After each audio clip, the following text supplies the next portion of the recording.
Okay okay okay. Yo what's up guys, कैम छो? तो वेलकम टू भाई अल्लाह भाई, welcome to another live stream. और हाँ, इस बार तुम लोग देख सकते हो कि एक्चुअली मैं ये पीसी में खेल रहा हूँ। मैंने पीसी में इंस्टॉल कर ली है गेम, क्योंकि मैंने पिछली स्ट्रीम की थी मोबाइल पे, आईफोन में खेल रहा था, तो दिक्कत आ रही थी कि वो फ़ोन हीट हो रहा है, बैटरी एकदम ज़्यादा ड्रेन हो रही है, जल्दी ड्रेन हो रही है, और बहुत लैग हो रहा था। मतलब कुछ से फाइट हो रहा है, कटसीन आ रहा है, वहाँ पे फ्रेम फ्रीज हो जा रहा था, गेम फ्रीज ही हो रहा जाएगी, एकदम फ्रीज हो जा रही थी गेम। तो इसलिए भाई अपना पीसी में इंस्टॉल कर लिए, और चलो आगे बढ़ते हैं। अपने एक्ट 4 आज कंप्लीट करेंगे। पिछली लाइव स्ट्रीम में हमने एक्ट 3 कंप्लीट किया था, और आज एक्ट 4 करेंगे। देखते हैं क्या है आज। चलो आज शायद डेन स्लीव, हाँ इसमें तो मिल जाएगा। मुझे लगा पिछले एक्ट में शायद हमें डेन स्लीव मिलेगा, नहीं मिला लेकिन। और भाई रेरियर तो भाई कितना पावरफुल है यार। Okay okay, hi hi hi Saitama, hi Silver Fang. Okay welcome to stream भाई। ओके तो एक सेकंड, थोड़ा मुझे कंट्रोल सभी नहीं पा रहा है, क्योंकि मोबाइल की आदत हो गई ना। देखते हैं जो भी हो। अपने क्या था क्वेस्ट पे अपने, all is foretold act 4। Yes, navigate.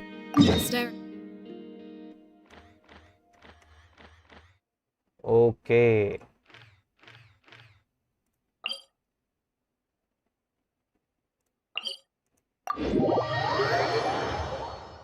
हम्म,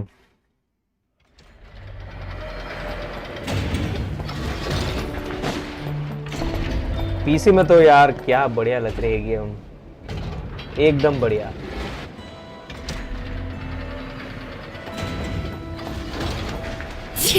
अरे नहीं, मुझे थोड़े अभी कंट्रोल टाइम लगेंगे समझने में।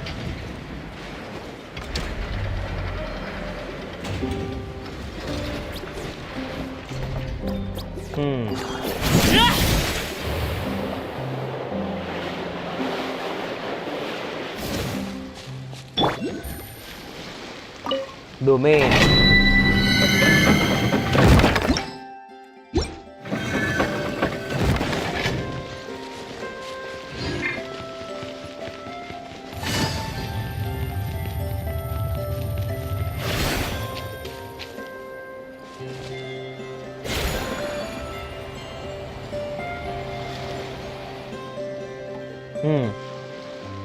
Oh, do you think the others are making good progress? Hope it's all going smoothly. Oh, hey look! They made it back as well! Vince! Lama! How did it all go? All is well, thank you. Nefer and Yehoda had to stay at the curatorium to wrap things up, so they won't be joining us for now. I ran into Miss Anefa and Miss Aino on the way back. Their work is still in progress, so I suspect they won't be back for a while either.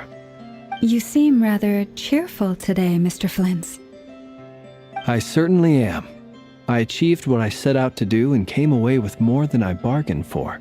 Fighting alone can get quite tedious, but I had the good fortune to run into a pair of brave young warriors. We meet again. How have you been? Albedo, और मुझे लगता है पीछे डूरिन है। Albedo! What are you doing here? That would be a natural assumption to make. It's also the correct one. These two courageously lent me a hand while I was fighting the wild hunt. When they told me they were Servarka's colleagues, it all made sense. And given how people of outstanding talent tend to cross paths, it's no wonder you're already acquainted. So, who's your travel buddy, Albedo? Why don't you come and introduce yourself?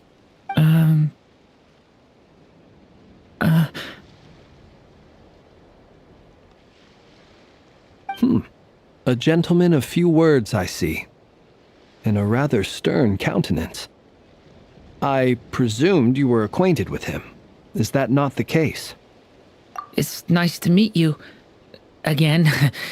We've technically met before. Wait a sec! You're Minnie Durin! Yeah. That's right. It's me. I'm glad to see you again. Design अच्छा बना है डूरिन का. By the way, he says it's okay if you drop the mini. Yeah, I'm not as mini as I used to be.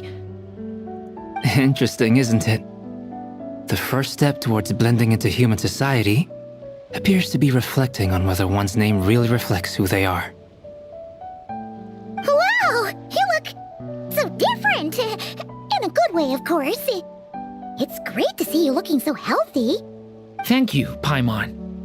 And although you're as mini as ever, I understand that diminutives don't always convey endearment. I'll be sure to simply call you Paimon as a sign of my great respect for you. Wow! You're such a smooth talker now. Paimon could get used to this. From now on, you may refer to her as your esteemed guide, Paimon. Personally, I think our little Paimon is the perfect size. When people call her Little Paimon, it's just because she's so adorable that they can't help themselves. If that's not a sign of endearment, what is? You're absolutely right, Miss Lauma. My brother still has a long road ahead of him when it comes to understanding human relationships. Anyway, speaking of long journeys, didn't Columbina, leave with you? How come she isn't back yet? She's been catching up with old friends. Wouldn't be surprised if she stopped for a cup of tea or 10 on the way back. Uh-oh. People are talking about me. Hope it's nothing negative. सारे इकट्ठे हो गए भाई, दो को छोड़ के, आइनो और एनएफआ को छोड़ के. Judging from your expressions, I'm guessing it all went well? It's getting crowded here. I'll go grab some chairs. No need. This is a job for an alchemist. I'll whip some up momentarily. Thank you for your hospitality, ladies and gentlemen, but I was merely escorting my friends back. I'll be meeting Sandrone shortly, as we still have some things to discuss. It's been a pleasure, everyone. We really appreciate your help. Oh, come on. Spare the formalities. I'm just glad I could help out some true friends. I understand. Well, bye for now, Harlequino. Oh, this place is hopping. It's probably a good thing one of us left. Otherwise, we might not fit all these people in. Are you saying we're about to run out of chairs? As a matter of fact, I am. Come on in and see for yourself. Okay, start हो गया हमारा act 4.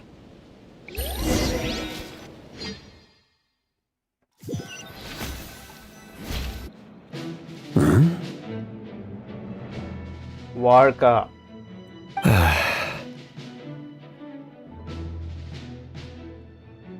Densely भाई. ओहो हो.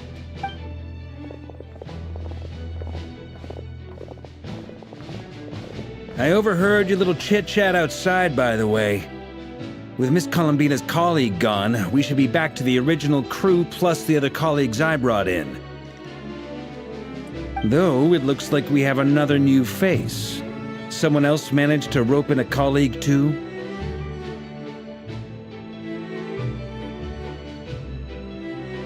Frankly, you and Paimon are the only people I know here. This here is Deansliff, colleague of Tibet's greatest guide, Paimon, and greatest adventurer, the Traveler. Well, not exactly colleagues, more sort of friends. When someone else jumps in to do the announcing, you know you're speaking to someone important. Let's hear what he has to say. Note to self. Once Paimon knows your name, the rest of the world will soon follow. When he comes looking for us, it's usually something important. Paimon's guessing you've heard about the Wild Hunt, then. From the looks of it, you're about to hold a meeting.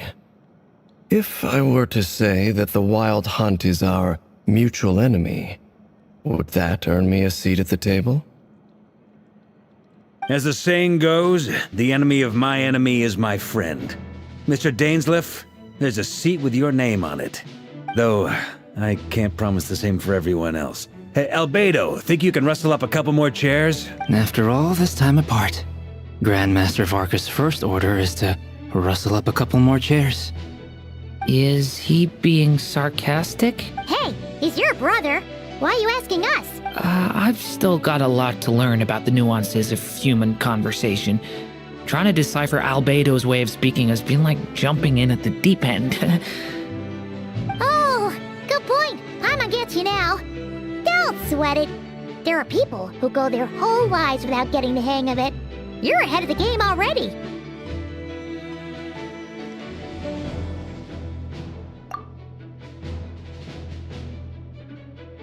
I wonder what's taking Nefer so long.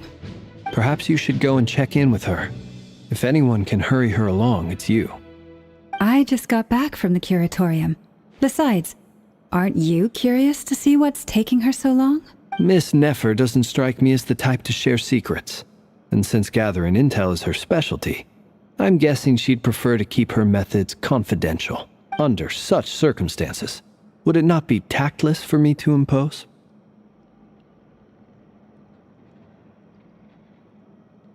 Oh, but it's fine for me to impose.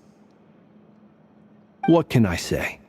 You have an unrivaled ability to garner people's affection, Miss Moonchanter. Besides, you have far more in common with her than I do. एक second भाई. All right then.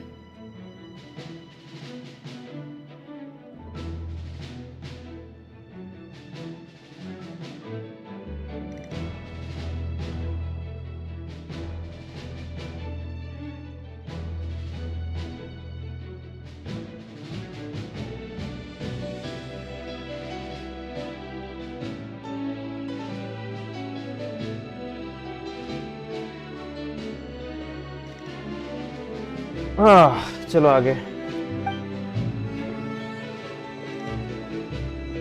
Impressive. She barely fought back at all. I admire your powers of persuasion, my friend.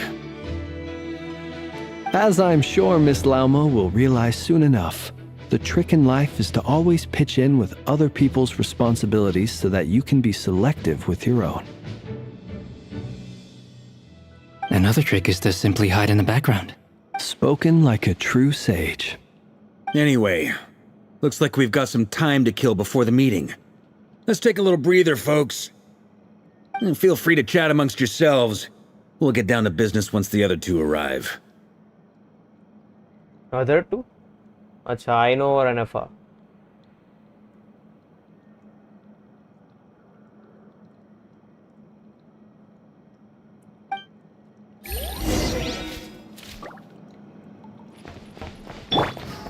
Chat with everyone while you are waiting.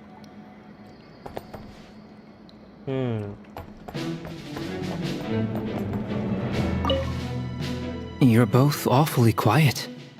Why don't I start us off with an icebreaker? Much obliged. Have either of you ever had your portrait painted? If not, I'd be glad to help. That sounds like a lovely idea. You know how to paint, then? I dabble occasionally. He's an excellent painter. Tables, chairs, people, dragons, you name it. He'll paint it for you. I'm flattered. If I ever get the chance, I'd like to give it a try myself. I'll bear that in mind. Anyway, how about you, Durin? What sort of portrait would you prefer? Oh, I'd be fine with anything. Whatever style feels best to you. Very well. Then I'll play it by ear. You can replicate any style I want? I can try. If you show me a sample, I'll do my best to match it. Thank you. In that case, I'll dig up some reference material for you. Okay अब लेन slip sir. Okay यही दो ही है. क्या बात करते चलो लेन slip. Is there something you'd like to say to me? Yeah! For starters, why'd you just show up here without even giving us a heads up? If you think back to our previous interactions, you may recall that that's hardly out of character for me. You do have a point there. Oh yeah, you'll need to find somewhere to stay the night too, right? Want to tag along with us? You never know. We might get a group discount. Sure, let's do that. Great! Paimon will handle it. And in return, we can get Dainslift to be our very own personal bodyguard. If that's what you had in mind, you should have said so sooner. I'd be happy to help. Oh, okay then. Paimon was only kidding, but good to know. Anyway, since we're all here together, we might as well watch each other's backs. That's just what friends do, right? Indeed. Thank you. Okay, अब यही लोग हैं। War का influence. Truth be told, I can't remember the last time I was in a meeting with so many people. You're not alone there, my friend. The Lightkeepers also struggle to bring everyone together for a serious discussion. ये war का ज़्यादा लंबा है फ्लिंस? लगता है दोनों same ही है। लगता है war का हल्का सा लंबा है, बनाया है उसने। I don't doubt that.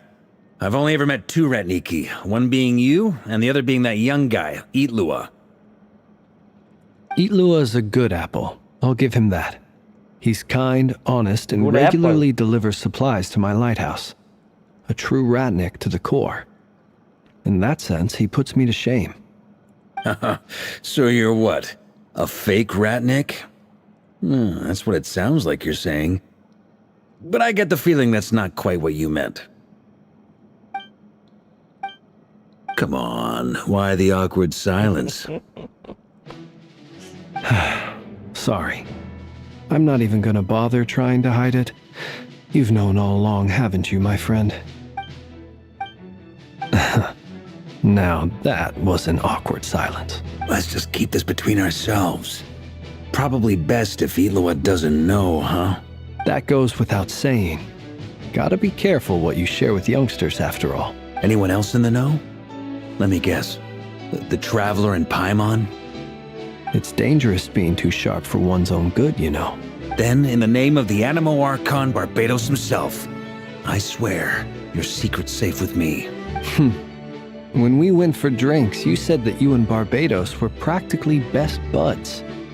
In the light of that claim, do you really expect me to take your oath seriously? Of course. Just as long as you don't go spreading around the fact that I'm close with Barbados, all right? Fair enough, then. Nothing like a bit of mutual leverage to seal the bonds of friendship. Okay. Not long after.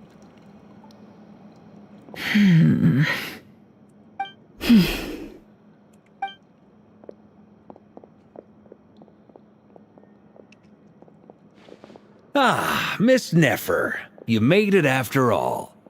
But what about Yehoda? I'm here to give you an update on how things are going on our end. Once this is over, I'll be heading straight back to continue my work. I left Yehoda back at the curatorium to watch over things while I'm gone. So much for just this once. Shh! Not so loud! We're on a roll here. What if she remembers and suddenly decides to back out? Did you say something, Mr. Varka? Huh? I didn't say anything. Right, Flint's? Must have been a frog. They get so noisy around here at nighttime. It's like they're putting on a concert in the background. Anyway, before we begin, there's a few introductions to make. Let me start by saying that it's an honor to be speaking before so many distinguished colleagues and collaborators. First up, we have Miss Lauma. As Moon Chanter, she's the leader of the Frost Moon Scions, a local religious community in Nodcry. Then there's Miss Nefer, boss of the Curatorium of Secrets, an intel gatherer extraordinaire.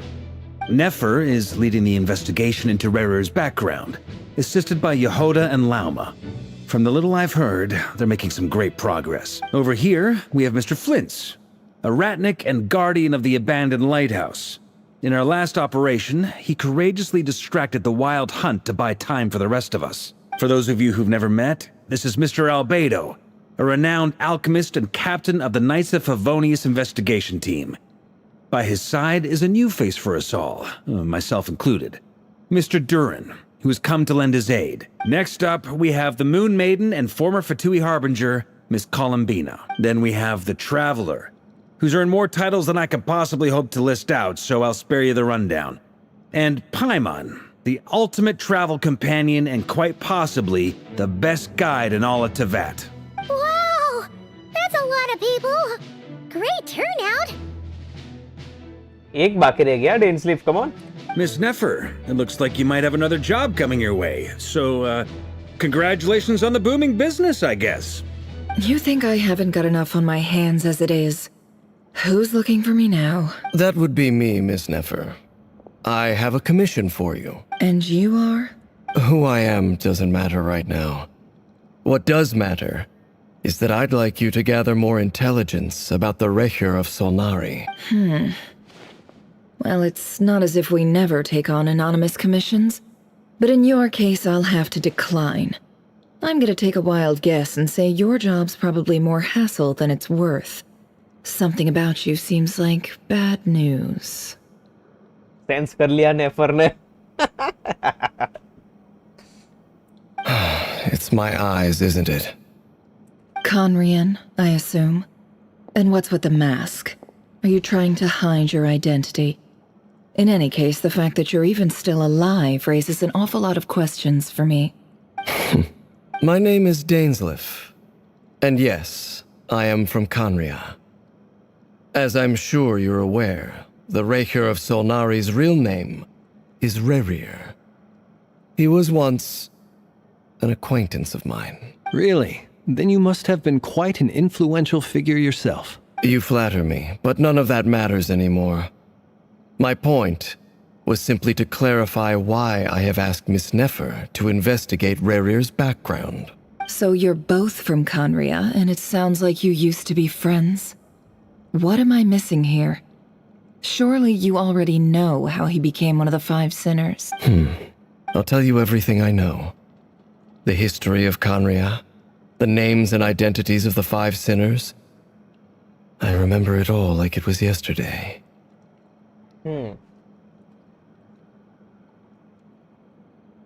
I have never spoken openly of this before, but the truth was exactly as people say.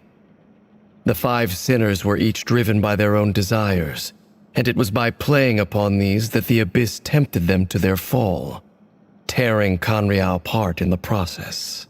The visionary, Vedifenir, who wished to foretell the future. The wise, Haroptatir, who sought limitless knowledge. Gold, Rhindaughter, who desired to create life. The foul, Surtologi, who pursued supreme strength. And last, but not least, Recher of Solnari, Rerir, Ravager of the Moon. Okay, तो सारे 5 sinners के नाम बोल दिया हमने. उसने. Of the 5, Rerir is the only one who remains a mystery to me. He never harbored grand ambitions. So what changed in the space of a single night? How did he come to fall like the others? In other words, you're saying that his change came as a shock to you, and you have no idea what actually happened? That's right. You mentioned how the Abyss tempted them, which led to their fall. But what did that look like in practice? And what other context can you give me about the events of that time? The more detail you can give me, the better. Strangely, now that it comes to it, I hardly know where to begin. The fateful night took place during the era of the Eclipse Dynasty. One day, my elder brother, the visionary, Vedifenir, was summoned to the palace by the Vinster King, only for the king to gouge out his eyes and cast him into the dungeons. When I came to hear of this, my fury knew no bounds. I gathered together every ally I thought I had, and together, we set a night to storm the palace and free Ved. Centuries on, the memories of that night still haunt me, like a never-ending nightmare. We broke through the palace gates, just like we had planned, each striking towards our separate targets. But then, I was betrayed. Even Vedafenir, the very person I had come to rescue, abandoned me and partook of the Abyss's power. So, it's personal after all. Then tell me, Mr. Dainsleif, what price are you willing to pay? You, of all people, must know that nothing comes for free. I cannot say what price would be worthy of such a commission. But know this. Rerir was not always a madman. Believe it or not, there was a time when he was just an ordinary man, working for the Conrian Intelligence Service. Uncovering the truth of Rerir's past is the only way to unravel this mystery. But before you decide if you will accept my commission, I will tell you more about him. Enough, I hope, to help you plan your next move. Sounds pretty good to me. Feels like we just flagged down a random passerby, only to discover he's actually a master strategist who has a score to settle with our enemy. Can I borrow your halo? It could be useful in the lighthouse. Hey, enough with the wisecracks! Besides, isn't that lamp of yours bright enough already? Relax. It was meant to be a compliment. If that was a little over the top for your liking, I'll make sure to tone it down next time. I'll give your proposal some serious thought, Mr. Dainsleif. Let's speak in private once the meeting is over. Before that, there's a few things I'd like to share.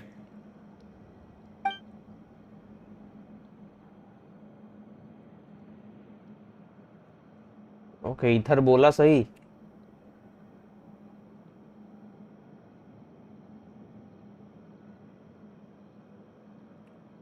Now that we've united the hearts of the three moons, your power should be greatly enhanced. But it seems like that hasn't happened yet. I believe it will take a little longer. You've done so much for me, so I want to be completely honest with you all. Even though I'm doing a lot better now, the truth is, my recovery will likely be an ongoing process. From the moment I was born, my power has been slowly ebbing away. And that is because Tevat has never accepted me. Even with the moons united as one, it seems my rejection cannot be undone. So far, I have yet to find a solution. It may turn out to be a problem that will plague me until the day I finally leave this place behind. Even so, I will do everything in my power to help you drive out the Rayhir of Solnari. As Arlecchino put it, this is not about chasing the spoils of victory. It's just a gesture of heartfelt gratitude. Kutar.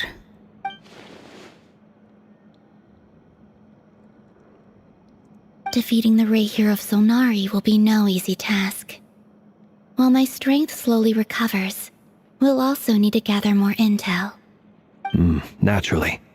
We should take all the help we can get if we hope to defeat him. We've considered several viable plans now, but our choice hinges on the answers to a few key questions. Is it even possible to kill Rerir?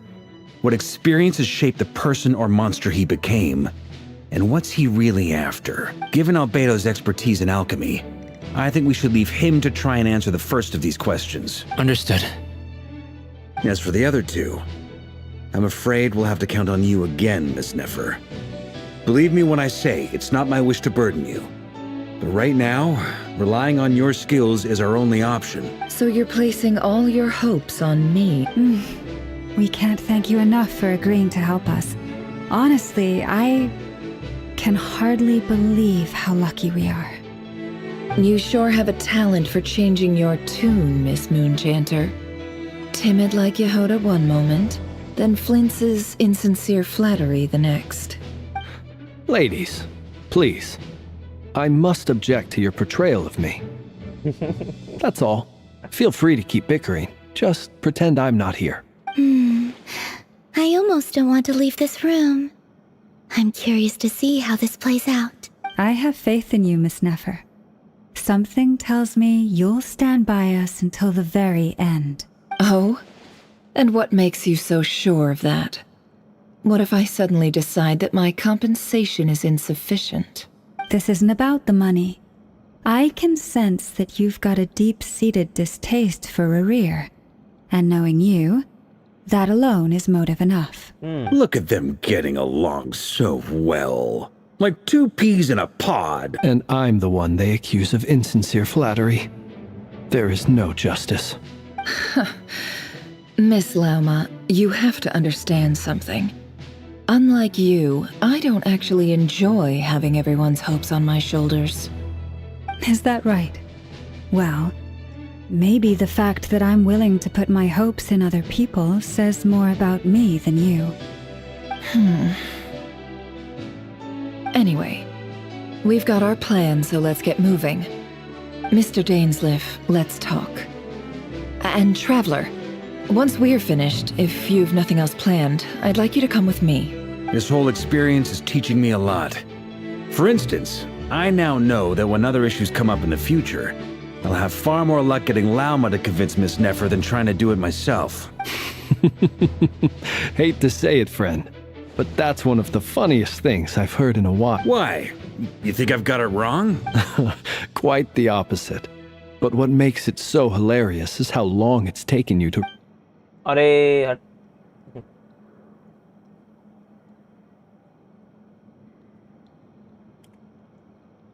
After a short chat, Albedo and Durin head off with Parka on what they describe as a sample finding mission. Okay. Lauma steps out for a while, then comes back loaded up with emergency medicine. She tells you that while people rarely expect to get hurt, it's her duty to be ready when they do. You and Paimon wait patiently for Nefer, content to see how well everyone is working together. Once Nefer is finished, you follow her and Lauma back to the curatorium.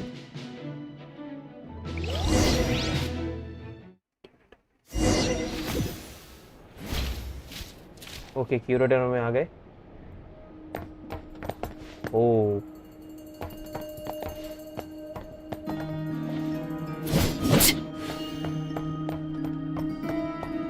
आश्रू, उसका cat का नाम है आश्रू.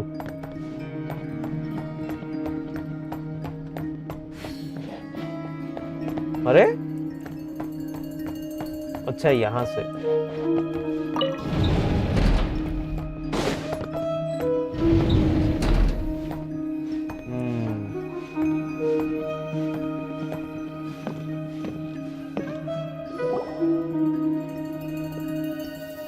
Thank you for waiting.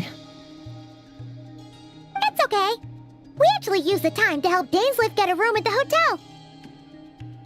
That's very considerate of you. Now, I trust you share my curiosity about Rerir's past, and you seem fairly familiar with Mr. Dainsleif already. We spoke at some length after the meeting. He was the one who suggested I should invite you to join this operation. He feels confident that these secrets will be safe with you. Dane has a lot of faith in us, that's for sure. Likewise. I appreciate that you got right on board without interrogating me about why I invited you.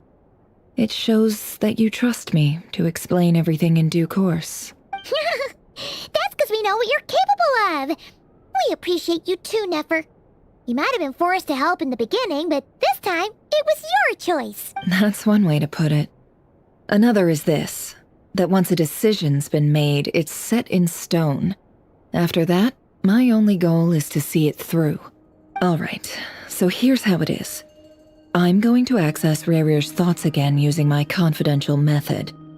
Now, I'm sure you've seen things like this before on your travels, so you're surely well aware of how dangerous it can be. The reason I've gathered you all here is to ensure my safety during the proceedings.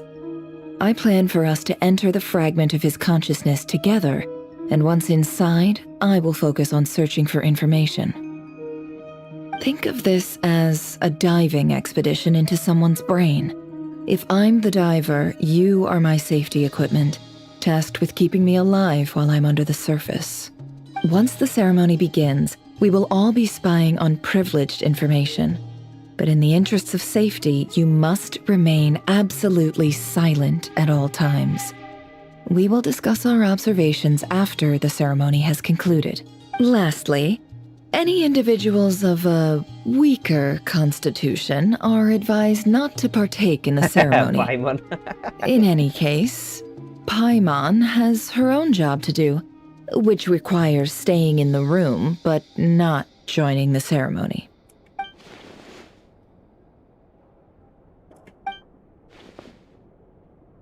Well, good luck, everyone! Sounds like all Paimon can do is cross her fingers and root for you guys. There's a little more to it than that. I was being serious when I said you have a job to do.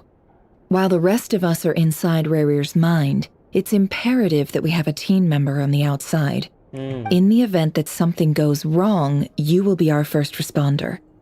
I don't anticipate any issues, but the extra level of safety will be greatly appreciated. I second that.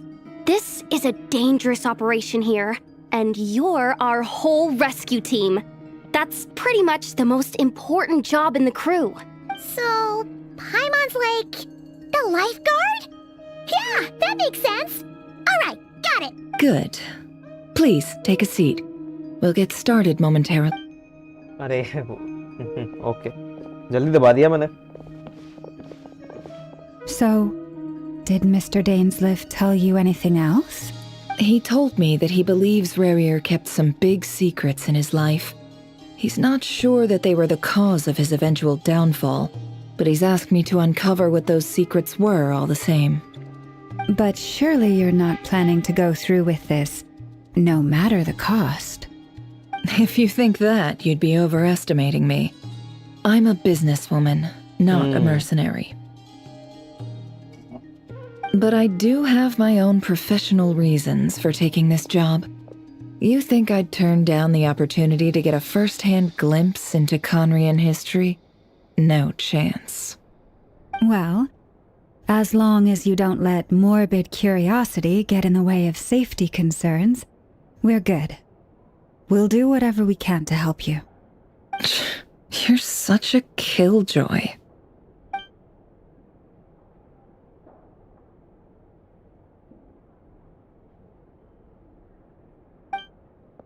Seems like Nefer still has no intention of sharing her trade secrets, but now's not exactly the moment to pry. I see there's chess set on table. Could that have something to do with her intel gathering method? All right, I'm good to go. All set over here too.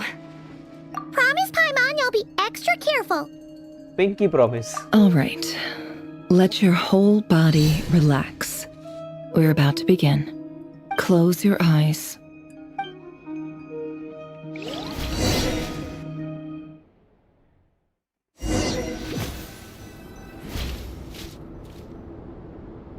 Phew. Could this be his office? Pretty standard setup. Bookshelves, paperwork, files. According to Dainsliff, Rarir used to be an intelligence operative. Chances are there's plenty of top-secret intel stashed away in this room. Is this where you keep your secrets, Rarir? Can't say I'm not looking forward to this. Okay, as the Nefer play कर रहे हैं. V to navigate.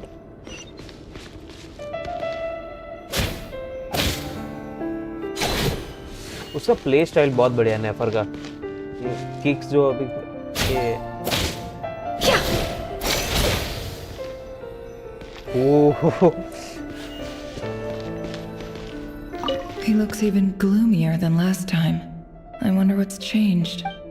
gloomier.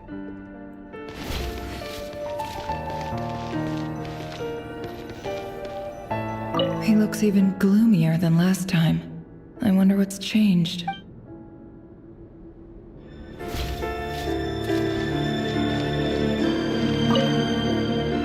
A box containing a ring inlaid with a precious gem. Must be for his girlfriend.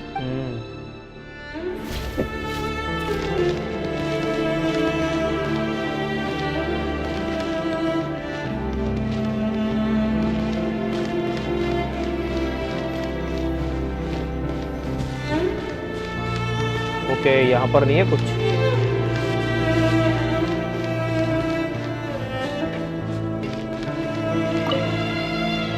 A file tucked inside a folder. The title reads, Dear Breakfast Shop Owner. It's a list of names, but at this stage I have no idea who any of them even are.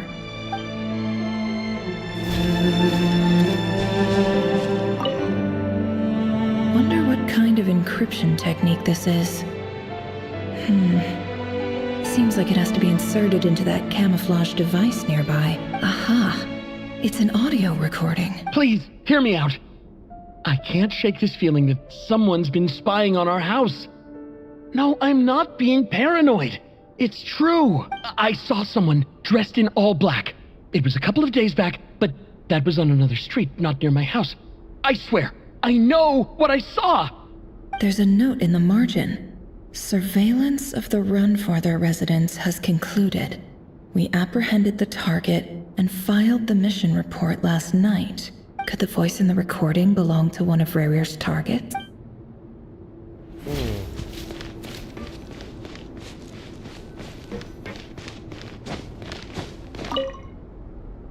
Bookshelves full of documents. Looks like these are all files, packed with the personal details of individual Conrians. The Crimson Moon Dynasty preceded the eclipse.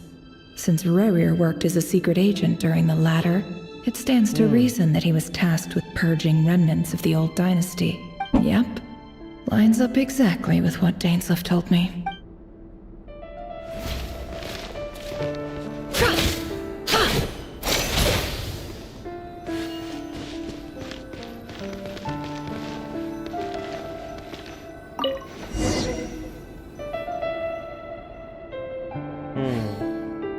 Today's files are in. Time to wade through them just like usual. Okay, as a Rare बन गए हम. Male, 51. Occupation, cook. Confirmed Crimson Moon descendant. Has maintained frequent contact with other descendants over the past year. Pose neutralized.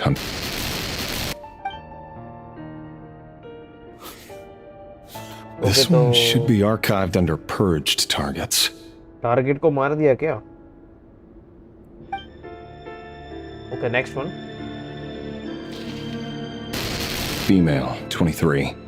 Occupation, office clerk. Confirmed Crimson Moon descendant. Has maintained frequent contact with other descendants over the past year. Poses a threat to the dynasty.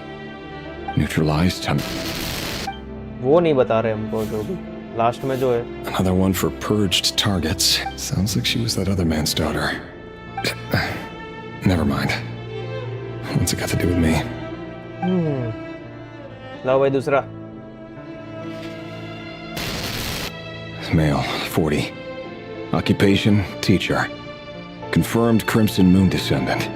Has been observed making contact with other descendants during the past year. Poses a threat to the dynasty. Hi Wahid, welcome to chat. तो भाई मैं बोल रहा हूँ तो कल आएगा कि नहीं? कल तो मुझे लगता है बारिश बहुत है, तो कल तो मैं नहीं आऊँगा. चल, बारिश बहुत गिर रही है, कल प्रैक्टिस में नहीं आऊँगा मैं. Neutralized on... Just another nobody for the archive.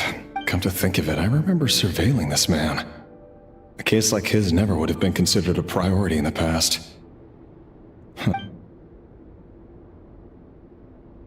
Okay, next one. Female, 16. Occupation, none. Orphan and confirmed Crimson Moon descendant.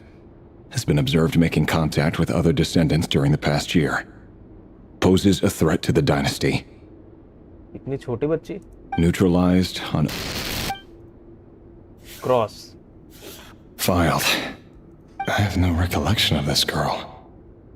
None whatsoever. She doesn't seem to be anyone important, but then again, how many of them really are?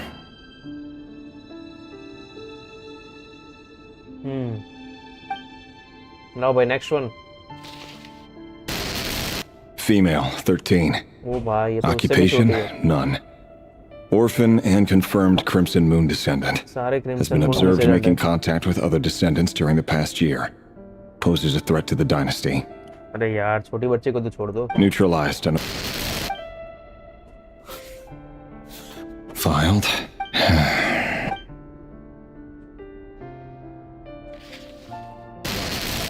Male, 11. Occupation, none. Orphan and confirmed Crimson Moon descendant.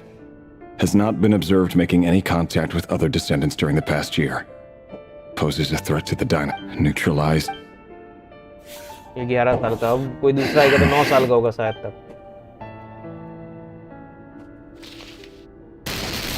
6 साल का. अरे यार. 6. Occupation, none. Orphan and confirmed Crimson Moon descendant. Poses a threat to the dynasty.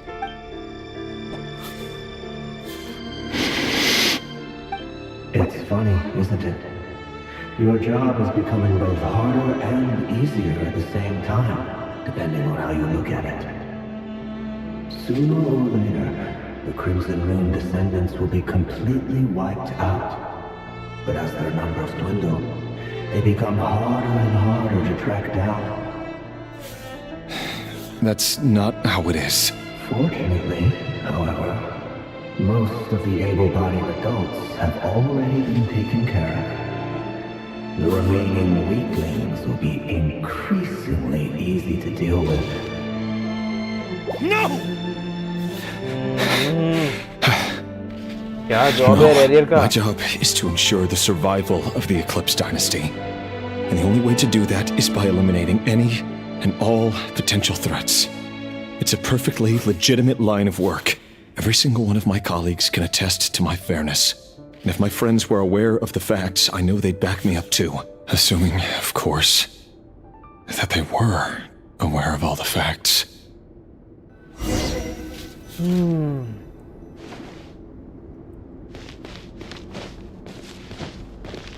Huh? Look for okay उसका.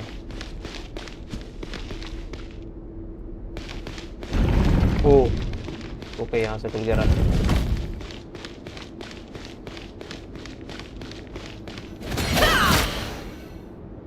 Mr. Vedifalnir, it's been quite some time since we last met.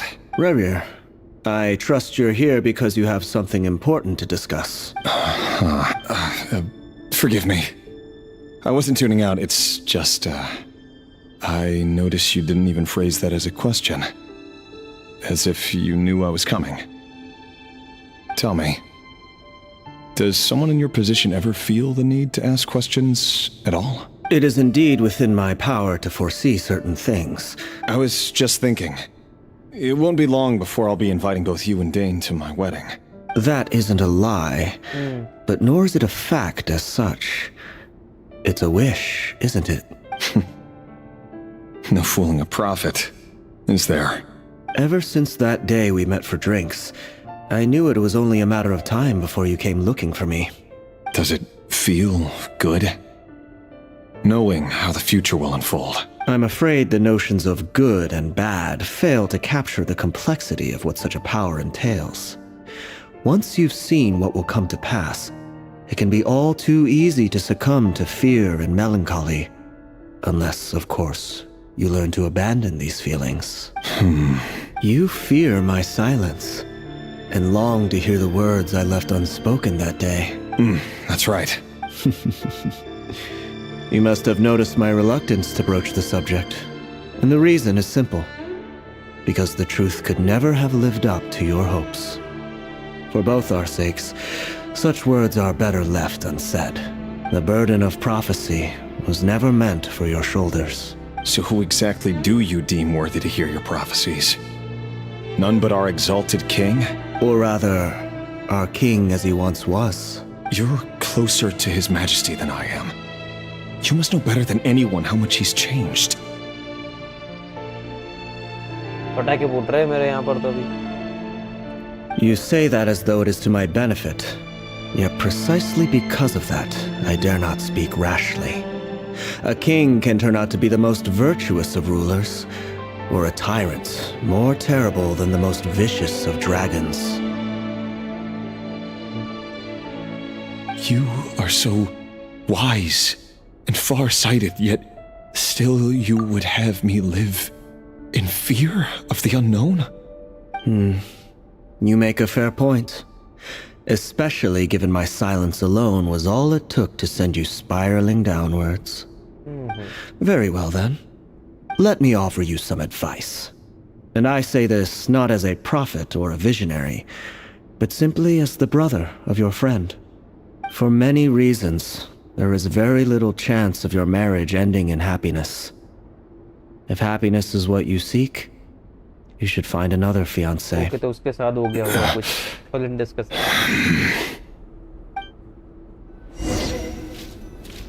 Hold on. There's that same black fog again. Could this memory belong to Thelindis? Yes, उसकी होगी. Guess I'd better tread carefully. Wait. Hear me out. This time we finally got a clear look at his face and learned his true identity. His name is Rayrir, and he claims to be one of the king's guards. What did you say? A cruel irony, isn't it? The man you're set to marry leads a double life as a brutal executioner. Why are you telling me all of this now? Game ही है, video नहीं है, game ही खेल रहा हूँ, लेकिन वो game ऐसी है. It's because I want you to kill him. You are the only person he would never suspect. No, absolutely not. I would never dream of doing such a despicable thing. So you'll just stand by and watch him slaughter us to the last? Do not forget that the blood of the Crimson Moon flows in your veins too. The blood of the Crimson Moon? What does that matter now? The dynasty has long been dead and gone. You think that alone is reason enough for me to throw away everything I have? Why wouldn't it be? You two were once a child of the Crimson Moon, just like me. Don't tell me you've never felt so much as a flicker of fury for the way we were trampled into the dust. The Tholindus भी Crimson Moon Dynasty का part है, वो भी वो bloodline में से है. As long as you promise to abandon this pipe dream of restoring your dynasty, I can try to persuade him. Or have him persuade the Vinster King. Persuade the Vinster King? Do you even know why he's so obsessed with hunting us down? Why he keeps trying to force us to hand over our secrets over and over again? Or why we refuse to give up on restoring the dynasty? The Vinster King. A blind fool. His eyes clouded by powers from beyond this world. A petty little man with a miser's heart. And he dares to sit upon the throne? Mark my words. Sooner or later, Conria will fall. And it will be his doing. If you can't bring yourself to do it, so be it. Just you watch. It won't be long before calamity descends upon us all. The Rayrir of Solnari. That really is quite a secret you've been keeping from me, Rayrir. But who am I to talk? Am I really any better? I've kept my own past a secret this whole time too. Love should be built on honesty. But ours was born from lies.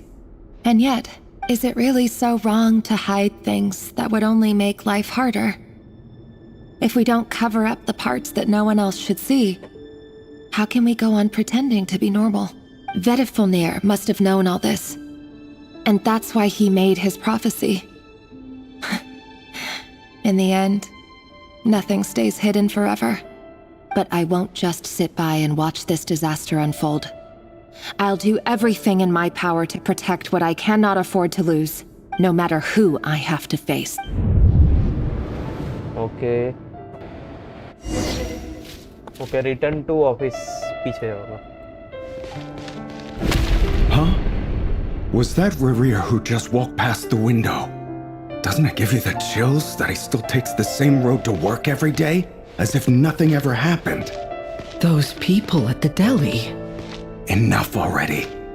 They're clearly pretty taken by their own disguises, so just smile and play along. Pull the rug from under beasts like that? and you'll risk having your throat torn out. Oh. They're talking about us people from the opposition. Right. I'd almost forgotten they used to run a deli. People of no consequence always vanish so easily. And no one even remembers them.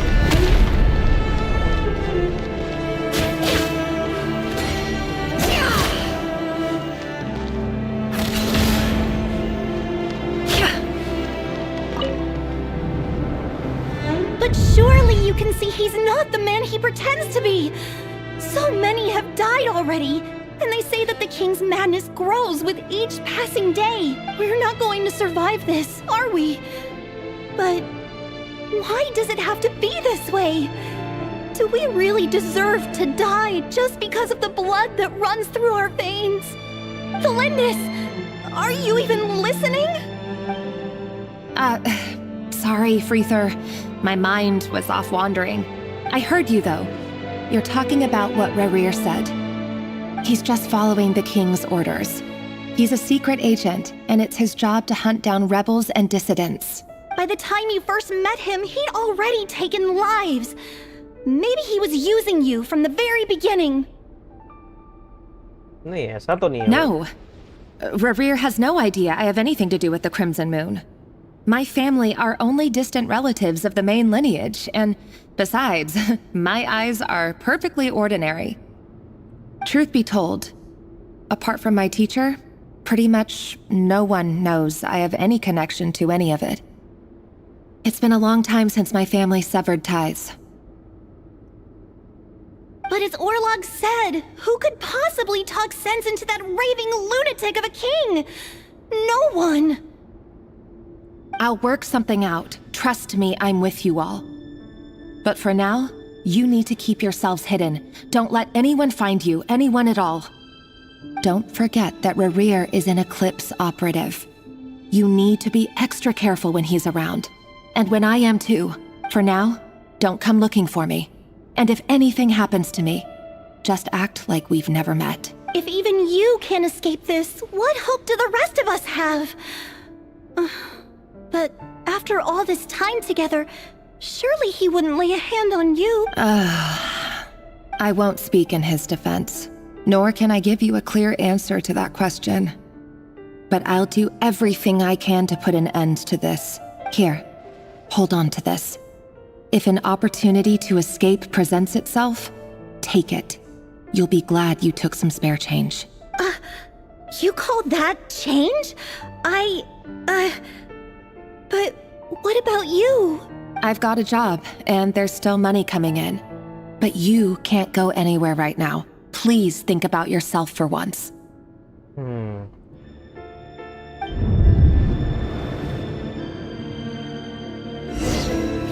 Go to training room.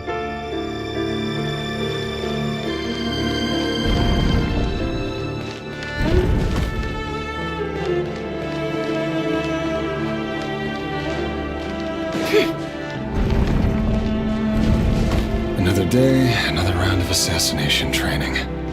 Training ground is just beyond this hidden passageway. When you kill a person, doesn't it bother you when you end up covered in their blood? Why would it? Aren't we all just walking blood bags? But not everyone was accustomed to hunting down others like prey. You've been a hunter for so long now, you seem to have forgotten that most people don't just go around killing one another. Begin training. Leave me alone. Make sure you have a firm grip on the handle. Then choose your angle well. Keep your movements light and brisk. And the prey won't sense a thing. I'll bet no one's ever died a quiet death at your hands. I work clean. Traces.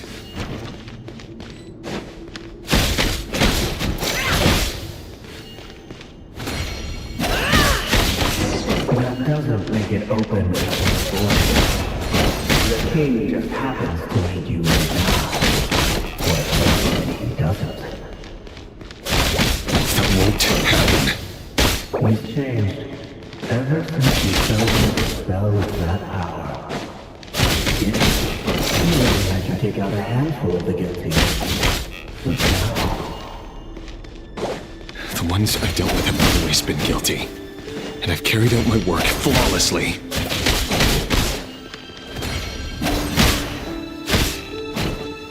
तो भाई कितने मारने हैं?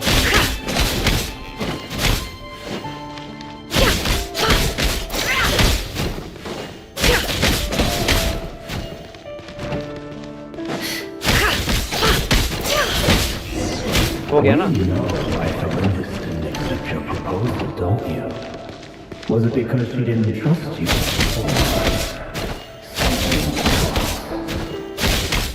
Enough! अबे भाई चल. Investigate the black mist in the space. They are dead or what? Aye.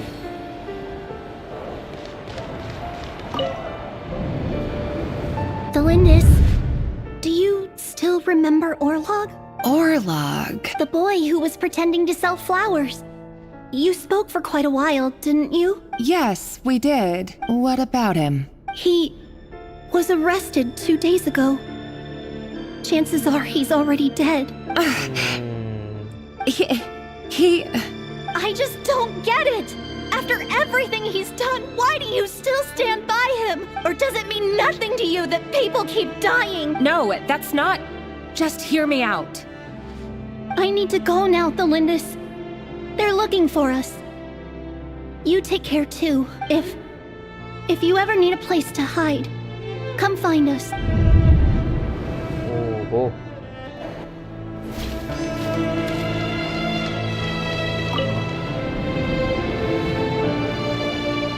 Author Thelindis. Over the course of this week, the research object was subjected to interference for a total of 47 hours for experimental purposes. The results are as follows. All subjects of observation that were sent inside have now... The situation within is proving more problematic than anticipated. No progress whatsoever. What now? Won't you give me even a glimmer of hope? Things are getting worse by the day. I have to find a way or we'll all be in danger, but... If all this research comes to nothing, what then? Sooner or later it'll be my neck on the line, but... Could he really bring himself to kill me? No. Surely he wouldn't have the heart. बे ऐसा ना को वो rare ही मार दे थोलिंडस को. देखते क्या होगा.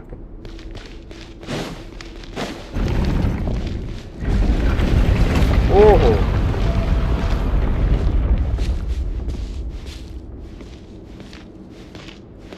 Why won't you just let us go? We don't even know each other. All we want is to live ordinary, peaceful lives. You want... to live?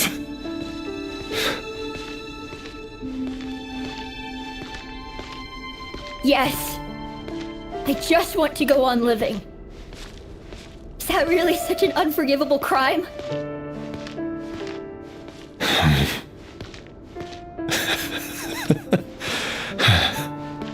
You want to go on living.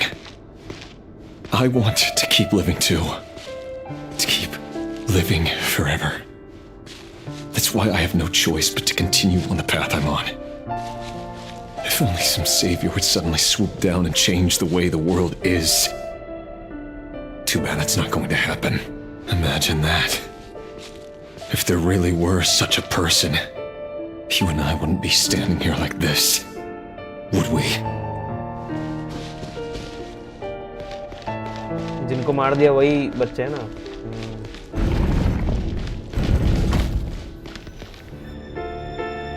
Today's files are in. Time to wade through them just like usual. No, I don't get tired of it. It's my job. And not only am I lucky to have it, I'm good at it too. Huh. Wait. That's... Thelindis? Oh, bhai le. No. No! No! Why? But you bear no mark of the Crimson Moon. How could you possibly have anything to do with them? It cannot be! A diluted bloodline. Carefully concealed. I see it now. You've been living in the shadows just like me. What a fool I've been. Numbing myself with talk of justice. Even imagining my friends would back me up. But in the end, Irminsul. Finster King! How far are you going to take this? From the direct bloodline to secondary offshoots? And then what? Today it's the descendants of the Crimson Moon. Who will it be tomorrow? Will you not rest until everyone down here is dead? No. This cannot go on. This is where it ends.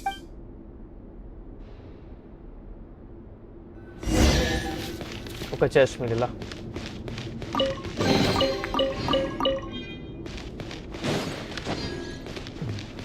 higher.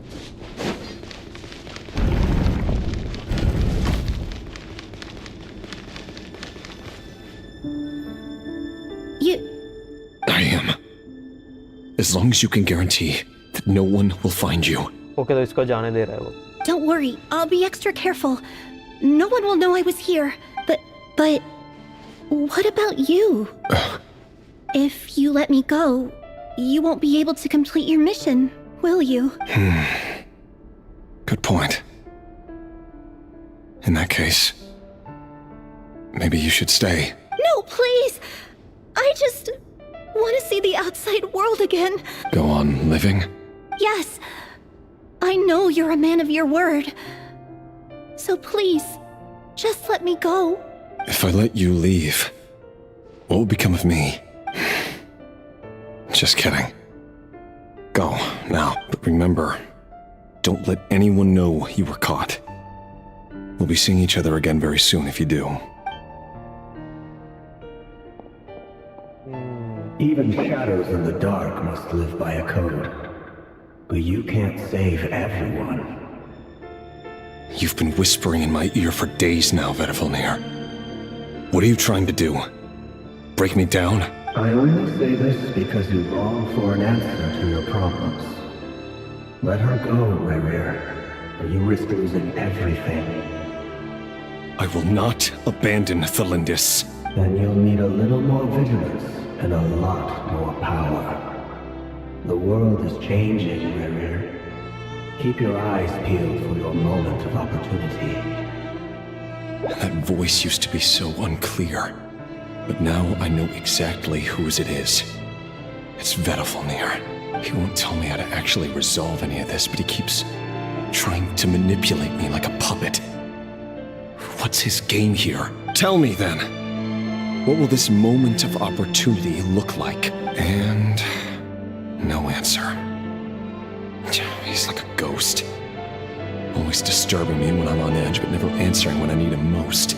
So, the Eclipse dynasty was purging, well, massacring the descendants of the Crimson Moon.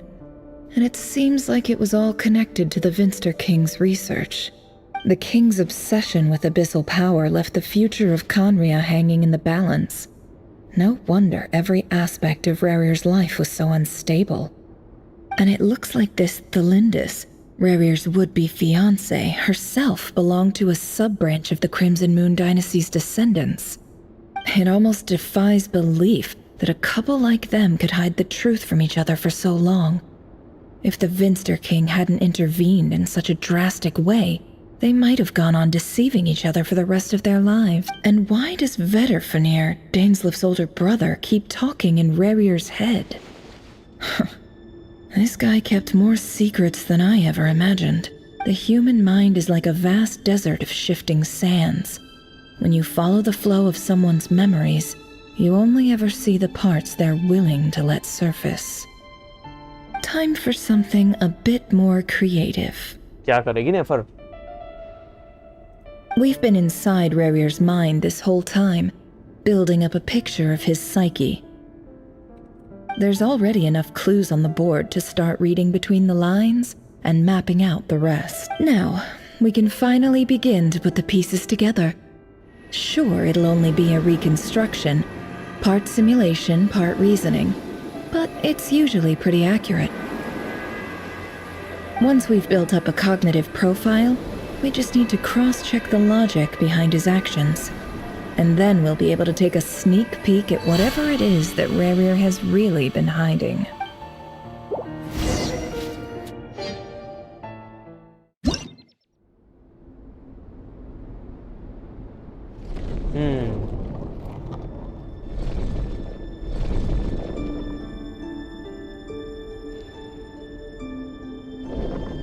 Rerir, are you there?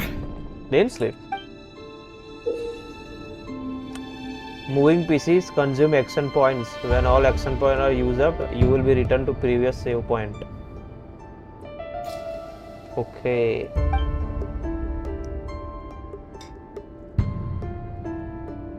When a piece moves to a square with this marking,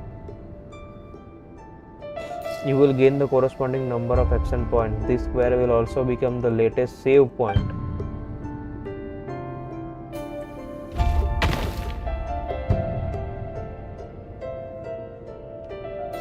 Huh.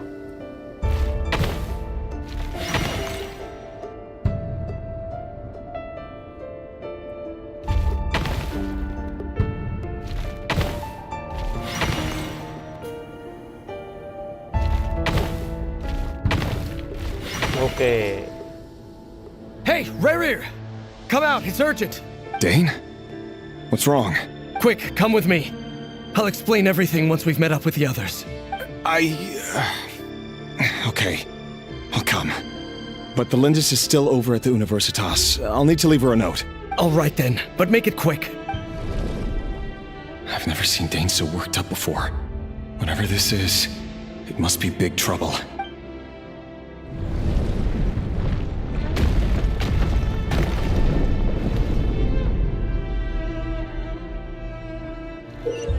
Okay, make use of a moment square to move pieces. In the marked direction, moving this way does not consume action point. Okay.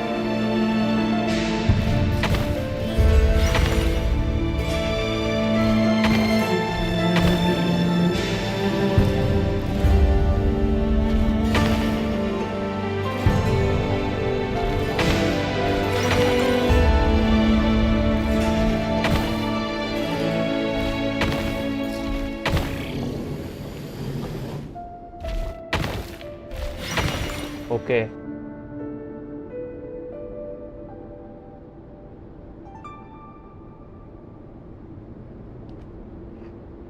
Well, this is a nice change, meeting you all at this Ryan hour. daughter. When men and women of ambition can speak face to face in broad daylight, I say that's a big step forward for our dear Conria. Don't be ridiculous. We do not fear the day. Why would we seek refuge in the night? You might ask your blade that same question. I'm told it prefers the cover of darkness. The word on the street is that Sir Delogi only strikes when he has an unfair advantage. But that is patently false. I see you're missing an arm and a leg. Surely only a fair fight could explain that. If this is your way of offering me replacement limbs, believe me, I'll take them. Oh, we can certainly discuss that. With bioalchemy, anything is possible. Assuming I have your full support in my research. Lunatic. Roptatir. What brings you here? Roptatir. Why, Dainsleif, of course. He invited me. Please, cast aside your apprehensions, Miss Rhine-daughter. Whatever the rumors may say, I am but a humble servant of the king, and I can assure you he affords me no greater convenience than he does you. Well, the Universitas Magistrorum won't stop fawning over you, so at least some of the rumors must be true. You're clearly doing well for yourself, so drop the humble servant act. It endears you to no one. You're president of the Universitas Magistrorum. the chief royal mage known as the Wise by royal appointment, and by far the most favored among the 4 pillars of Conria. Vice President Veet doesn't even try to hide his envy when he sees you. My success is the product of hard work and good luck. It's as simple as that. Were the king not such an extremist, I hardly think I would have received a senior post at my age. Of course, no job is without its gripes. Serving a king like ours can be a challenging task, as I'm sure you can imagine. And as for Eftervit, in missing out on the presidency, he's dodged a mountain of stress. Like everything else in life, it comes with pros and cons. You're all here. I apologize for the short notice, but it was an emergency.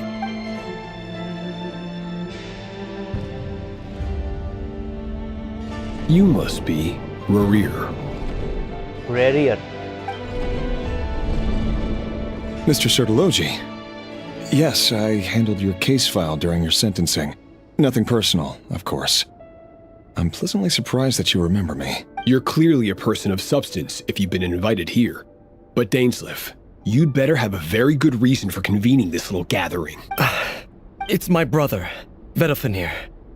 After he spoke at the court this morning, the king was so infuriated by his words that he had him blinded in both eyes and thrown in prison. Vedalfenir in prison? Strange. I thought the king trusted him and Heroptatir more than anyone else in the world. Does this mean the king's circle of trust just got even smaller? It has nothing to do with trust. It's about what the king wants, which is as clear as day to anyone paying attention. I simply appease him, because it's in the best interests of the Universitas Magistrorum. And also because you're slimy. Vedalfenir, perhaps less so. But still, a visionless visionary? It rather inclines me to think that qualifications are not what get you ahead in Conria. Do you honestly think this is an important discussion to be having right now? Dane, what are you planning to do? Rescue Vedalfenir, I assume. Correct. It will mean storming the palace by force. Tonight. I need all of you on my side. That's far too dangerous. And don't forget, Dainsleif, you're captain of the Royal Guard. You swore an oath to the throne. You've been planning this for a while, haven't you? I have no desire to commit treason. But whatever critique the king may have of Vedalfenir, disfiguring your most loyal subject for putting the best interests of his court and nation first, this is not the conduct of a wise ruler. My blade will force the king to see the error of his ways. So, Vedalfenir's prophecy enraged the king. I'm sure it wasn't what he wanted to hear, but if he won't take counsel even from the visionary, that is deeply troubling news. The extent of His Majesty's madness is now all too clear. The question is, how does a man like me get out of this situation unscathed?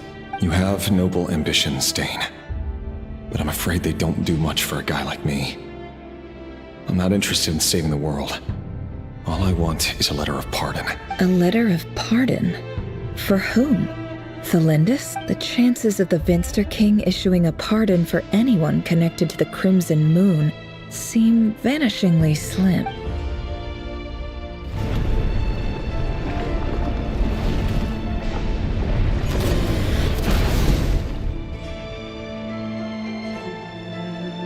This black fog over the board must have some connection to Thelindis. But why is it taking this form? Does it have something to do with Rarir's past? Another mystery I'll need to unravel. Consume the marked number of action points to defeat your opponent PCs. Your PCs will only attack when they have more action points than needed to defeat your opponent's PCs. Okay.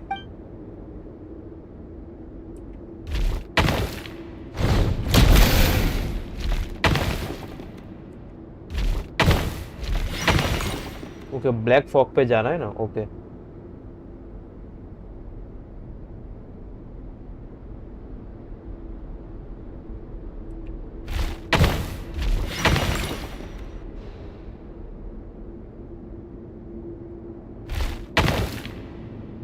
ओह नहीं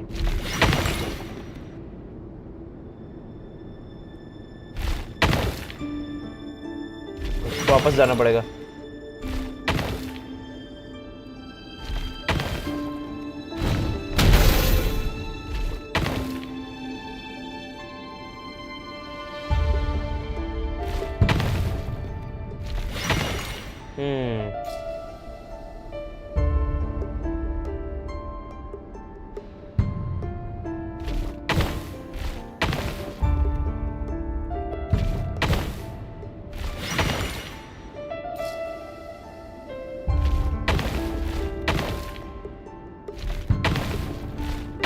और ये आ गए। Okay good. Author Thelindis. Over the course of this week, the research object was subjected to interference for a total of 60 hours for experimental purposes. The results are as follows. Research dating back to the Crimson Moon Dynasty has established 2 points regarding moon marrow. Firstly, its origins have something to do with a god's Moon power. marrow. Secondly, it serves as a portal to an as-yet indeterminate location. Moon marrow can thus be defined as a spatial gateway.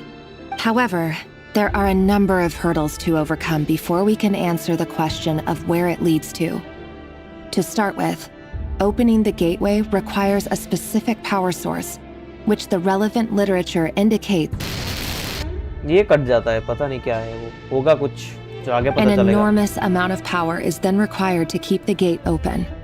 Currently, the total power output of our instruments remains in the single digits. To make matters worse, I am now the only staff member remaining in the Moon Marrow lab. The Universitas Magistrorum recently decided to move most of its personnel into abyssal energy research, which has stymied all Crimson Moon-related projects. This is not a wise move. I have always maintained that placing all our hopes in a single source of power is risky, especially one as poorly understood as this. As well as making ourselves overly reliant on a single resource, we are neglecting other promising technologies. I apologize if this comes across as disrespectful. But as a Moon Marrow researcher, I desperately want to see the world beyond the gateway. If we really made it there one day, what would we find? And how would we go about taming the unknown? My imagination is endlessly fueled by questions such as these.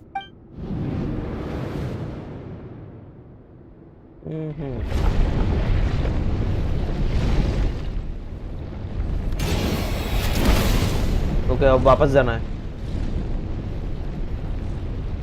Okay वो दूसरे black fog पर।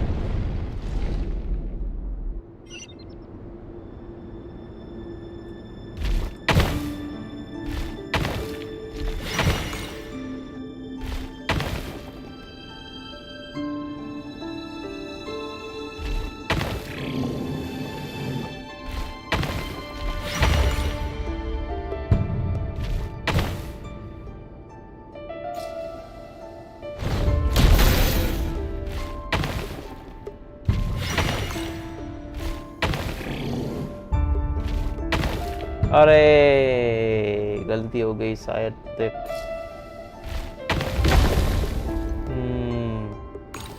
ओहो वाह, वापस वहां से।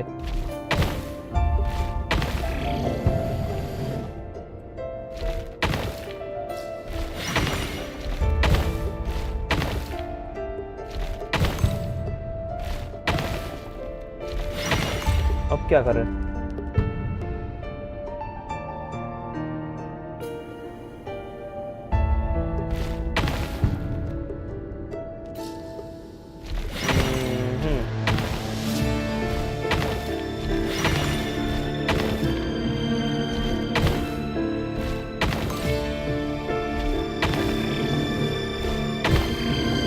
नहीं होगा, ये नहीं होगा, दूसरा रास्ता देखना पड़ेगा।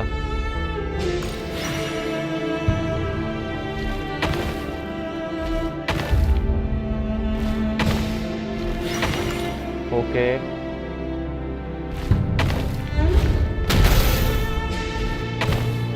ओके वापस वापस वापस करना पड़ेगा।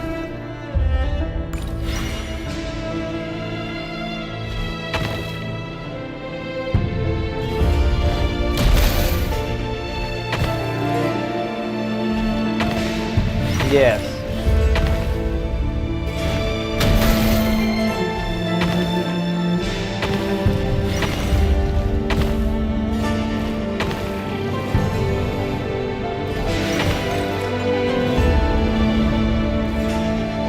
This is for you. I heard you're gonna leave the city with your parents. Delindis, did you hear about what happened? I've heard nothing. Rerir got back very late last Friday, and he was acting a little unusual, but he slept pretty well, so I'm guessing whatever he did was a good deed.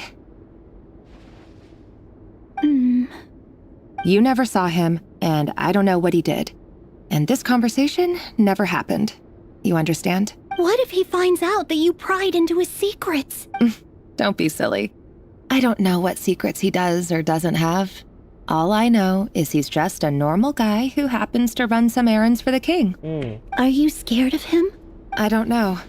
The Rerir I know doesn't match the person you all describe. Logically, I should be scared of him. And yet, I don't want to lose him. But enough about that. You should get going, and be careful with the package I gave you. Keep it secret. Keep it safe. What's in it? A piece of the moon. All you need to know is that as long as you keep it safe, then in the future, everyone will be able to see a red moon. A red moon? You mean Crimson moon. our moon? या फिर iridescent moon? That's right. Our moon.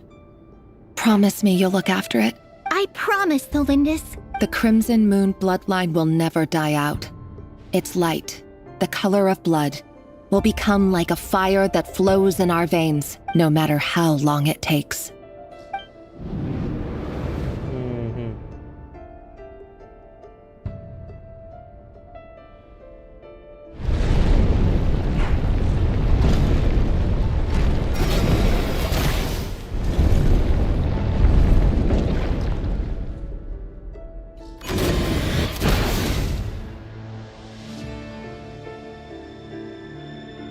Okay अब देखते हैं।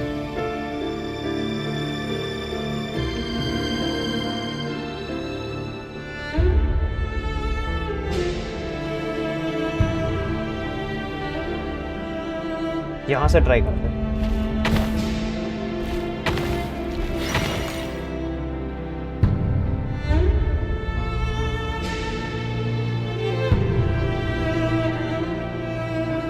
नहीं, गलती कर दी ऐसा लग रहा है।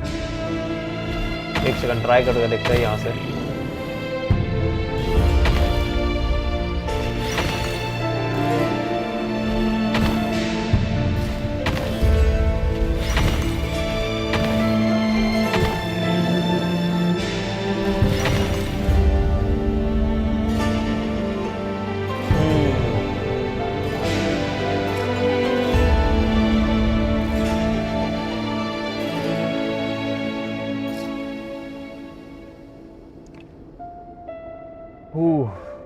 नहीं जा पाऊंगा।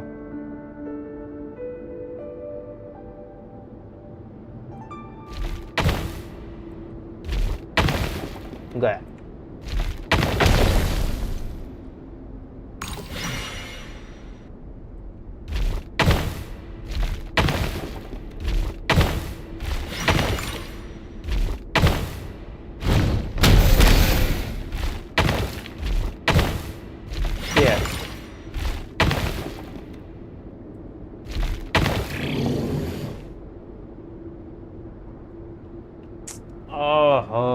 गलती हो गई।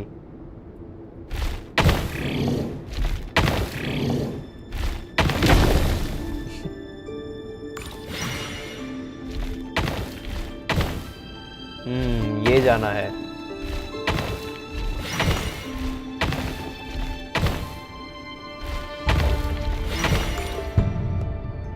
Hurry, everyone, and stick to the plan. Sir Dainsleif, what are you? Is this treason? You know what happens to those who betray the throne.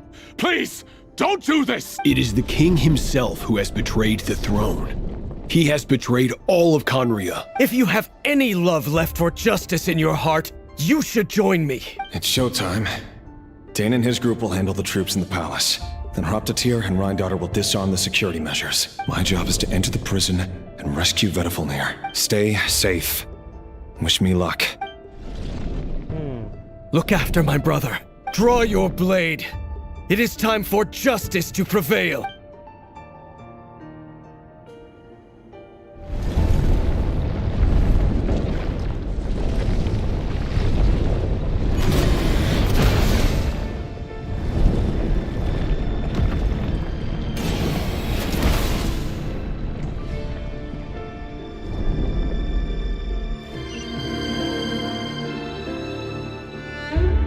Okay.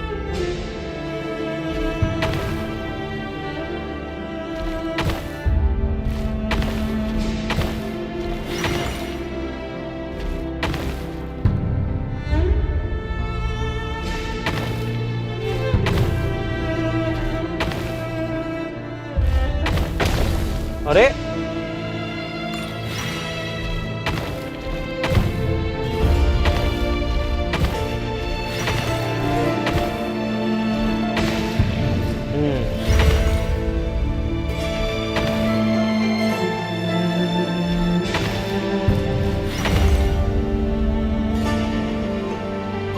गलती हो गई, गलती हो गई।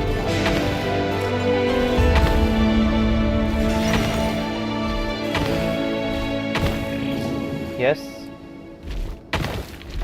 हाँ शिट, दोबारा गलती हो गई।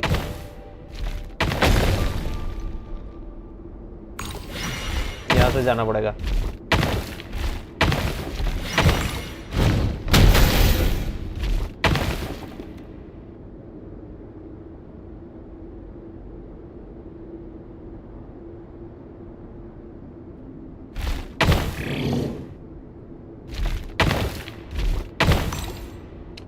अरे नहीं यार, फिर से सिट हो।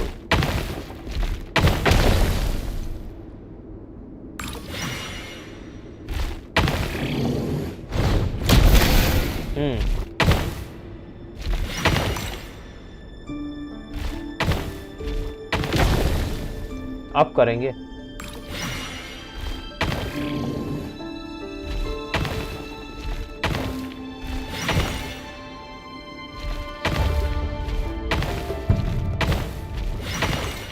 Yes. This place is filthy. And the smell is abominable. Clearly, the king doesn't allow his prisoners a single shred of dignity. Found you. Hello, Mr. Vedafilnir. It's you. Surprised? Oh, wait. I guess surprise isn't an emotion that prophets feel very often. I certainly felt some surprise in the moment when I was blinded. Surprise at the king's sheer ignorance. Surprise at just how unfairly this world responds to words of earnest remonstration. I'm curious. What did you prophesize this time? It wasn't a prophecy. It was a word of warning. Someone had to say it. The king has forsaken all reason in pursuit of his obsessions. I simply told him that if he continues on this path, Conria will surely fall. But he didn't listen. Worse still, he stabbed you in both eyes and locked you away. Dane asked for my help. The court is in complete chaos now, but I'm sure you predicted that. Everything is transpiring as I foresaw, yet I am powerless to change it. Fate is an immutable force. I can but lament as the inevitable unfolds. I do wonder whether giving a man the power to see the future does nothing more for him than slowly crush his spirit. Forgive my curtness, Vedafilnir, but the king did not suddenly turn on you today. His suspicions have been brewing for a long time. You can't have wisdom beyond the reach of your fellow man without attracting his fear and suspicion. There are things the king does not want to see. So, he doesn't want you having visions of them either. He blinded you because he thought this would make the visions stop. He wasn't entirely wrong. I did indeed lose my power to see the future. Right up until... Until what? Just now. I believe I saw something new. Well, tonight could go a lot of different ways. 5 of us banded together to storm the palace, also we could rescue you. This will go down as the most tumultuous day in Conrian history. I sense hatred in you, but also hope. A desperate hope that with the tyrant deposed, that will be the end of the story. But this is not the end. It is the beginning of a new chapter, in a whole new story. There are many men of honor and courage in this world, Rerir. But you are not one of them. You're not here for justice, are you? Is that a dagger? Interesting. Why not the polearm? It was always your weapon of choice. With your abilities, I don't doubt that you were able to recover some of your sight. But I also doubt that you want to make an enemy of me right now. Of course not. We're on the same side, aren't we? We could be. But I need you to be honest with me, Vedafilnir. At this point, you're my only hope for the future. You mean your future? With your beloved, Felindis? Yes. And I know there are bigger things at stake here. A dynasty, a nation, maybe the entire world. But forgive me, I care first and foremost about myself. I can't abandon the one I love to save myself. I just can't do it. But you see a broader picture of the future than I. You see the solutions to the biggest problems of our age. So tell me, what is my solution? What's the answer? In matters of fate, answers are either right or wrong. What will be and what will not. Maybe you are willing to pay a certain price in the pursuit of happiness, but unfortunately, fate does not negotiate. That is the cruelest thing about fate. It is unmoved by your sacrifices. That can't be true. I know it's your voice that I keep hearing in my head, urging me to see how the world is changing, to seek more power, so I can protect the things I love. You show me disaster, but you won't show me how to avoid it? Why? Why are you doing all this? My voice. In your head.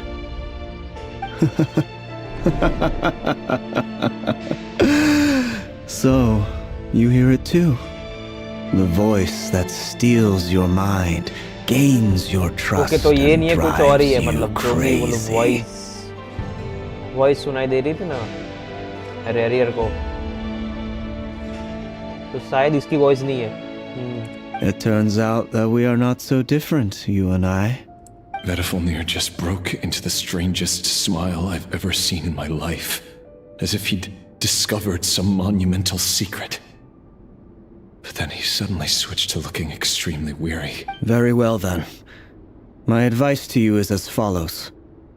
You must persevere. Whatever trials and tribulations you may face, be steadfast in the belief that they are your path to the future. For as long as you live, your story with Felindis shall not come to an end. That is the only chance you have of fighting back against. It is up to you whether you believe my words. Regardless, that is all I will say on the matter. I have no right to intervene any further. I will hold you to your word. Thank you for setting me free.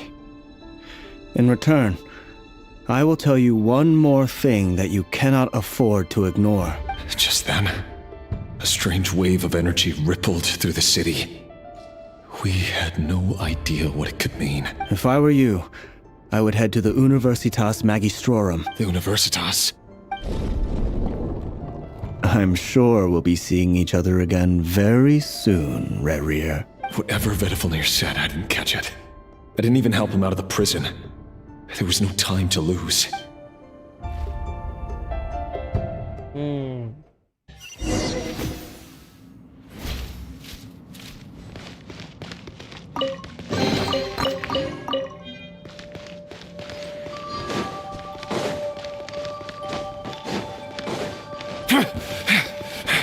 Monsters? Is this Rhindaughter's doing? Or the Universitas Magistrorum? Out of my way!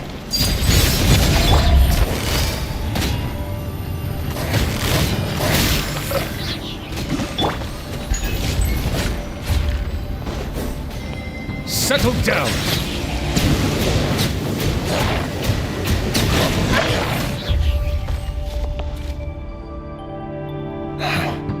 The Universitas. That reminds me of a rumor I once heard. Allegedly, the king installed secret mechanisms in the palace and around the city.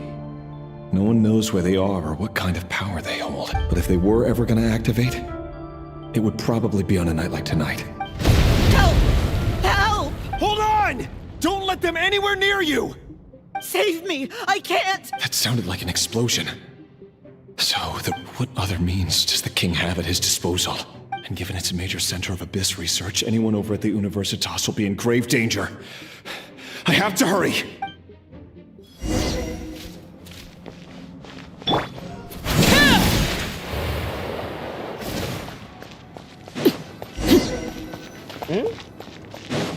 Okay, fight time.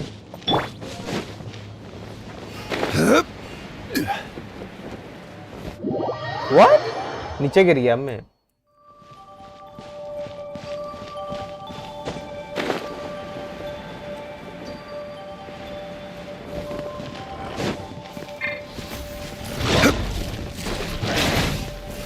Stabilize!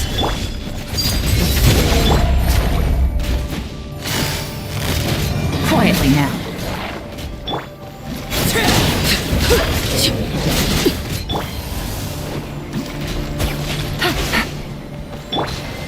Silence!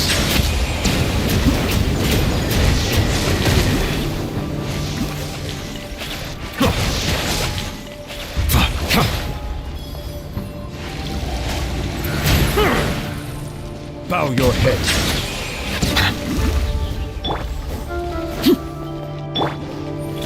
Gather! Lay to bear. Be sanctified.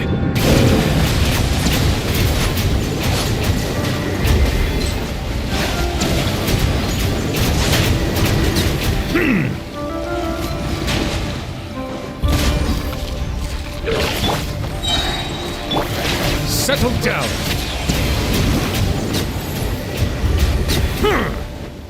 कौन आया?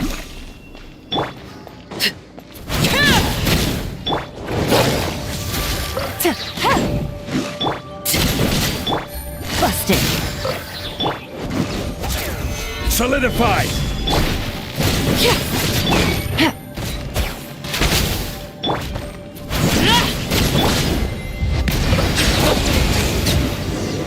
Yeah.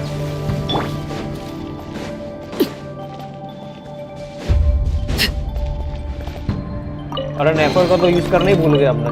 मैं भूल ही गया नेफर है.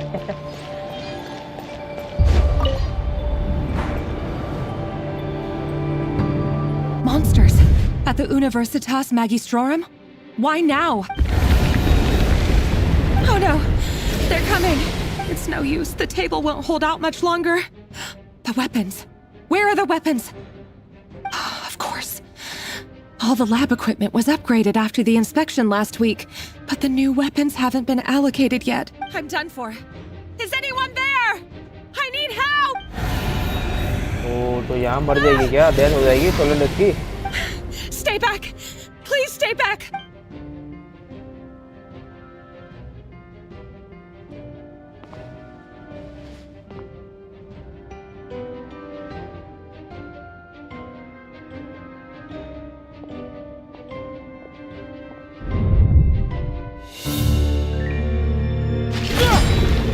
Okay, rare cutscene. What's that? Reverie! So the rumors about your work are true. What?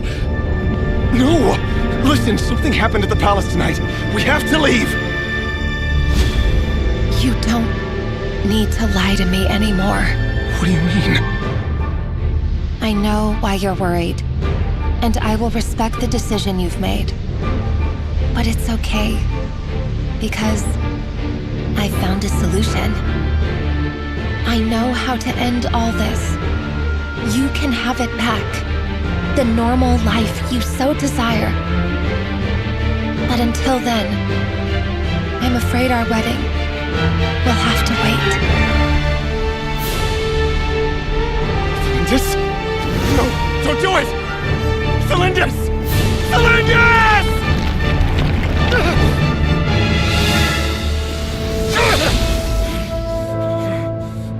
I told you, Rerier. Let her go. You will find someone better. No! No, I won't do it! I have to save her! By what means exactly? A lowly pawn. You lack the power and the strength of will. Do you know why? Tell me! Come to the palace. Join us.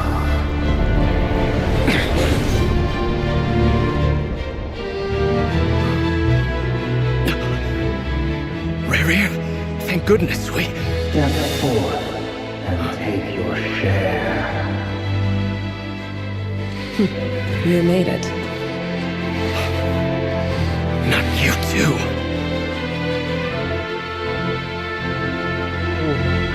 Hatred or grief, despair, desire. We all have our own.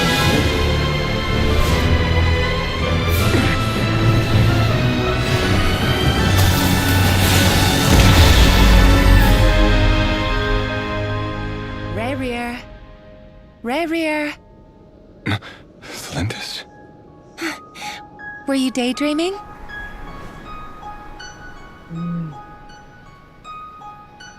You still remember, Rarier?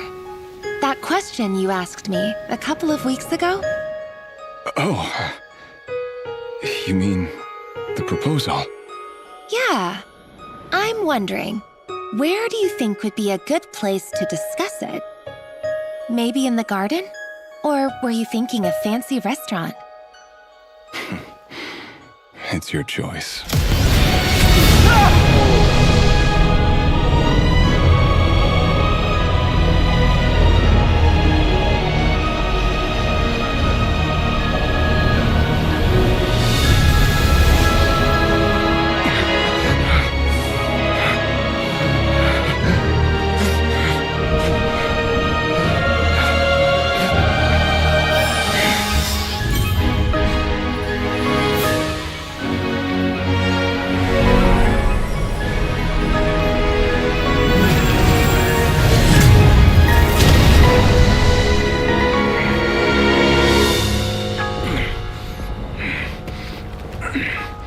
तो यहाँ से उसको power मिल गया अब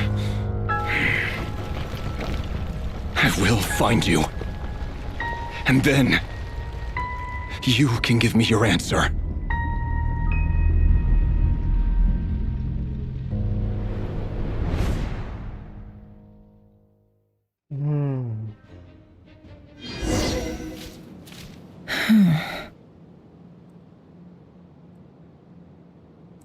So that's how the Raker of Solnari was born. A monster created by circumstance is a monster all the same. Viewing other people's thoughts for too long can get uncomfortable. Right now, I'm feeling a strong sense of loathing. In a nutshell, the story of Conria is what happens when the truth falls by the wayside. Everyone tells little white lies, and before long, you have a huge pack of lies that destroys everything. Time to get back. His past is filled with sorrow, but the tale of any fallen civilization is one of endless tragedy. Cruel as it may be, that was Conria's fate.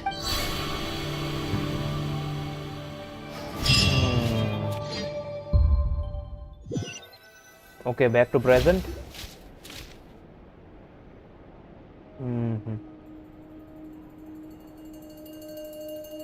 Everyone, I'm back.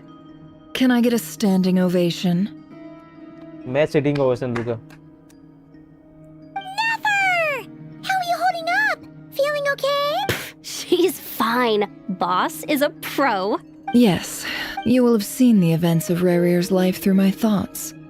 It's now clear that he is just a regular nobody, driven by personal tragedy, as he said himself. I mostly agree. There's only so much we can know about him from his memories alone. but they did give us a clear glimpse into his life in Conria. However, I would not consider Rerir to be a nobody. He was deeply involved in the events of that era. Yet, when the catastrophe of a generation strikes, nobody is safe. Sounds to me like you're speaking in riddles again. Is this you urging me not to abandon the people of Nodcry in their hour of need? That's not what I meant. Although I do hope you choose to remain a part of the plan. Without you, the mission ahead will be all but impossible. Then try to remember that I respond better to the carrot than the stick. Now, as for you, Missy, you were excellent. You stuck to the rules of the ceremony and kept your mouth shut the entire time. Bravo. Cool. So, can you fill me in on the deets now? Most of what I saw went right over my head. Patience. You'll hear the whole story, don't you worry. But let's meet up with the others first. It will save me narrating it twice. Yehoda? Yes, boss! Let me get that door for ya. That's more like it. For a moment there, I was worried you'd forgotten about the first clause of your employment contract. Forgive my curiosity, but what does the first clause say? It says I gotta do the annoying stuff that boss is too lazy to do for herself. Like opening the door, pouring the tea, yada yada. Is that right? If something is in the contract, it's because she willingly agreed to it.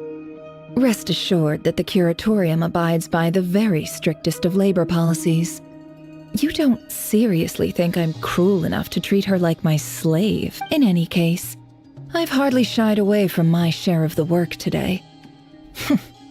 Hope I don't catch Flintz and Varka lounging about in their chairs, enjoying a leisurely cup of tea. There's nothing I dislike more than other people enjoying themselves while I'm hard at work.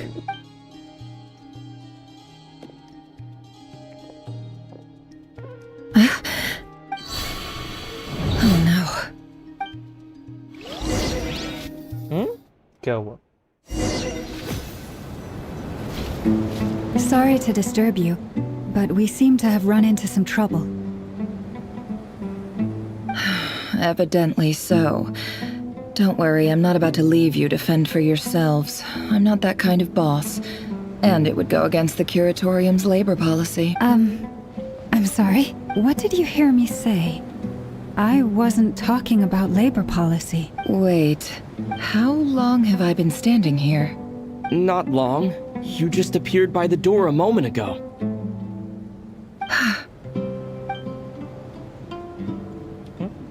क्या हुआ पता नहीं चल रहा है. What's wrong? You look like you've seen a ghost. We've been tricked. We never left at all.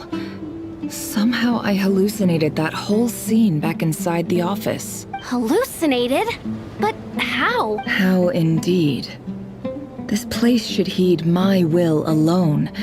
All thoughts and actions that occur in here are just a result of pawns moving across the chessboard in a carefully calculated manner. And nobody has access to this chess set but me. So you control everything in here? More or less. But yes, it's a special technique of mine. Has anything like this ever happened before? Only once. It was the first time I used the chess set. Is there any similarity between what happened then and what's happening now?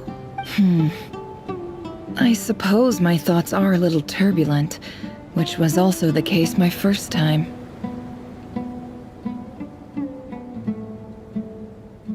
Is there anything I can do to help? The first clause of your contract clearly states that I only need your help with things that I'm too lazy to do myself. Meaning, you're not feeling lazy right now? Meaning, this is not something Yehoda can help with. The chess set is a personal treasure that I alone understand. Boss, it's fine. Oh, listen to you. What? Yes, really. Where would I ever find another employee as obedient and servile as you? God forbid anything ever happens to you. Okay. Well, anyway, I was thinking of fetching some water. There's gotta be a source around here somewhere. I suggest everyone finds someplace comfortable to take a rest. We gotta conserve our energy. Even though all this chess malarkey doesn't exist in a physical sense, mentally speaking, it's all real. And so is our tiredness and fatigue. You don't want to dismiss mental fatigue. Just because it isn't physical doesn't mean it's any less serious. But anyway, I got your backs, so don't worry about a thing. Don't I have the best employees? Jealous much? If we can find a suitable time, I'd love to borrow Yehoda for a day to help out at the Frost Moon Scions. Would you be amenable to that, Boss Nefer? Oh, Lauma. Have I ever told you just how pretty you are? Beauty runs from the tips of your antlers to the depths of your imagination. Time to rally, everyone. Follow me. As we continue our journey, the same rules will apply. That means stay focused and no talking no matter what we encounter. And don't disturb the chess pieces. You have my word that I will get us all out of here.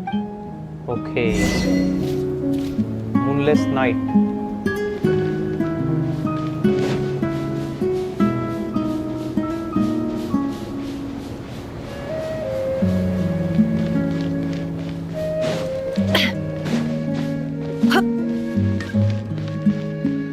सुमेरो में आ गया. This place looks familiar. That's not a good sign. There's someone up ahead. I wasn't expecting visitors at this hour. Wait, is that? Oh, it's him. There you are. Sinue's been looking for you all day. I think he has some news for you. Oh yeah? What were you doing just now, Uncle Retinue? Hiding away some more loose change? I know I saw some more. नेफर के पास में आ गए अपने. What do you mean loose change? Oh, come on, I'm too old for this. Just pretend you saw nothing.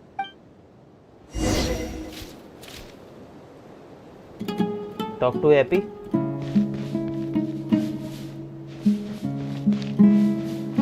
Epi.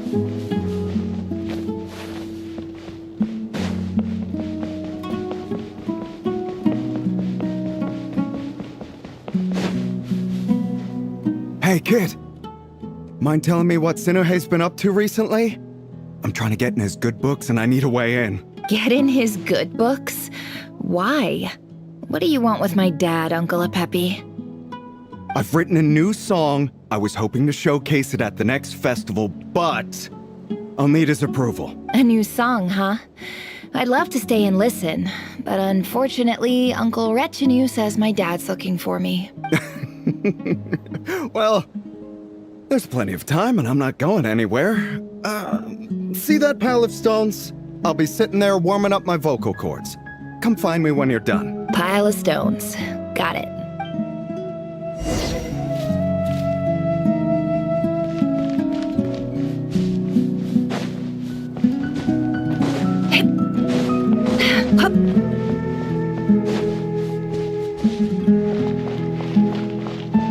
Hi, Dad. Uncle Retinue said you were looking for me. Ah, there's my little princess. If you'd gotten back just a little sooner, you could have shared the spoils of war with me. Spoils of war? Who were you fighting against, Dad? It was just a figure of speech. The aftermath of a sandstorm is no time to be waging war. I was talking about our war against thirst. I went out to fix our water supply problem, and now I'm back. Which means... We have a well again. That's right. I found a new one and brought back as much water as I could carry. It should last us for a good while.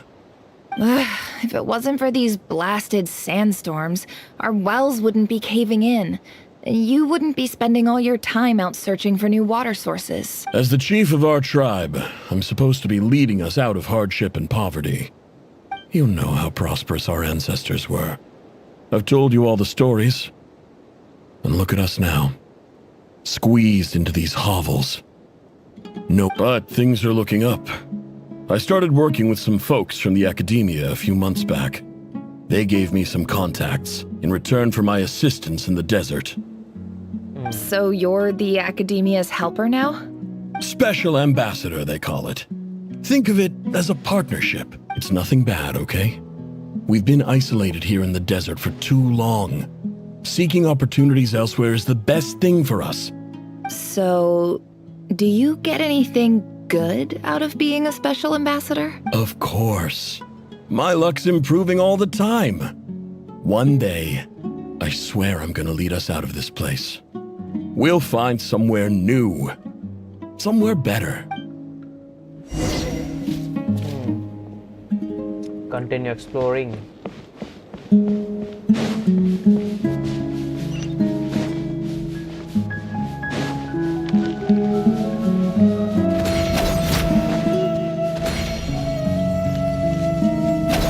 Okay, nice ability.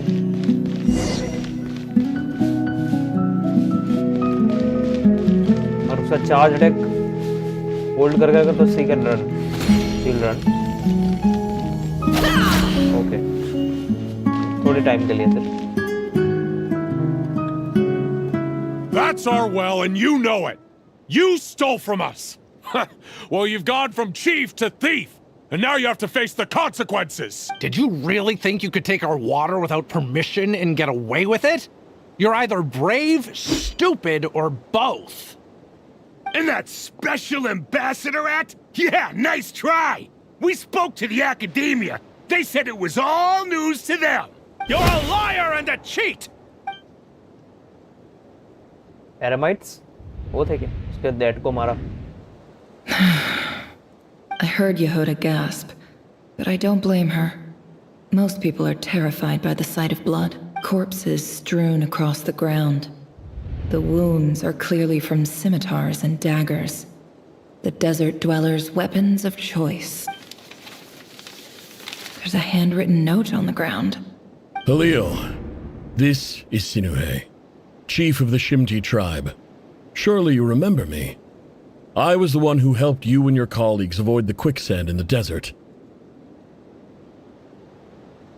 This is my second time writing to you. I assume my last letter must have gotten lost in the mail, as I didn't receive a reply. I hope this one makes it to you safely. I'm writing to you because I need some help. That sandstorm the other day completely blocked up our well, forcing me to look for another water source in Iab and Unut territory. Praise the gods. The well of the Iab tribe was intact. It was my last resort. I drew what water I could and left, but not without being spotted. I fear they will retaliate. You told me to write to you if I ever needed help. You said you'd be my ally in the academia. I urgently need you to formally recognize my title of Special Ambassador and send some of your people to assist me for a few days. It's the only way I can convince them that this was the Academia's decision and prevent them from retaliating. This is an emergency. Please send help as soon as possible. Looks like this letter never got sent. The writer died a grisly death, and the letter was trampled into the ground. It's badly defaced. Some parts are barely legible. What a ridiculous lie the surviving Shimti tell. Their whole village was butchered over a sip of water.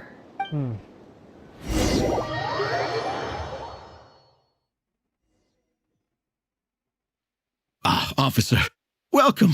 Welcome to our humble village. I thought you would at least have the courtesy to provide some respectable libation. This is the finest wine Aru village has to offer. I promise. Aru village.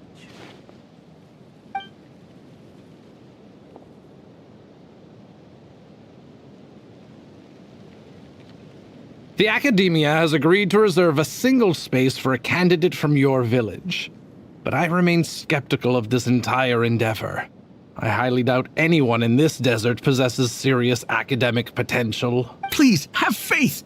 If not in us, then in our God. The child we found shows great promise. I beg you, take her away from this place. Give her a chance. Don't let her talent go to waste. I don't recognize her. New arrival? She showed up here a few days ago and we took her in. She's a really bright kid. Please help. I'm begging you. So, where are you from? Nowhere special. Just a sand dune. What about the rest of your family? How many of you are there? Just the one. आर्लेकिनो जैसी voice है बे? It's only you? Correct. So, no brothers, no sisters, no mother or father? Any who have slept on a bed of sand, I call my brothers and my sisters. Apart from that, I have no family. All right. Get over here. Sign your name on the form.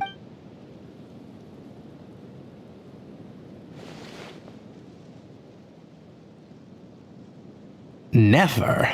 नेफर ही है, हाँ मुझे लगा। Rather fair-skinned for a desert dweller.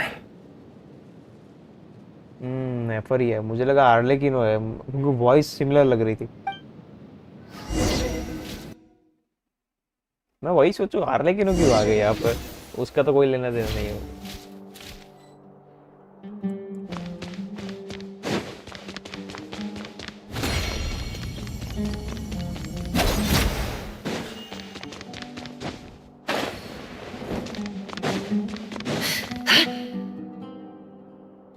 Nefer, this term's assignments have been issued already. Please read through the materials thoroughly, conduct your own additional research, and then write an essay on the topic. Yes, Professor, I'm aware. I just had a couple more questions I wanted to get your perspective on. Oh? Please ask away. Well, I saw the other students' problem sheets, and I couldn't help but notice that my assignment is much easier than theirs. Do you really think I'm a weak student? A weak student? Goodness, no. Quite the opposite. You have a sharp mind. Almost too sharp. I think what you're saying is, a weak student wouldn't have noticed the discrepancy.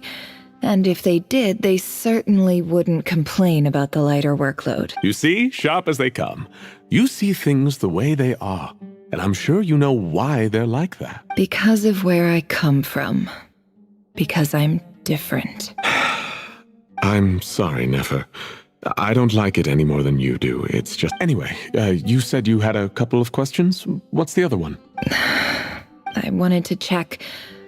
If someone sent me a letter to the academia, where do I go to collect it? Ah, your family wrote to you. Well, as long as they put your name on the envelope, someone should hand it right to you. Not exactly. It's not even a recent letter. I was just curious where the mail would end up if no one collects it. The House of Dana, I expect. I know there's a box for unclaimed mail somewhere in there, probably sitting on a shelf. Whatever you're looking for, that'd be the place to start. Okay, got it. Oh, don't mention it. Honestly, I feel like I failed you. I'm supposed to be your teacher, but I haven't taught you anything. Hey, don't say that. You're a great teacher, and you do your best for all your students. But the rules are the rules. You're not allowed to teach students like me. It's not just the academia either. The whole world bends over backwards for the successful, and leaves the losers to suffer and die. Oh, my dear child. Don't tell me you've given up on life already. I haven't. I just think that if you want to make it in this world, you have to find a way to become successful. Okay, look for the box containing the letters.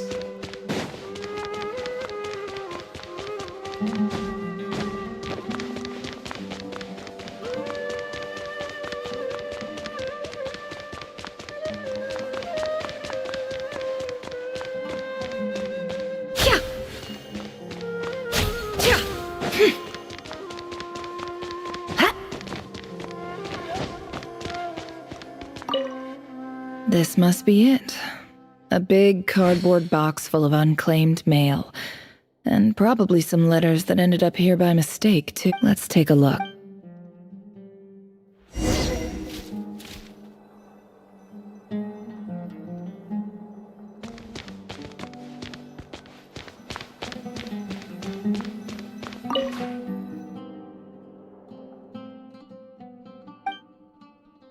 A dilapidation survey from Port Ormos. Looks like it's from a Core of 30 representative. What a strange thought. A bunch of mercs losing sleep over This one was never even opened. I guess the recipient didn't care what the Core of 30 had to say about anything. Who was it addressed to? I don't recognize the name, but it must have been a Kasharawar professor. This one is addressed to the Amorta Sage. The title is Changes Observed in Satyavada Life Symptoms. Why do all these letters read like full-blown dissertations? Guided by the incense, we became lost somewhere in the forest. All the barriers between levels of consciousness disappeared as our minds soared around in circles, looking for a branch to seek refuge on.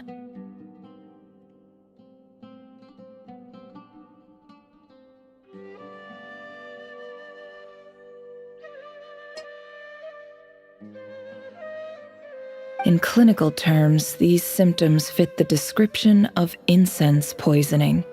The Amorta Darshan strictly prohibits the use of hallucinogenic substances, but I believe there are still people getting away with it. For example, my neighbor who always breaks out into song and dance after using incense. This seems like something the academia would want to know about. Wait. What's this written on the back? The note says, "The sender authored this letter while under the influence of mushrooms. I would send it back, but no return address was provided. Stamped by the Grand Conservator of the House of Dana." This next one is addressed to Grand Sage Azar?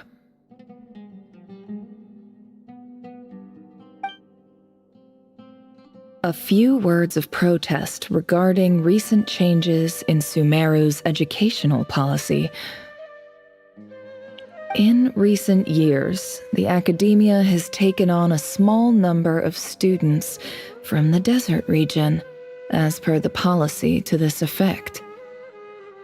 However, it appears to me that these students have not, in fact, been provided with educational opportunities that are, in any meaningful sense, equal to those enjoyed by their peers, as well as receiving dumbed-down assignments and perfunctory tutoring.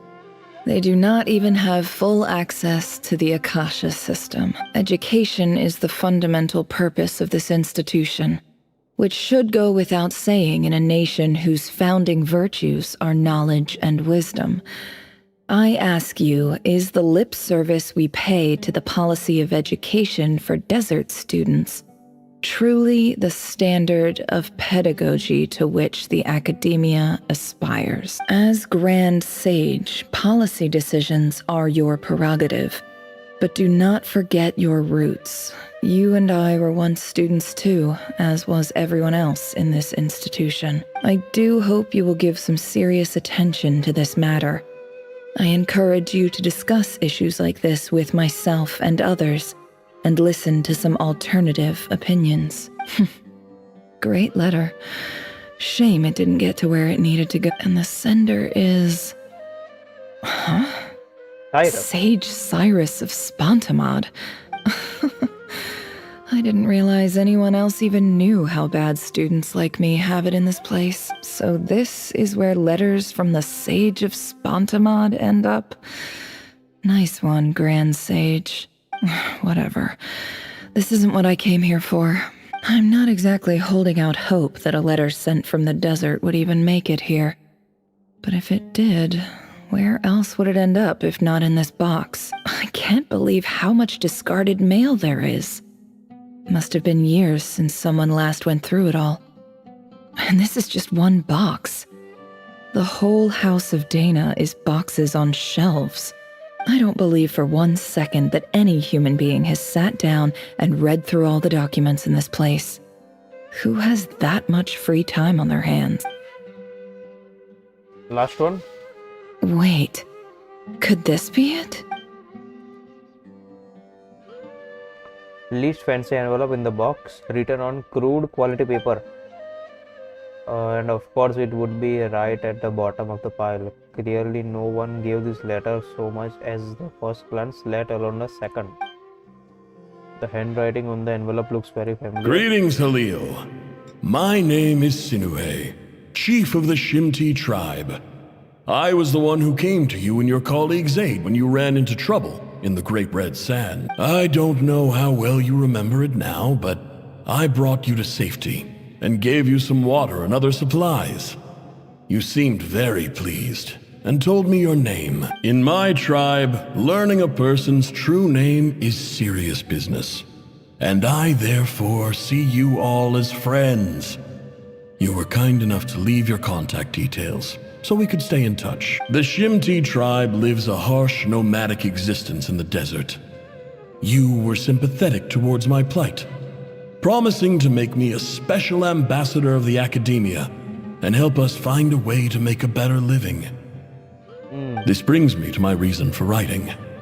Our tribe has fallen on particularly hard times, and I would like to ask for your assistance. There was a terrible sandstorm a few days ago, which blocked up the well in our land.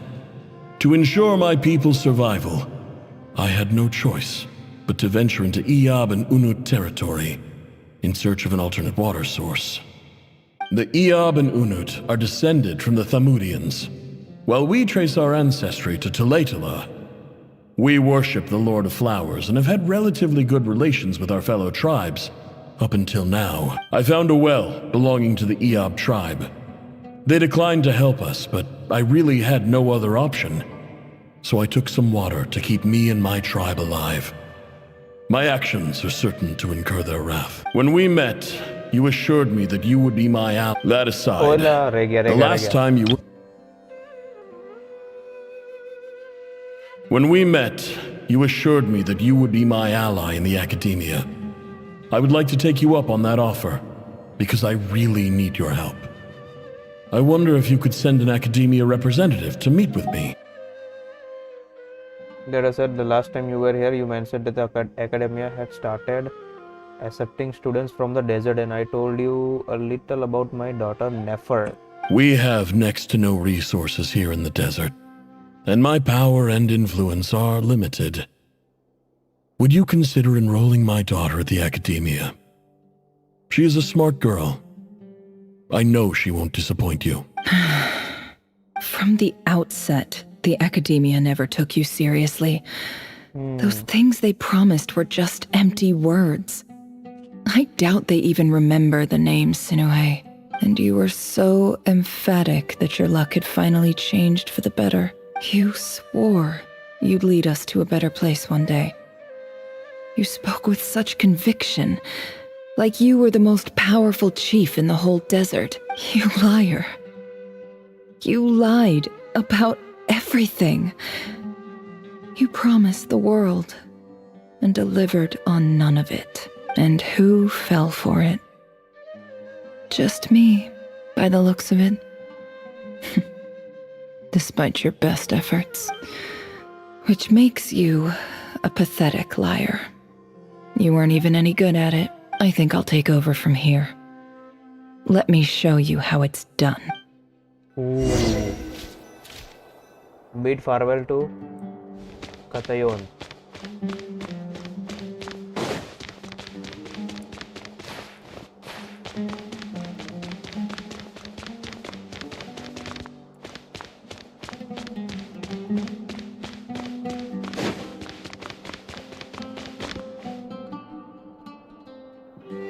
I just came to say goodbye.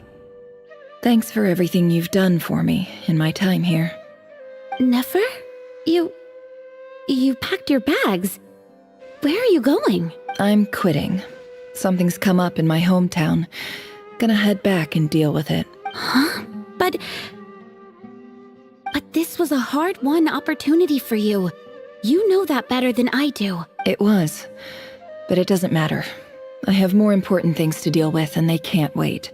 Oh, and I didn't want to overfill my bags, so I left some incense on your desk. What's wrong? I thought you liked incense. Although, I did read somewhere in the House of Dana that it has hallucinogenic effects. Don't use it all at once, all right? Isn't this the stuff you brought from your hometown? You're just letting me have it? But you said it's a rare and valuable commodity. Yeah, I lied. It's not rare at all. There's this bunch of ruins near my hometown that are practically overgrown with this plant. It's not worth much. Keep it, it's fine. But never... All right, that's all from me. You take care.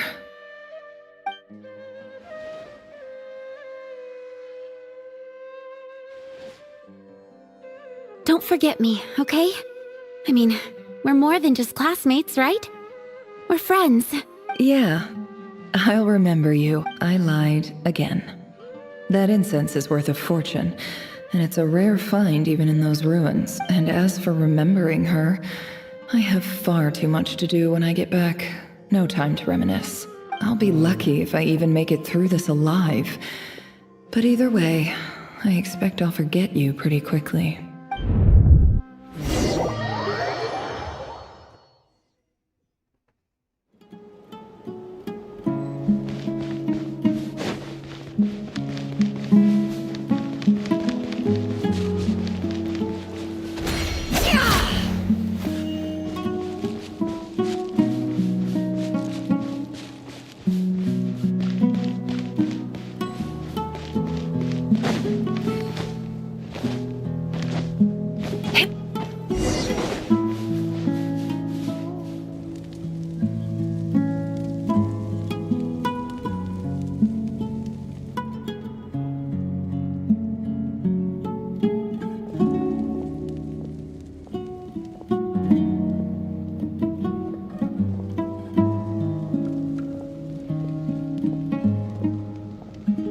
It's a pleasure to meet you, Mr. Arif. So, what does the Academia want? Since they've sent their special ambassador, I assume there's a big business deal to be made. If not, I'd be very disappointed. Please, sir, lower your blade. You're lucky I'm the one they sent. Not all special ambassadors share my admiration for the Iab people. The ever-shifting balance of power in the desert reduced the once great civilizations of this region to rubble and sand. But the story of the Iab has a very different trajectory. Others grew weak, but you grew strong, beginning in obscurity and moving to prosperity. You're the only ones who defied the trend. Huh. So, you do know who you're dealing with? This well is the perfect symbol of your strength, is it not? It used to belong to the Unut, but it looks like you have control over it now. You're not wrong. But I'm sure you didn't come all this way just to flatter us. Of course not. I came to bring you some very good news.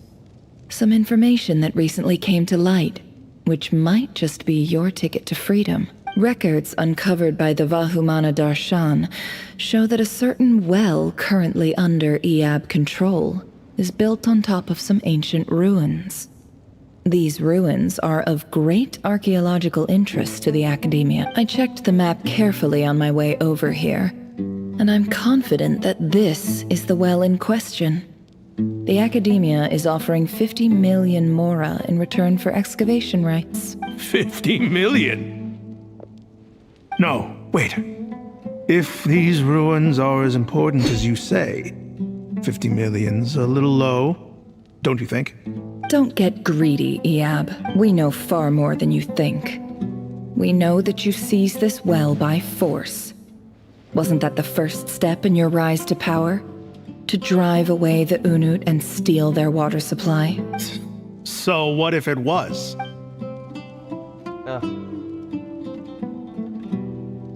मारने के लिए ready हो रहे हैं? Don't worry. As unscrupulous as it was, it's something we're willing to overlook.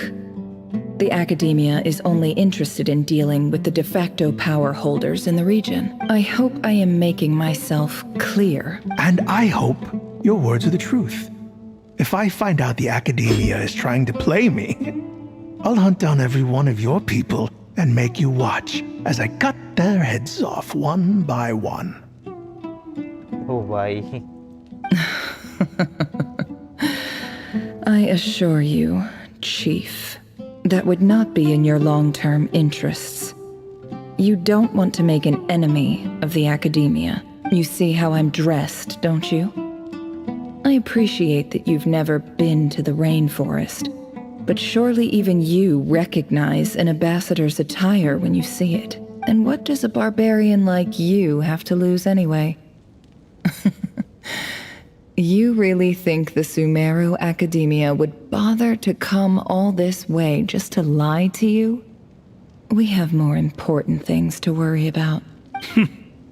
All right, I take your point. The Academia is the highest authority in the land. I'm sure you're trustworthy people. In that case, we have a deal. We will sell you the excavation rights. I'd like to thank you, Ambassador. This is good news indeed. Excellent news. In fact, it calls for a celebration. Would you do us the honor of staying a while and enjoying some Eab hospitality? Gladly. I am partial to wine myself, and I trust you are as well. So let's indulge in a few drinks together, in celebration of this momentous occasion.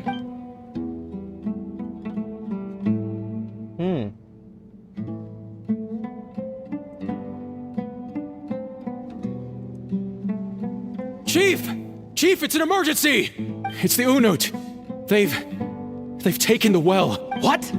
Well, don't just stand there. Take it back. Yes, Chief.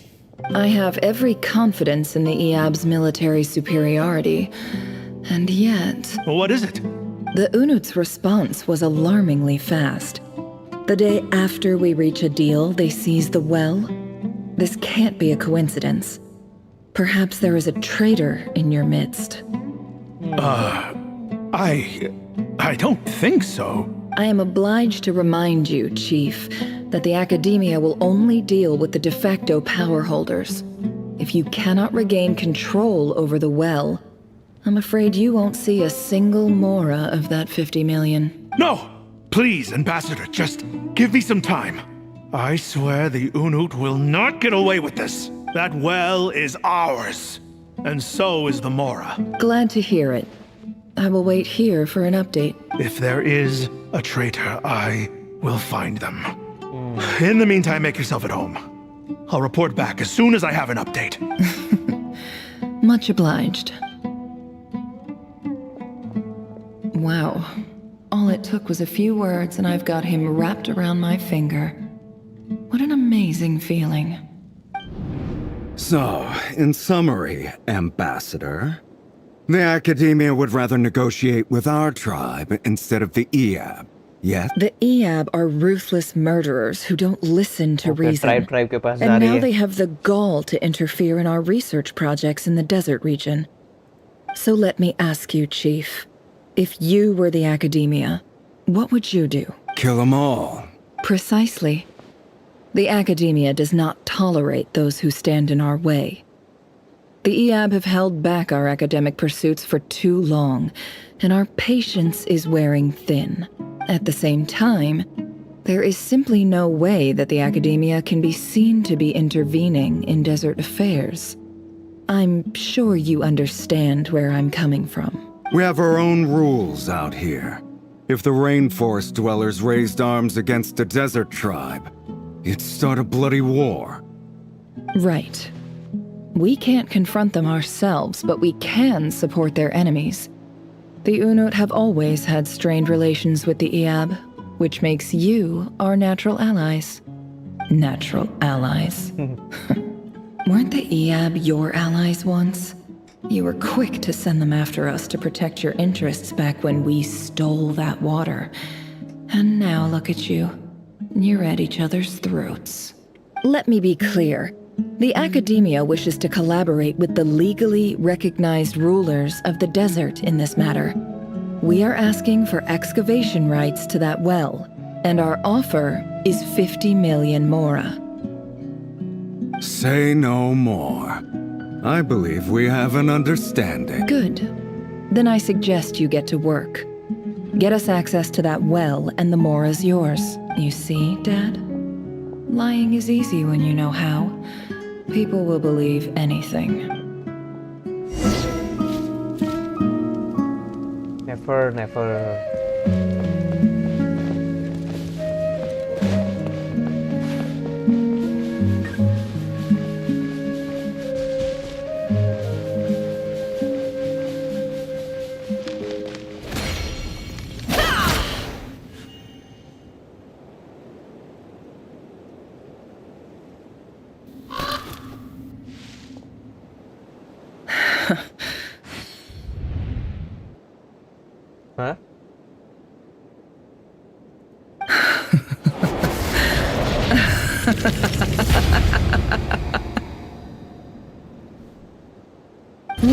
yourselves. You may be vile, savage monsters, but your butchered bodies bleed like any others. You're no different. You're nothing special at all. The monsters who destroyed my home, they're just ordinary, petty human beings. What a joke. I think we're even now. Maybe I've even done the desert a favor. It's a better place without all these people around.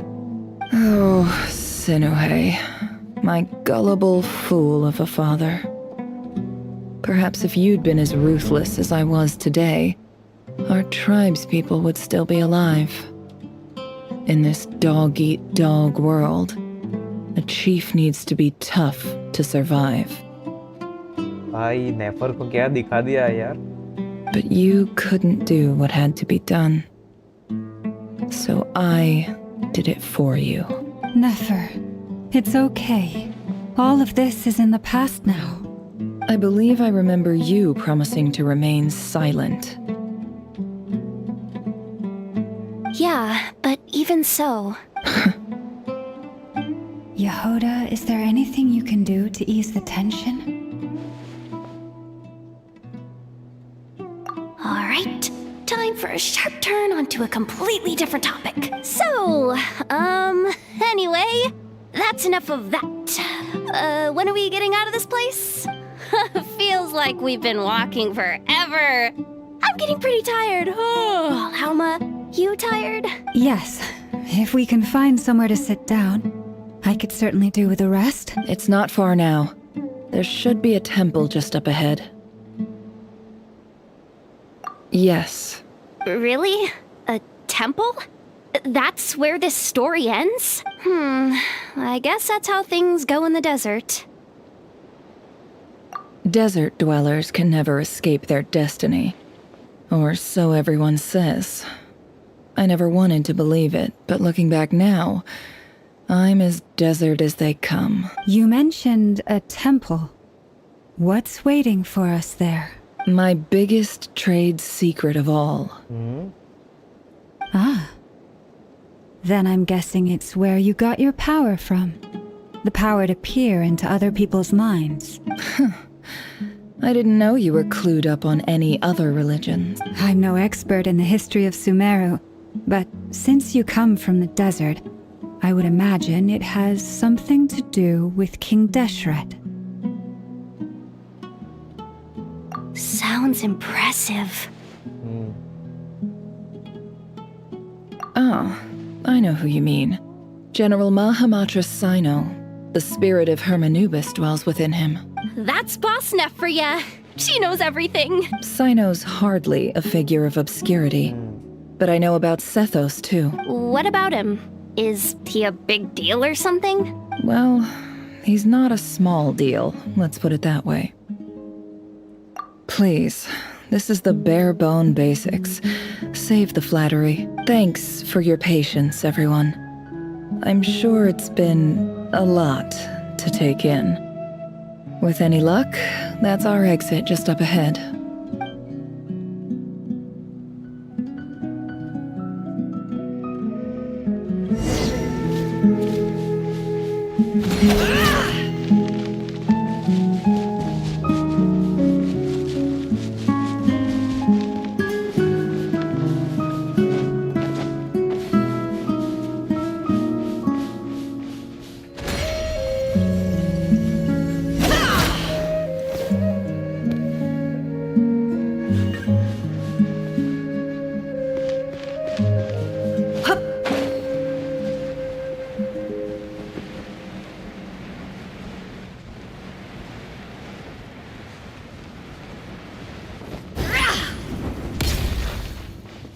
Oh.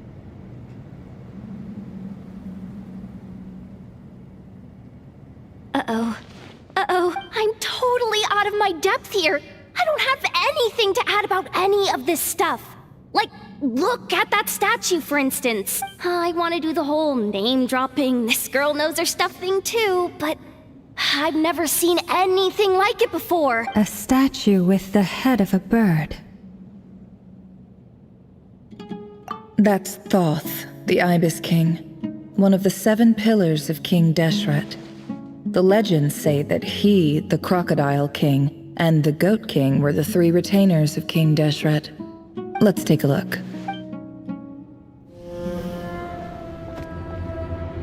Okay, continue.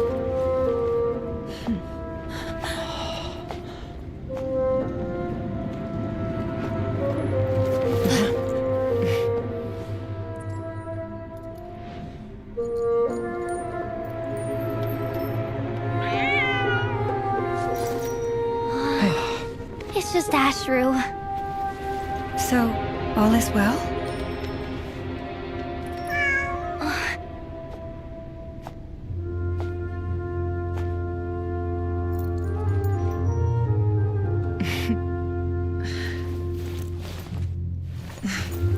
Typically speaking, at this point, the world disintegrates. Then we find ourselves back in the outside world. Besides, these are my memories. There's nothing to fear. You're sure? Of course. It's almost over.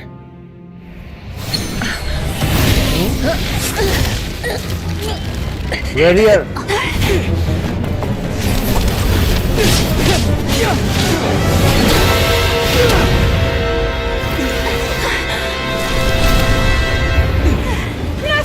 Hold on!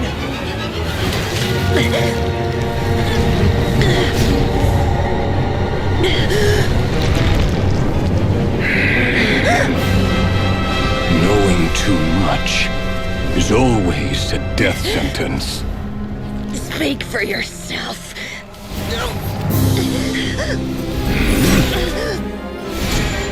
भाई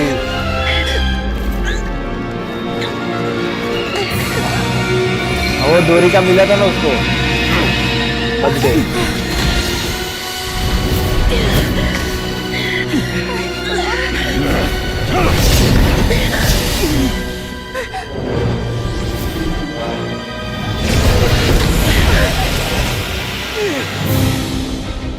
How repulsive.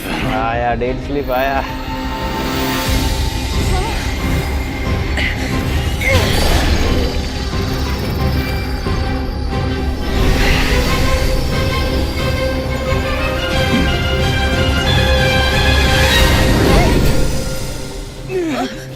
के बाहर आ गए कोलंबिना डेंसले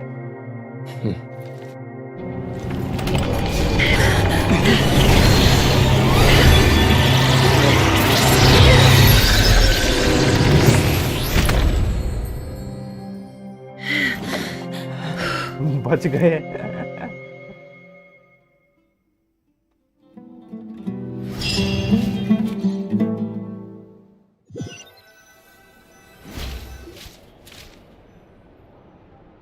Timed that pretty well, didn't I? It's okay. I'm just glad no one was hurt. Paimon noticed you doing something too, Dainsleif. Were you helping get them out? Of course. When I asked Nefer to conduct this investigation, I was not naive to the dangers involved. I had a duty to ensure your safety. Good to know your sense of justice is still intact after all these years. I take that to mean that you saw the truth. That comes as a great relief. I certainly did. And thanks to your help, I also managed to trap Rerir inside the chess set. Whoa, really? How'd you manage that? Well, to be honest, I sensed that something was wrong long before we made it to the temple. By using this fragment to probe into Rerir's past, well, the monster formerly known as Rerir. It seems I alerted him. I was tracking him, then he caught on and started tracking me too. Can't say I'm surprised. But how did he track you through your thoughts alone? That shouldn't be possible. Rerir was a secret agent who reported directly to the Vinster King. He is an expert at finding a trail and hunting down his pursuers. No wonder. He infiltrated the chess set, read my thoughts, and built a new virtual chess set inside of it. That's why we weren't able to leave at first. अच्छा Speaking of your chess set, it's quite a remarkable item. Would I be right in thinking you have some connection to King Deshret? You overestimate me. I only have a connection with one of his underlings, the Ibis King. You all saw how this came to be. A long time ago, the Iab massacred my tribe, the Shimti, in our home village. A few years later, I enrolled in the academia, where some new information came to light. The Unut and the Iab fought a bitter battle over the rights to a well, all for the sake of a non-existent 50 million mora. The Iab ultimately won that confrontation, but their victory came at the cost of almost every warrior in the tribe. The final blow to the Iab came at the victory feast, when an Unut assassin beheaded their chief right before my eyes. The remaining Iab fled and have been scattered to the winds ever since. Having gotten my revenge, I returned to my hometown, where to my surprise, the nearby temple was still standing. There it was, seemingly immune to the relentless hostility of the desert, while my tribal home lay in ruins. As I stood there gazing at the temple, I noticed a cat just outside. This cat, as it turned out, was home to the spirit of the Ibis King. He led me to a gate deep inside the temple, and there he made a deal with me. This chess set is my gift from the Ibis King. The chessboard within is made to the same specifications as the one in the mausoleum of King Deshret, and represents his power of piercing analysis. With this chessboard in its container, I gained a certain ability to perceive hidden secrets. Now, you could conclude that the Ibis King simply wanted to give the people of this world the power to seek the truth, but I don't believe that's the full story. Every god plays favorites. Their hearts are as fickle as any human's, full of secrets, perversions, egotistical tendencies. But precious few gods are willing to admit this. It is the same with all powerful forces, including fate itself. Their gaze falls preferentially upon a select few. As you rightly point out, this is an act of favoritism. If you're alluding to the Abyss, then yes, I agree. Gather the others. It's time to share everything I've learned.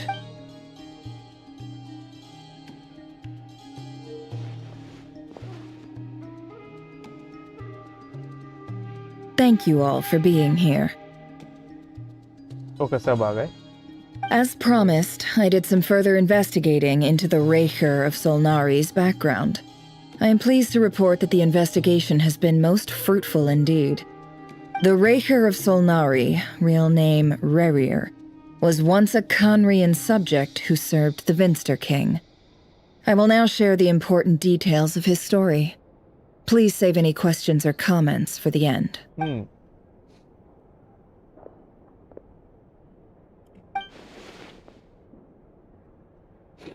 At the Winster King's behest, he gathered intelligence and assassinated decision of the Crimson Moon dynasty, unwilling to take down his beloved Thalindus, who was secretly of Crimson Moon heritage. He then got dragged into court politics. A different voice which spoke to him of his fate was like a reflection of the moon, though he could disturb the waters to gain some temporary relief. He was powerless to erase it entirely. In contrast, Rerir's own life was like a reflection of a broken moon. Once the stormy winds of fate blew across the water surface, it was utterly destroyed. Thalindus smuggled away a piece of moon before disappearing through that mysterious portal. It was passed down through the ages, finally falling into the hands of the knave. But what lies on the other side of the portal, of that portal? Is it really a whole other world? हाँ, वो पता नहीं क्या portal था जिसमें वो थलिंडस गिर गई, या फिर क्या था पता नहीं, अलग ही था portal. Thalindus never had the chance to share what she found there, neither did Rerir, who followed her in. So that's why he's so obsessed with the moon. A tragic tale, to be sure. But It does not excuse his many transgressions, no matter how much Rerir suffered in the past. The fact remains that he is what we know today as the Wild Hunt, wreaking havoc upon innocent lives in Nodcry. He becomes more dangerous with each passing day. If left unchecked, it is simply a matter of time before all of Tevat suffers the consequences. This is a threat that the Knights of Favonius cannot ignore. A question for Miss Columbina. Forgive me if this is presumptuous, but have you ever seen the spatial gateway that appeared in Rerir's memory? Never. But I have heard stories of something called the Moon Gate, and this seems to fit the description. Miss Lauma, any thoughts on this? In the lore of the Frost Moon Scions, the moon is believed to hold many secrets. Some sources speak of ancient knowledge, others of a gateway to the unknown. The term Moon Gate is one I have heard before. But as is the case with all of our legends, there are no records of any first-hand witnesses. We cannot know whether it truly exists. Then back to Miss Columbina. As a moon goddess yourself, do you have some idea of where the Moon Gate leads to? Not at this stage, sorry. I do hold the power of the Frost Moon, and my strength is recovering well. I can sense that the gate would open at my command, but... But there's more to the power of the Frost Moon than that? Yes. A moon goddess has the right to open the Moon Gate, since it is a path to the moon. But as never mentioned, holding open a spatial gateway takes a huge amount of power, and right now, I need to conserve my energy to fight the Reihir of Solnari. I'm afraid this is one mystery we may have to leave unsolved for now. I agree. Better to save your strength. But if you'll humor me for a moment, I have a bold conjecture of my own regarding the world beyond the gateway. I highly suspect that neither Tholindis nor Rerir made it through unscathed. The evidence pointing to this is the fact that the Reihir of Solnari exists in the form of countless fragments. With the abyssal power he wields, no ordinary foe can touch him, let alone tear him to shreds. And yet, the Wild Hunt proliferates wherever his scattered fragments lie, drawing hordes of monsters to many different locations across the land. So your theory is that Rerir was physically torn to shreds by some powerful force? Hence, why the Wild Hunt is a distributed phenomenon, rather than a unified one? Makes sense to me. Explains why the Wild Hunt is so pervasive, and why he's been trying to piece himself back together. He was whole to begin with, and he wants to be whole again. Without the power of the Abyss on his side, he almost certainly would have perished the moment he was torn apart. But the Abyss, much like a curse, has kept him alive. I could not agree more. The power of the Abyss is most surely a curse. It is a compelling explanation, and one that accords with my present understanding of Abyss creatures. Whether the life form in question is primitive or advanced, if a curse has extended its lifespan unnaturally, it will continue to survive in spite of everything. This raises some interesting questions. I will run some experiments and see if there is any validity to my suspicions. That being said, regardless of whether my research bears fruit, I would like to thank Miss Nefer for conducting such a thorough investigation. Already, it has greatly enriched my understanding of the entity we face. My pleasure, Mr. Albedo. I too hope that the information I have shared today proves useful as we look to formulate the next stage of our plan. Hey! What is it, Dainsleif? You look really upset! It's just... when I think of the man I once knew as Rerir, I struggle to understand why things had to turn out like this. The two of you used to be friends, didn't you? I don't know if these words will bring any comfort, but my heart goes out to you. Mine too. We can never know all the hows and whys of the way things are. The moon and stars are full of untold secrets and lies, and the skies are host to many more mysteries than these alone. Yet, none of that can begin to compare with the complexity of human life. Those are the first comforting words I've heard in a long time. Thank you, both. Well, I think this is a good place to end today's meeting. I'm sure Nefer needs some time to recover. She's been through an awful lot today. That's very thoughtful of you, Lama. Of course. Sounds good to me. Take some time to rest and digest before we reconvene to nail down a plan. Okay. Back at the hotel, you sit with Paimon for a while and discuss what lies ahead. Hey, is this a bad time? Hope I didn't kill the conversation. No need. Come on, let's talk outside. Warka.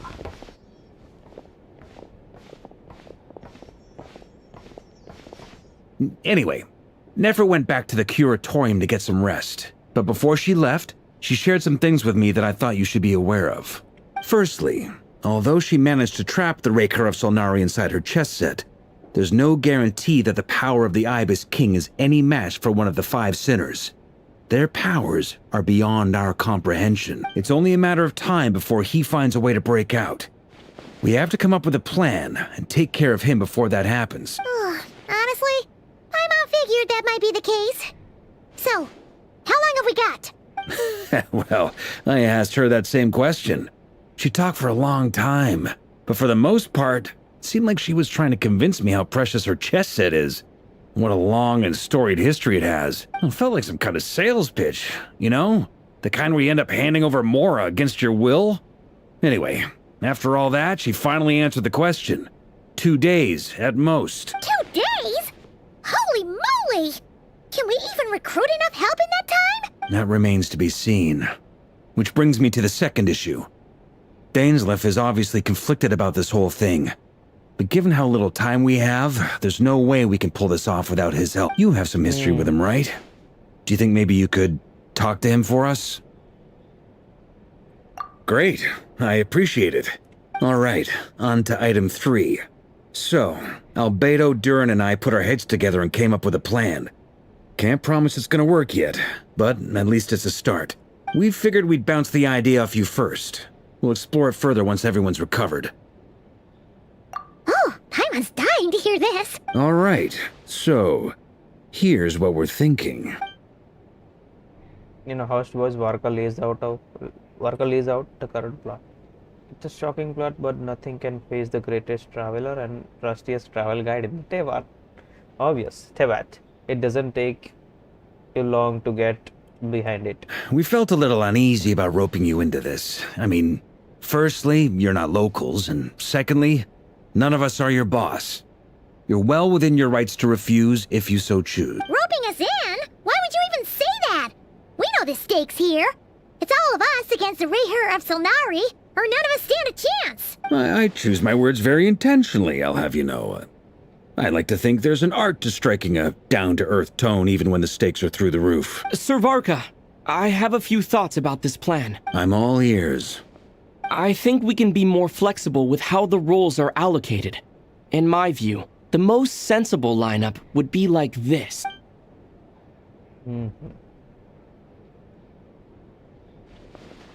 I see your point, yeah. But if that's how we're going to approach this, you'd better make sure you're ready. To be clear, I don't doubt your abilities. Far from it. I just want to make sure. Are you really willing to take all this on? I want to do everything within my power. The Rayher of Solnari is a truly fearsome opponent, and if I do my part, it'll greatly reduce the risk for everyone else involved. Well, that tracks with what I've heard. Jean's mentioned in her letters that you're so diligent it's almost abnormal. As in, most people weigh up the risks and rewards in situations like this. But you seem to just march towards danger without a moment's hesitation. Of course, everyone appreciates a fearless pioneer. But all that aside, I'm the Grand Master of the Knights of Favonius, and you're our honorary knight. I want to make sure your courage doesn't come at the expense of your safety. Thank you, Sir Varka. I should be the one thanking you. It means a lot to have you on board. I'll give some serious thought to your suggestions. In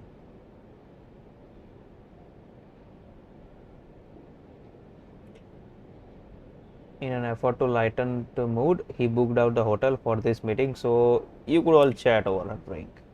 As the moon rises in the sky, you and Paimon leave your room discussing whether Paimon has any other option than fruit juice. Everyone is already there waiting for you. They are chanting and smiling. Clearly the rest has done them good, as well as the existing crew. Some unexpected help has arrived. Still, you remain conscious of the fact that the future of Nordkara rests on what is decided tonight. So many lives are at stake. You may never meet most of them, but whether they know it or not, all of them are counting on you. Game of blood and अरे क्या था? Discuss the plan with everyone. Okay, everyone is here. Oh, Dory hai.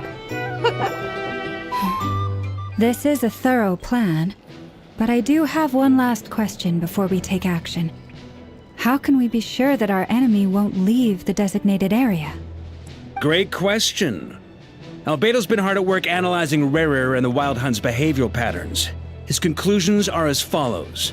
देखे तो कितने Flames, Yoda, Dory, Aino, Inefa, Lauma, Nefer, Traveler, Paimon, Warka. एक नहीं है ना? अरे Dainsleif किधर गया?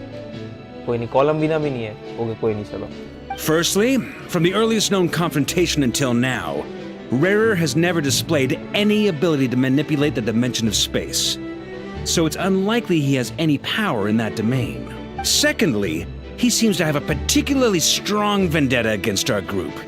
If we put him in a fight-or-flight situation, he'll choose to fight every time. Thirdly, finally, and most importantly, he is consumed by hatred, both for the moon and for his enemies. Turns out, we tick both of those boxes.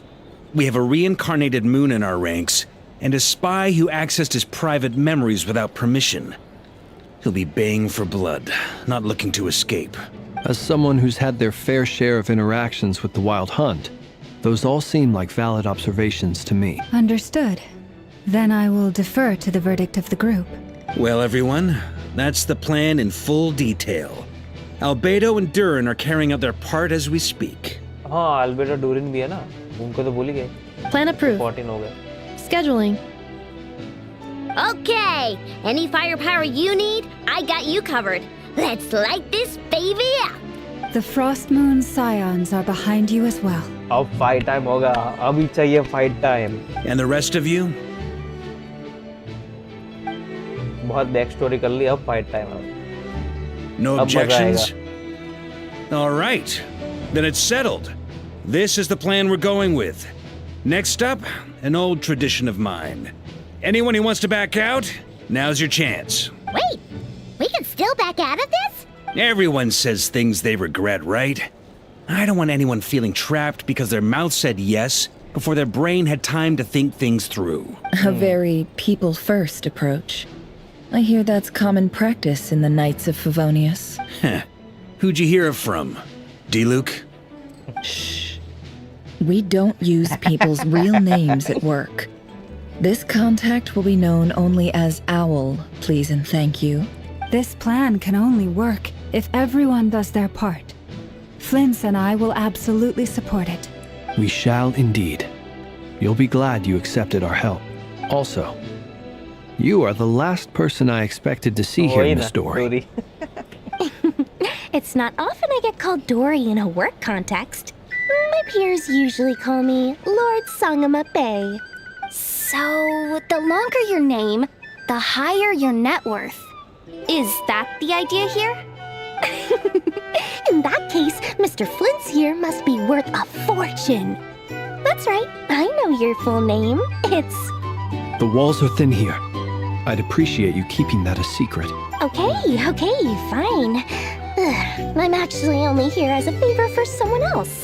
Do you have any idea how much it would cost to hire me otherwise? Oh, does this mean someone out there actually has the power to boss Dory around? It most certainly does not. We have a long-standing and mutually beneficial business partnership.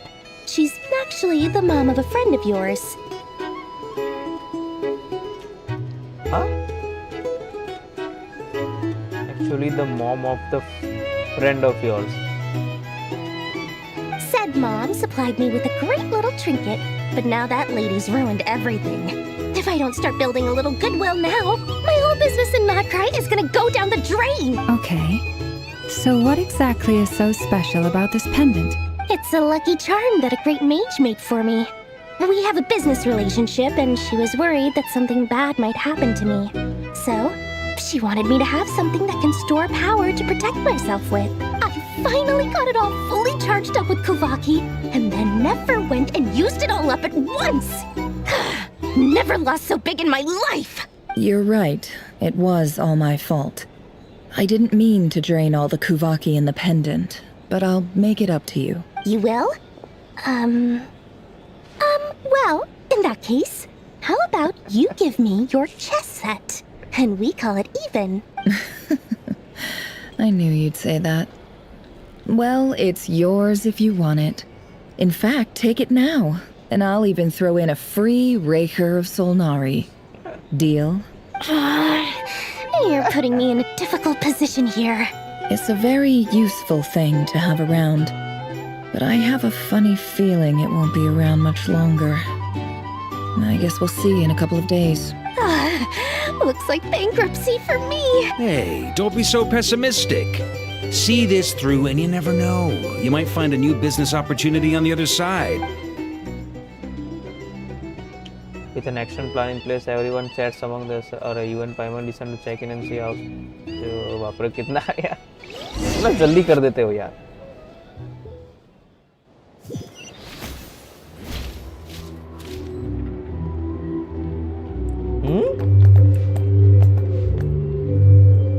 Chilling. ये क्या लेके cardboard लेके खड़ा है? Look for debris.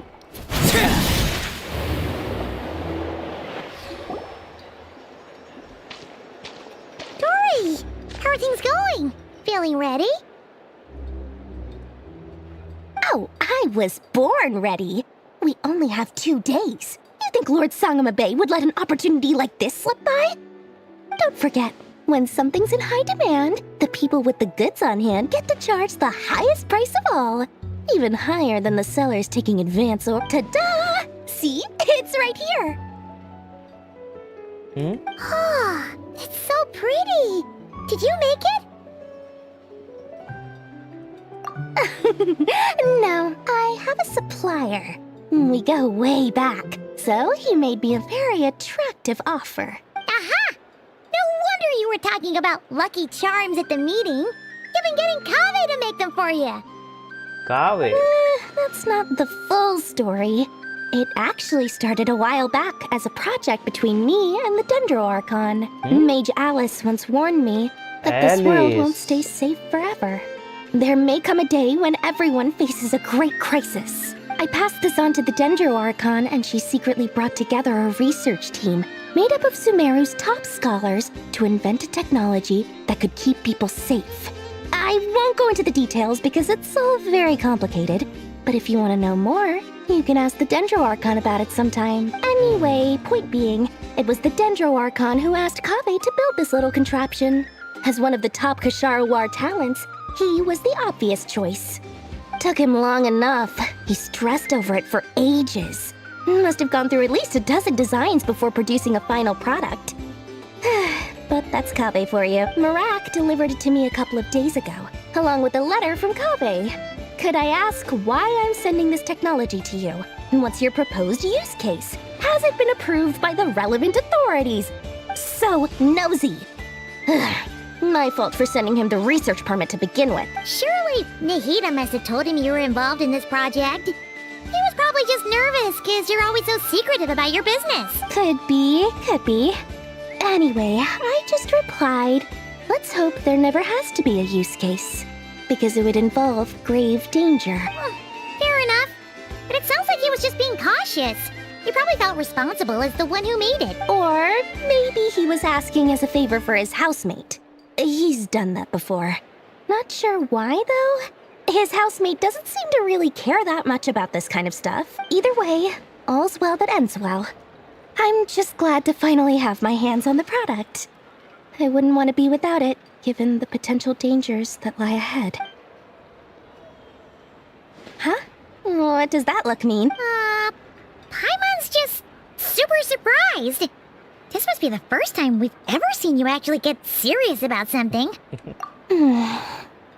Well, a long time ago, I made a promise to myself. I promised that I was gonna live every day of my life with a big beaming smile. Obviously, Mora plays a big part in that. But there are always gonna be times in life when you have to give something back. That could mean paying back a debt, returning a favor, or showing some kindness. Alice has been a huge help to me over the years. She was the first investor I ever had. And I want my investors to know that Lord Sangama Bay is the best in the business. And more than that, no one knows what the future will bring. Whatever happens, I want to make sure the Dendro Archon and all of Sumeru is prepared to face whatever comes. Oh, that? I was just making sure Nefer and I are square. Don't be thinking it was some sort of benevolent act. I'm no saint, so don't treat me like something I'm not. My priority is doing the business that I want to do. So long as my conscience lets me, but it usually does. That's the Lord Sangama Bay business model. Alright, if you say so. I do say so, and that's the whole point. I'm a businesswoman. Don't go trying to figure out what kind of person I am. You'll exhaust yourself. Much easier for everyone involved if you just take my word for it. Oh, and could you two help me get this stuff where it needs to be? Thanks so much. You're my favorite assistants.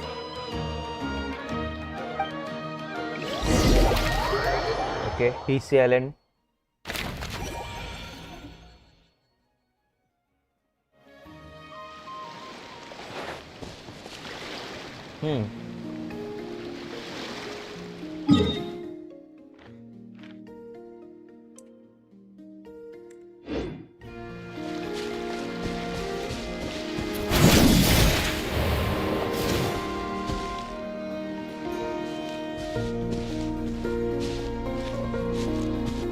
Traveler, Paimon, it's good to see you. Everything going smoothly over here?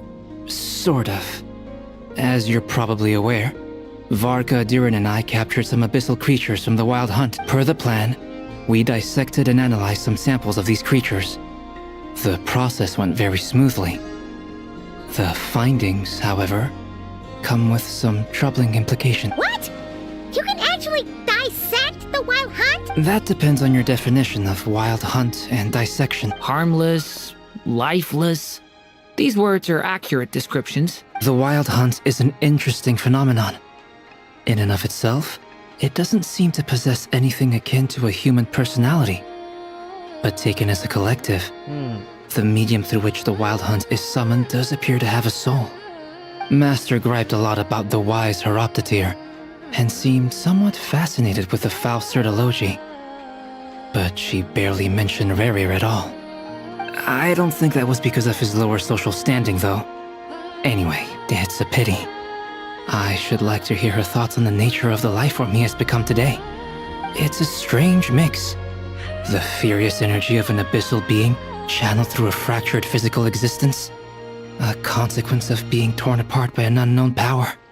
Perhaps the only explanation for his survival in this state is that he sacrificed a degree of individuality in exchange for a continued existence. Oh, sorry. Once I get talking about interesting research, I have a tendency to go on indefinitely. Back to our research findings. Essentially, they confirm my hypothesis.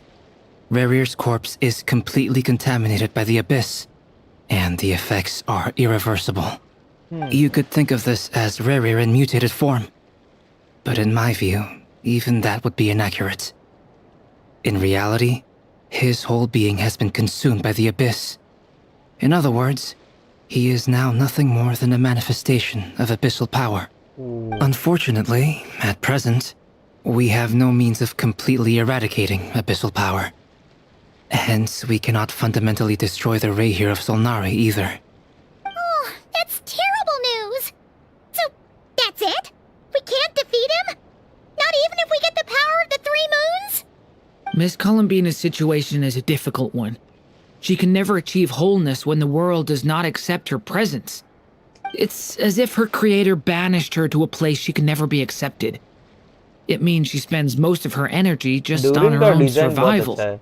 Given the circumstances, it's only natural to despair. But we must see this plan through to the end. Time to kick off the backup plan. Backup plan. Oh, Paimon almost forgot! This is for you. Dory asked us to bring it. Ah, how wonderful. Well, thank you for making the trip. Durin and I will be heading off shortly. I'm sorry I won't be there to protect you in person this time. Please be... All right then. Okay.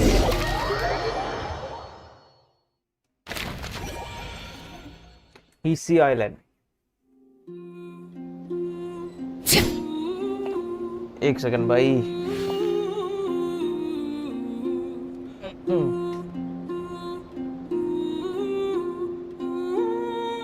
भाई एक second जरा.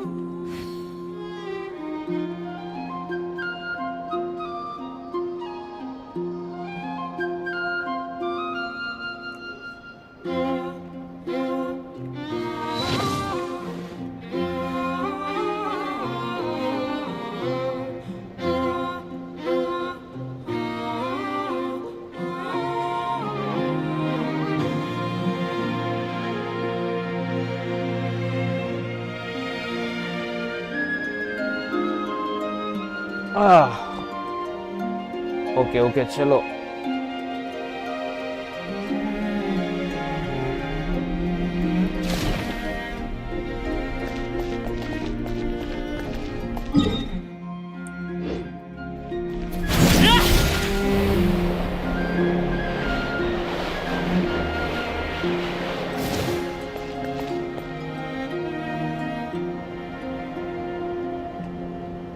Miss Lauma, is everyone here?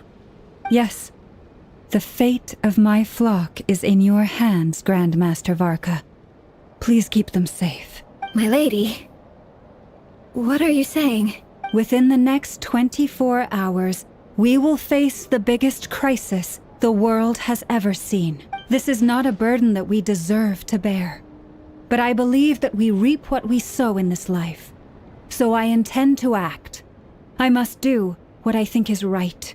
For me, that means fighting for the future of Nodcry. This gentleman is the Grand Master of the Knights of Favonius, Varka, Knight of Boreas. Hey, everyone.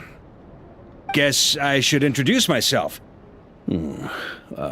Well, to start with, I know my way around a battlefield. Biggest strengths are honesty and hard-workingness. Anyway, point is, I don't intend to let Lauma down. I'm gonna do everything in my power to keep every last one of you safe and sound. Okay, अब Dainsleeve and Columbina.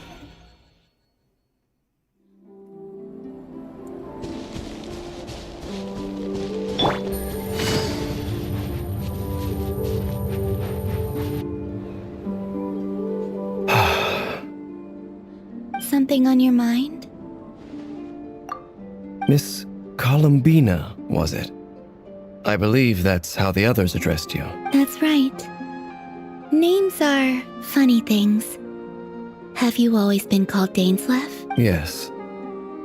I take it your own name has a more complicated history. I have a different relationship with names than other people. To be honest, I'm not even sure that Columbina is my name. At least, not in the same way that Dainsleif is yours. But it's what everyone calls me, and I go along with it. A lot of my life has been that way.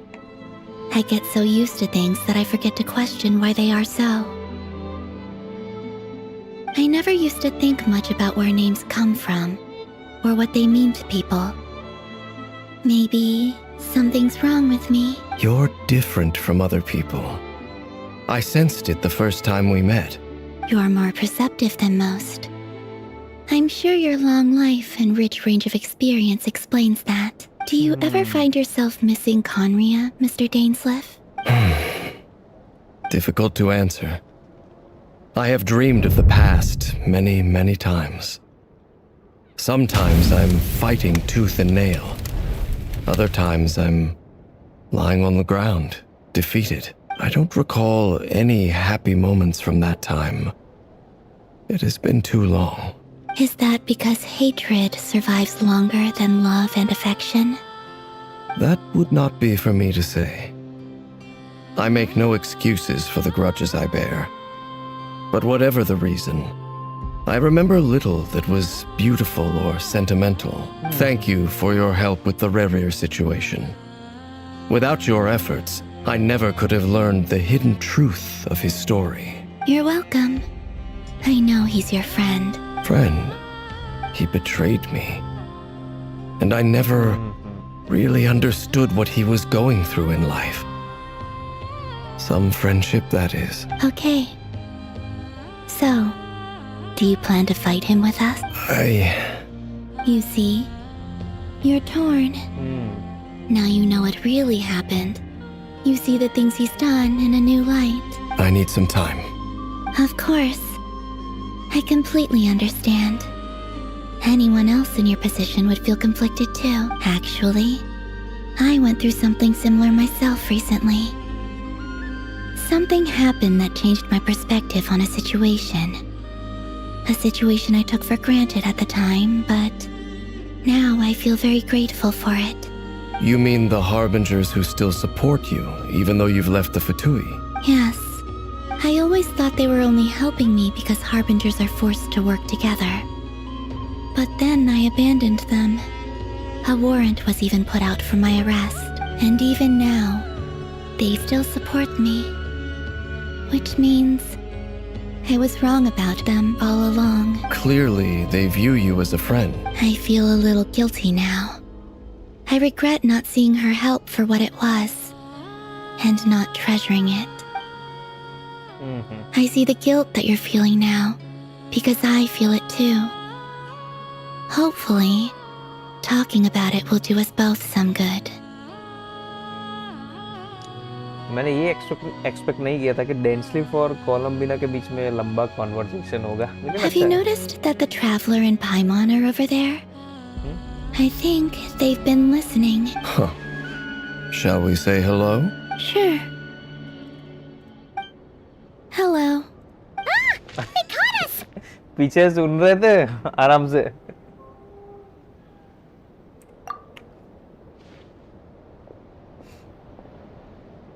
I apologize for making you worry. No doubt you wish to know where I stand on the plan to take down the Reir of Solnari. I'm afraid I need a little time, but I will seriously consider joining you. You will? Oh, thank you so much! Everyone will be so grateful to hear that! They needn't be. This was something that I was going to have to face up to eventually. That doesn't matter to them. They're grateful to you regardless. You can't control their gratitude, so just accept it. And then, have a think about whether you're willing to join us. Okay, अब कहाँ पर? Symptom of the Oath Keeper. It's nearly showtime! Let's go rendezvous with the others. You know the place. It's beautiful यार, बहुत बढ़िया लग रहा है हिसी island.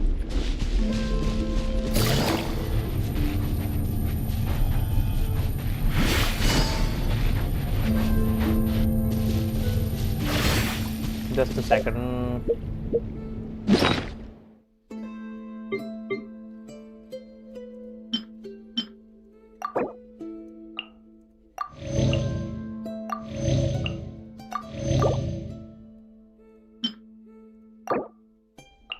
Yes, nice.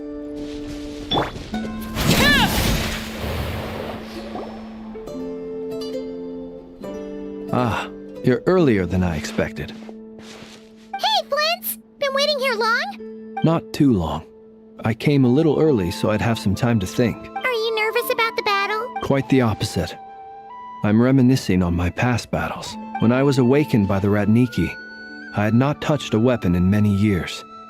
I felt like the battlefield was not where I belonged. But after waging war against the Wild Hunt for so long, I came to realize something. A life of absolute peace is simply not a possibility for me. Oh. My restless flame indicates that somewhere inside of me, there is a deep yearning to root out the evil in this world. Oh, that doesn't sound like such a bad thing. Well, in the past, when I was a Fae whose primary concern was hibernation, it was hardly ideal. But it certainly serves me well here in the present. And I am delighted to be able to join forces with you in this endeavor. Looks like I'm not the first to arrive. Ah, Miss Lauma. Did you sleep okay last night? I struggled to settle down at first because of the nerves. But don't worry. I got enough sleep in the end. I'll be just fine. Please, I'm just doing my part. Never! Over here! Okay, सारे आ रहे हैं धीरे धीरे. Aino asked me to relay a message. She said Anefa will be on high alert and keep a close watch over all secondary districts where defense is required, providing support as necessary. Meanwhile, Aino herself will provide range support to us directly, using her latest invention. Excellent. My thanks to all involved. Okay, chess box. The chess set's looking a little unstable. It won't hold him much longer. We should be prepared to engage at a moment's notice. After 3 hours, 3 or more hours के बाद fight time. No sense sitting around waiting. Let's make the first move while we still have the option. I agree. Paimon, find a safe hiding place. Got it! Be careful, traveler! I will.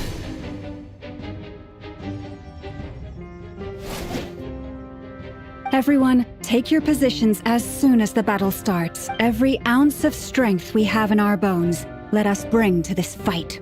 Ready? Let's go. Just a second. Oh. I've seen all your futile ploys before. You have become the authors of your own demise. I wouldn't be so sure about that. You are merely a moment of sport before I tear down the moon.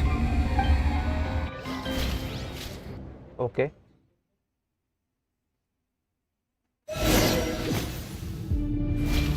Oh? Stay on your toes. Yep, you too. You're just dead meat. Okay, change हो गया.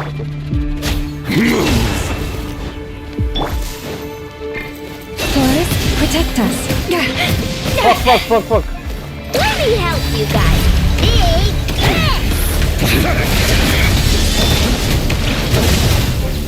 Oh bye. To dust.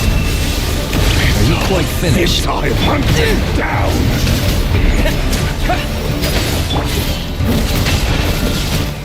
Bye, बहुत powerful है. Be silent. Steady now. Hunt him down. By the frostmoon of old.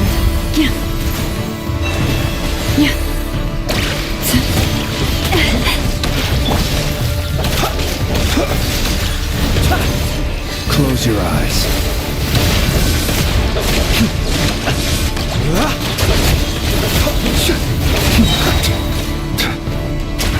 The long sleep beckons.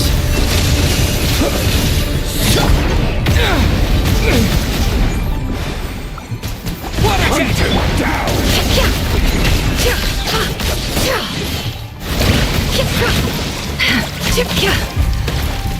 It all adds up. Lush as the moon. Hunt him down. For the everlasting forest. Observe.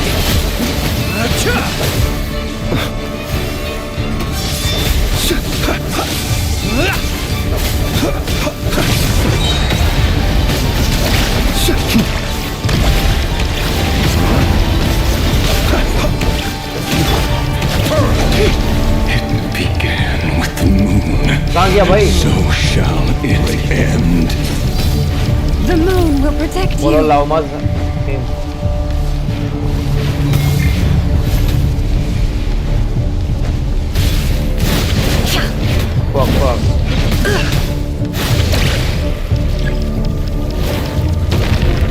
light keeper lantern.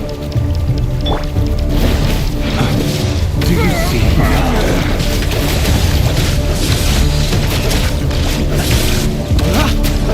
Pitiful here. When will it be as you foretold? Follow Lauma's hill. Okay.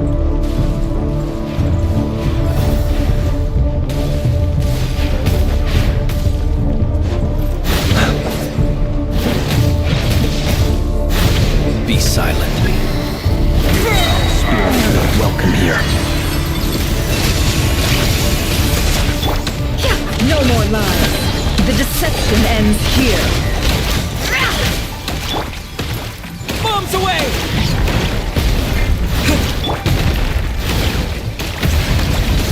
Shameless. By the frostman of old. Move!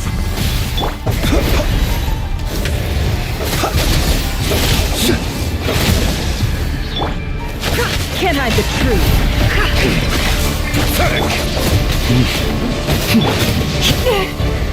You poor lost lamb. Hunt them down! The moonlight betrays you. Observe. It's all futile. Hunt them down! Just a second, bhai. What tough है?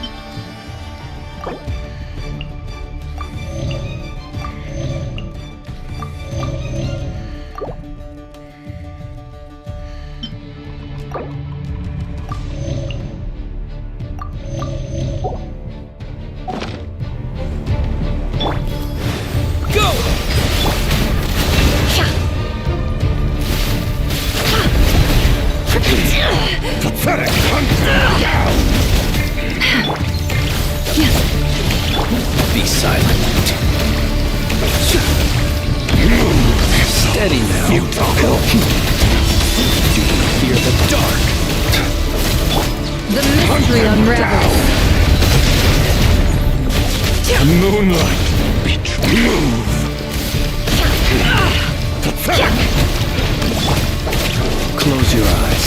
The long sleep ends. Futile! Observe. Hunt them down! It all falls into place. The moonlight It all betrays you. Move! But an everlasting force. Close your eyes. Your little game of heroics is over. Who wants to go first? Betrays you.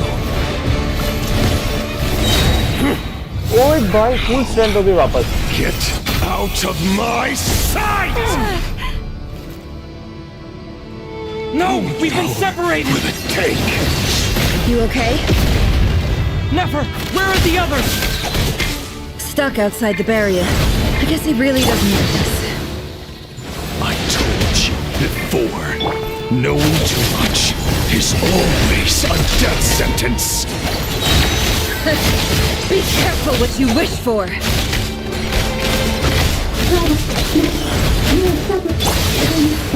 Lauma! Can you hear me? Silence. The voices are gone. But at least I know they're still there. I need to focus. Stick to the plan. Remember my most important task. Just keep following him. मुझे थोड़ी दिक्कत आ रही है यहाँ पीछे में करने में कि मैं पहली बार पीछे में खेल रहा हूँ गेंशिन पे. नहीं तो मैं मोबाइल में ही खेलता हूँ ज़्यादा. Water jet! Wipe out! The deception ends here.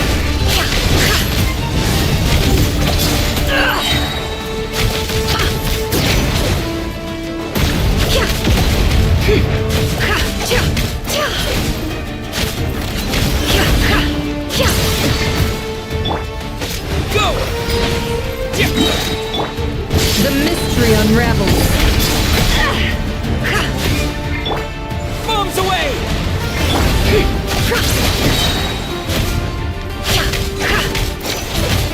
No more lies.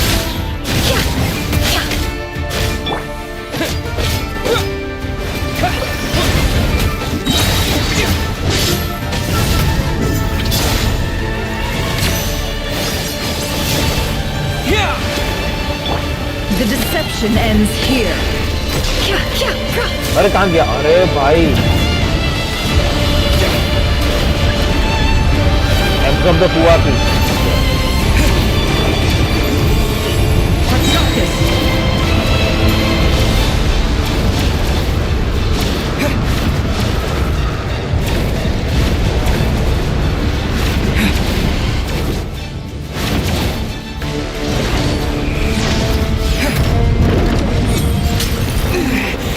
The shield's broken. I can't keep this भाई up. क्या powerful बनाया उसको Don't यार. push your luck. Your death is within my grasp. Can't hide the truth.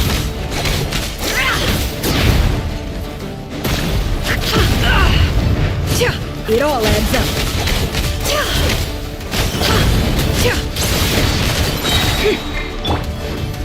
Bombs away!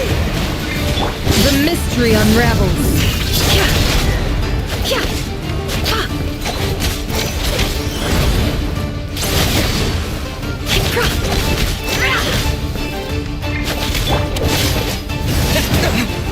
Destroyed.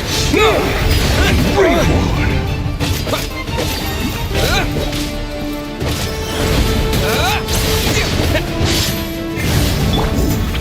Can't hide the truth. Time to go clear. It all adds up.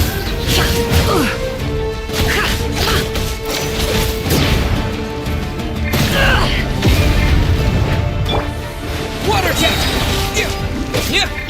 The deception ends I think here. लंबी चलेगी fight इसके साथ. I don't understand.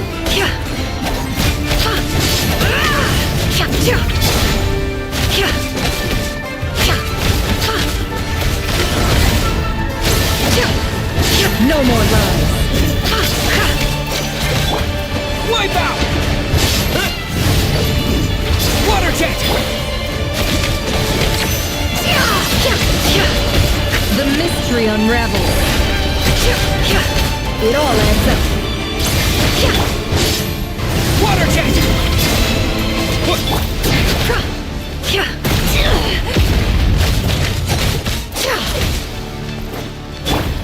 Bombs away! अरे यार time से हट गया.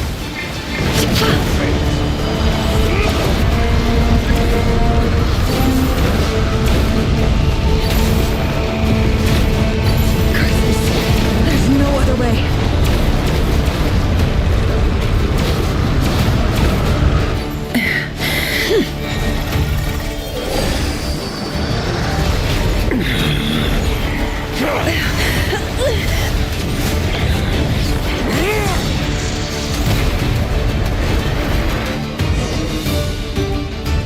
The only way to defeat Rarer is to borrow his own power.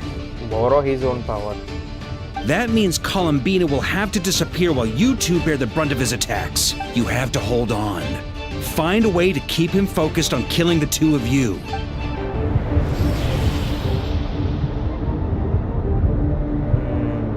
Never! Your eyes are bleeding! Soon you will be powerless to resist. And then, I will reduce you to dust. But that dust will plague your memories. Come on. Keep holding on. Any other tricks up your sleeve? Let's see them. As entertaining as they are. You've backed yourself into a corner. You don't fool me. I see your fear clear as day. I have to stoke his rage. Make him unleash everything. You fear what you could never defeat. You fear the thought of never being able to save your beloved. You cannot win the fight against fate, Rarir. Is that what you think? Well, now it's your turn to feel afraid. You fear the sound of your own name? Is it us you hate? Or is it what you've become? Let's see what becomes of you!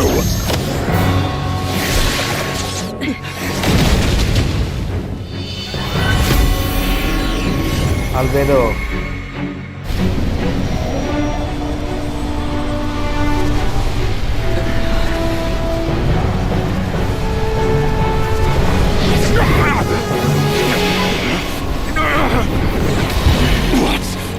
happening. That power. I've seen it before.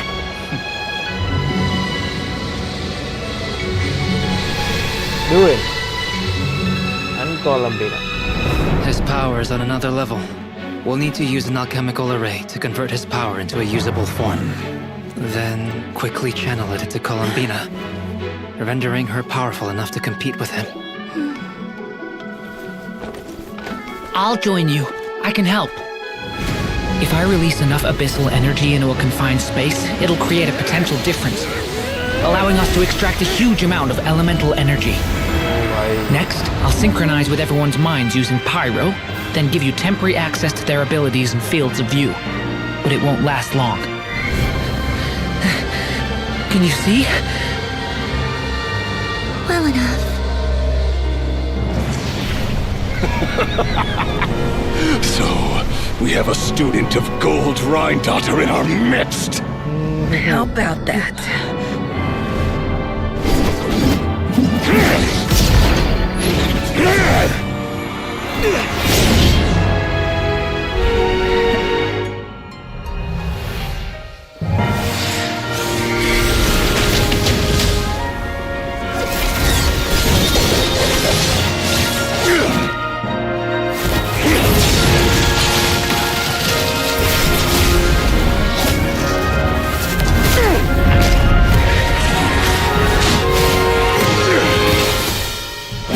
You use my own power against me? Just like how you stole Kuvaki. Look familiar?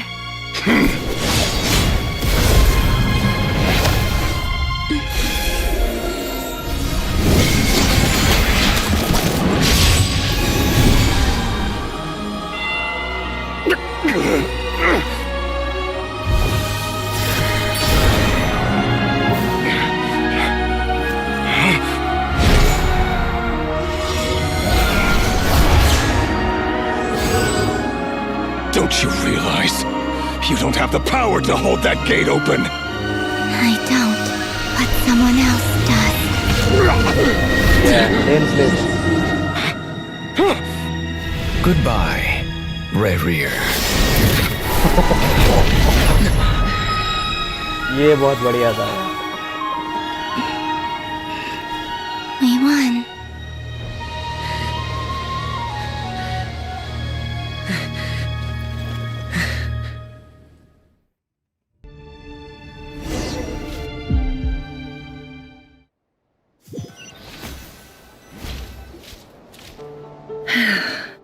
ओ भाई क्या था last में बढ़िया मजा आया भाई. Nefer, how are your eyes? They're fine. Apart from the blindness, of course. It's not too late. Let me handle it.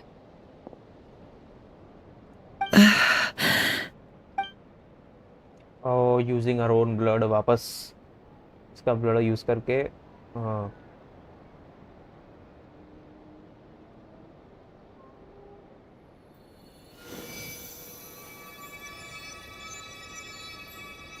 Miss Nefer, it's not like you to lose your composure. That was the most reckless thing I've ever seen you do. Reckless how? The situation was critical. Our lives were at stake. We had to do something. Even so. Okay. I guess you're right.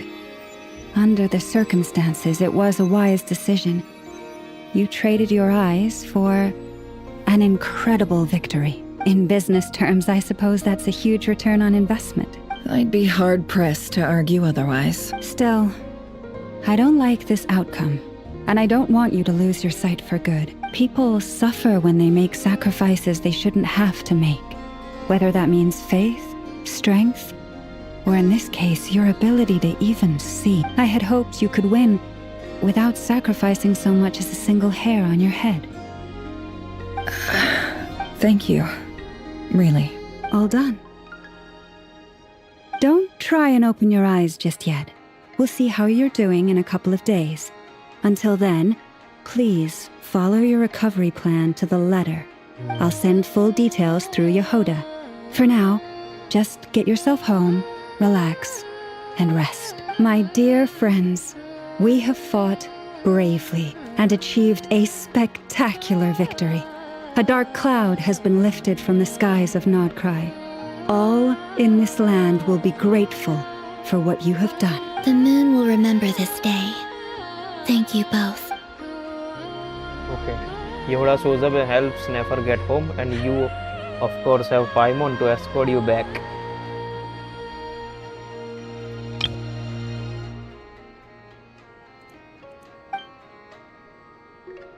The sight of Nefer navigating the road with her eyes closed is a new one for you.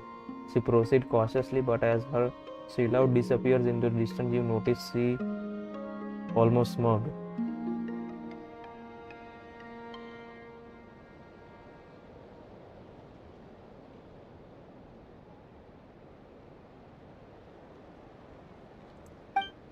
There's something I want to let you know. What is it? When Durin connected everyone's minds so I could access their powers, I also felt everything they felt, and since Nefer's eyes were injured, my eyes are hurting now too. Hold on. Let me try. I only feel the pain. There's no actual damage. I just thought I should tell you. You're right. There's no damage. But I must say, I'm surprised to hear the Kutar share something like this with me.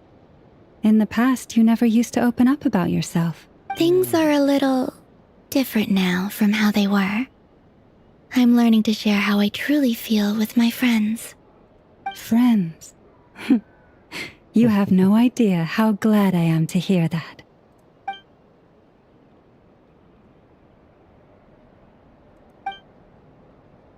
One by one, your fellow teammates report in to inform you that everything is under control. At Lauma's insistence, you lie down.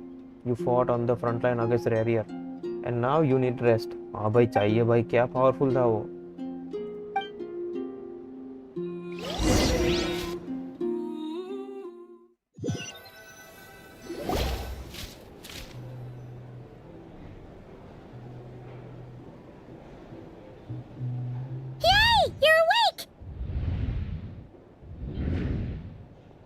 How are you feeling? Any aches and pains? Did you sleep well? I'm doing all right, Paimon. No need to worry about me. Phew! Well, that's good. Paimon's been sitting on the edge of the bed worrying about you for ages. You slept a whole day and night. Poor Paimon had to eat all by her lonesome. Glad to hear you didn't starve. How was the food? Well, it wasn't the same without you there to share it. Honestly, Paimon just can't relax when you're not your usual self. She couldn't enjoy the food and settle down to sleep. Well, Oh yeah, and Albedo swung by earlier. He said to tell you to head to the tavern when you woke up. Varker and the others are organizing a victory feast and they want to celebrate with you. He also dropped off some medical supplies, but you seem fit as a fiddle, so guess you won't be needing those. If you're feeling up to it, let's head over now. Wouldn't want to keep them waiting. चलो जीत गए. अब party करते हैं.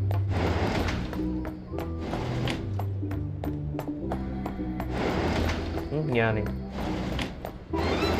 Yes, here. Lane slip दिखा मेरे को. We're here. Traveler and Paimon! Perfect timing! We were literally just saying how there's no way we're holding this victory feast without you any longer, and we would have postponed it till tomorrow. How are you feeling today? Much better. Thanks. Don't worry about me. Relieved to hear it. If that changes, just let me know.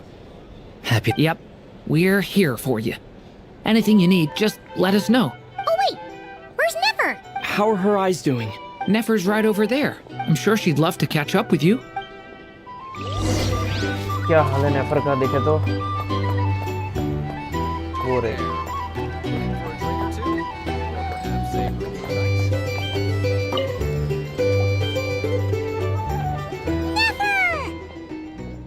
Traveler, Paimon, are you recovering well? Turns out that moon chanter has some real talent after all.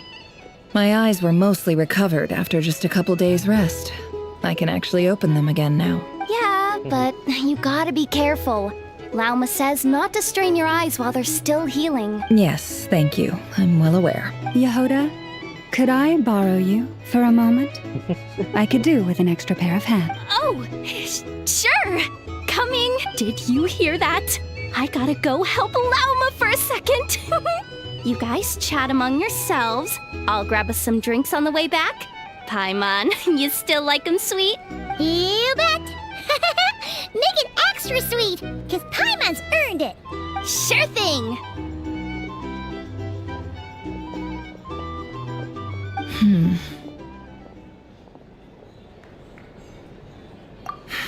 The Raker of Solnari. Kind of a snake, don't you think? No, definitely a snake. A poisonous one who spewed his venomous hatred everywhere. Anyone who seeks revenge out of hatred for other people has become a snake. That's something my dad used to say. Perhaps. I'm sure it sounds like a very wise and open-hearted perspective to your ears. But me? I think hatred is a perfectly justifiable emotion. What else is left when everything you depended on in life gets stripped away? Something's gotta fuel that drive to keep on living.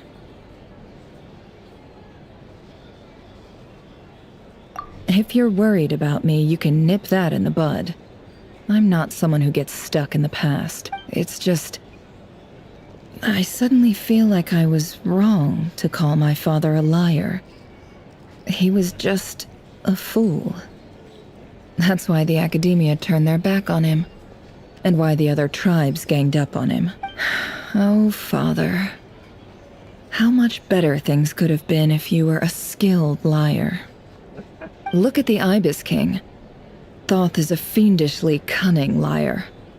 And yet, strangely, he feels more like a father to me than my real dad ever was. He's never brought it up, but I'd bet he feels the same way. Why else would he give me the power to perceive the truth, while at the same time training me in the art of deception? Well, King Deshret banished him to Aru, which is essentially a prison, and posed 3 questions to him. He promised that he'd have his freedom if he could find the answers. His response was to take on a physical form and approach me, hoping that I could become his envoy and search for one of the answers on his... Did he really think I'd fall for that? He's stuck there. He can't make me return what he gave to me. So that's enough for you to decide he's nice, is it? He's a prisoner, and he was scared. So he decided to perform some good deeds to win people's approval. He lives in fear because he's a deceiver. How is Rerir any different? You can't work as a spy your whole life and expect a happy ending. It's preposterous. Yet I can't say I don't understand it. Liars live in the darkness of their own making. But it's still human nature to want to go on living. They say that a liar's soul is the most worthless thing in the world. What do you think? Liar's soul is the most worthless thing in the world. What do you think?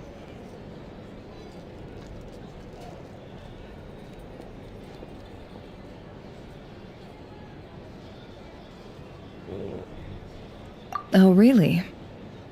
Well, it takes a very kind person to find compassion even for liars. If you ask me, the soul of a liar really is worth nothing.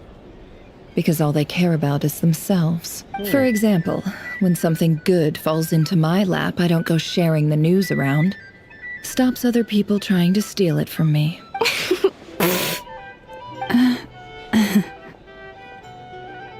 So be it. They have sharp ears. I can't keep anything from them. Oh, is that what it looks like? Well, you all know my past now, and I can't simply eliminate everyone who knows too much. So I guess I just have to put up with you, for the foreseeable future at least. When you find yourself in a situation you can't control, The safest play is to keep calm and start monitoring everyone involved like a hawk. In the intelligence world, you need to have a sense of perspective and play your hand accordingly. If you understand what's at stake, please ensure my secret is safe with you. I trust you'll respect my wishes as a friend. But don't forget, I will also be watching you like a hawk. Very good. Oh, wait! Now that the panic's over and we've all calmed down, Paimon suddenly remembered something. After all that build-up, our mystery ally never showed up even once! Then sleep.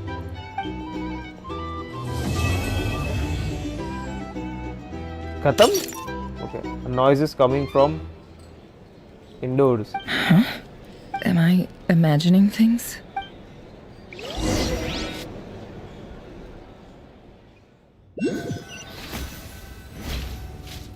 So, that close colleague who stayed behind with you? What's he been up to recently? Don't know, don't care. I get more normal human interaction from hanging out with Bosco too than him. Although, now you mention it, he hasn't bothered me in a while. I wonder if... If he's disappeared without a trace, it's the biggest gift he ever gave to the world. But I somehow doubt that's what's going on. He won't lie low forever. So we'd better stay on guard.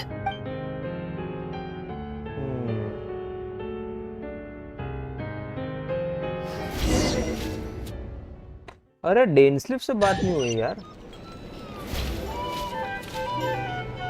Listen to what everyone is talking about.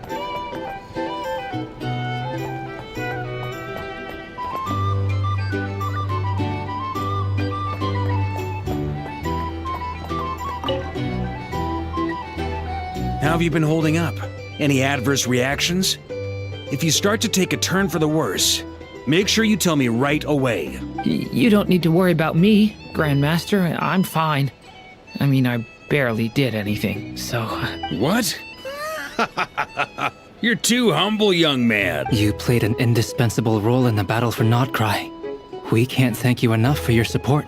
Sometimes, when people praise you, it's because you deserve it.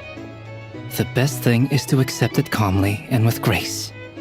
It's important to learn how to respond to words of admiration. Let's do a quick demonstration. Albedo, that was an incredible feat of alchemy. The pressure was on, but you worked flawlessly at lightning speed to get the job done. Thank you. I can't take all the credit, though. Durin played a big part in forming the alchemical array. See? Did you catch that? A masterclass in how to take a compliment. Okay, yeah. I did work pretty hard to help prepare for the battle. No point denying that. Hey, you guys! Hey, look who's bounced back. Looking good, traveler. Seems like you've recovered.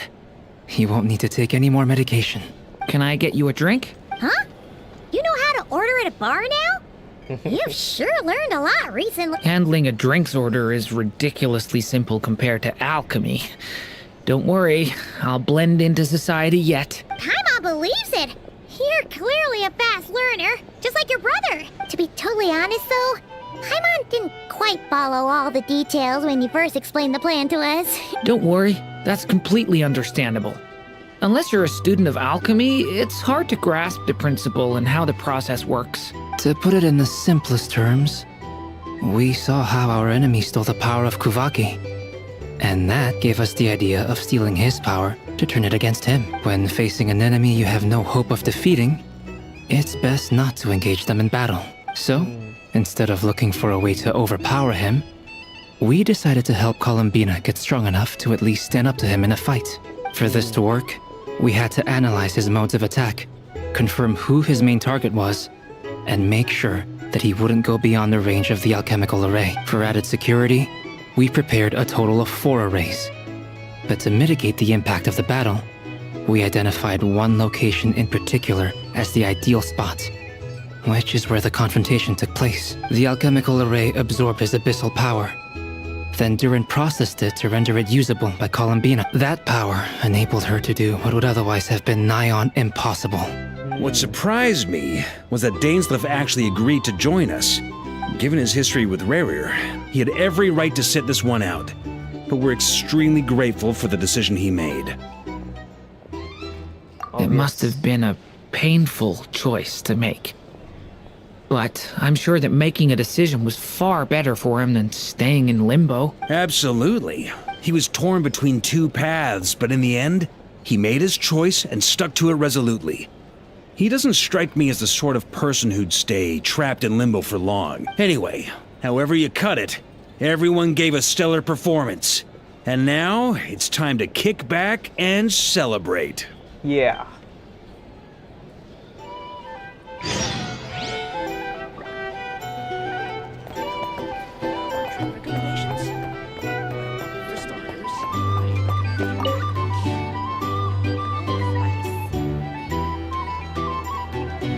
Ah, Lord Sangama Bay. How lovely to see. I must thank you for the device you provided. It was an enormous help. Would I be right in thinking that it was developed by the Academia? Why come and ask me when you clearly know already? I mostly came to thank you.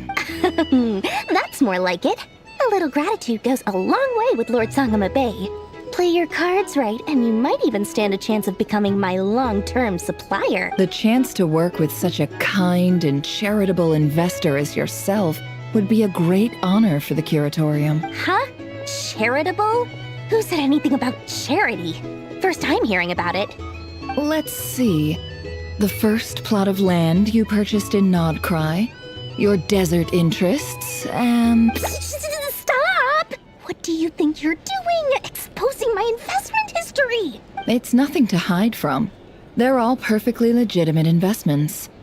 And some of the land you purchased was with the intent of building a sanctuary?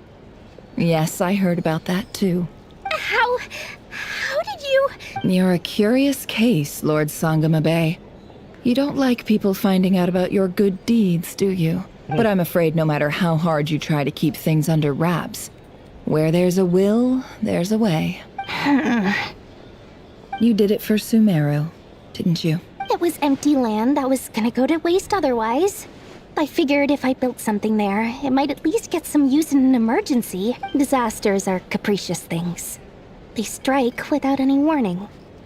I've lost family to a disaster before, and I don't want to lose any friends or business partners if I can help it. डोरी ऐसी है पता नहीं था यार good My elder sister used to dream of finding a sanctuary. Somewhere with plenty of food, water, and medicine. Where everyone could live happy lives. It was something I looked into. But after discussing things with the Dendro Archon, I decided on a more effective strategy. The tech people handled the tech, and Moneybags provided the Mora. It just made the most sense. It's a pity that so few people know the truth about you. Everyone says that you view everything in terms of Mora, and all you care about is growing your own wealth. So, what's the problem with that? Everyone wants to be rich. It's human nature. So yes, I love Mora, and it's nothing to be ashamed of. But surely you have dreams of your own beyond just making Mora. You don't get it, do you? My dream is to invest in other people's dreams. And, you know, make a nice little slice for myself along the way. Just thinking about it makes me happy. That sweet, sweet sound of Mora. Thank you. For the device? And the pendant. Oh, that. I was just returning a favor. Don't worry about it. Seems like we've both been away from home for a very long time. Yeah. So long that I barely remember what my family even looked like. That would be your mother, father, and sister? Yeah. Though it's been years since my sister passed away. It's not like I want to forget them, obviously, but memory can be even more ruthless than the most calculating business person. Beyond a certain point, if something isn't helping you, it just gets rid of it. My sister can't help me now. Slowly but surely, her face is fading from my mind's eye. It's become a vague impression. Not everything will fade. When loved ones pass away, the beautiful memories are the ones that last the longest. Yeah, that's true. If you ask me, that's the one silver lining in all of it. Well, that, plus, I'm sure that life is much better now than it was back then.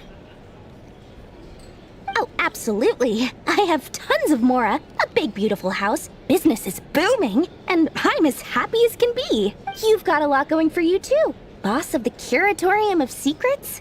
I'm sure there's plenty of Mora to be made in that line of work. I appreciate the vote of confidence. Okay.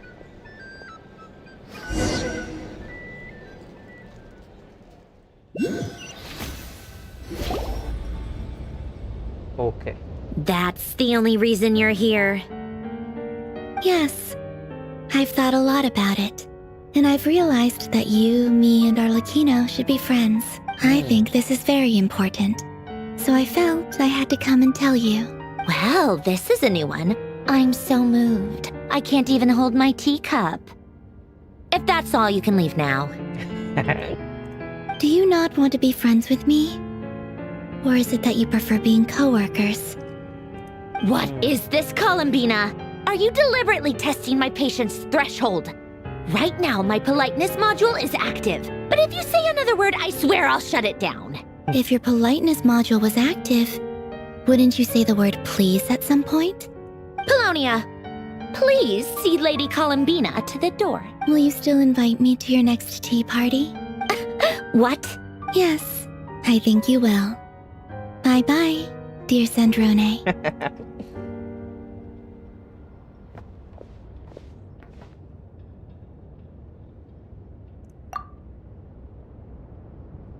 Last time, the Wild Hunt escorted you out.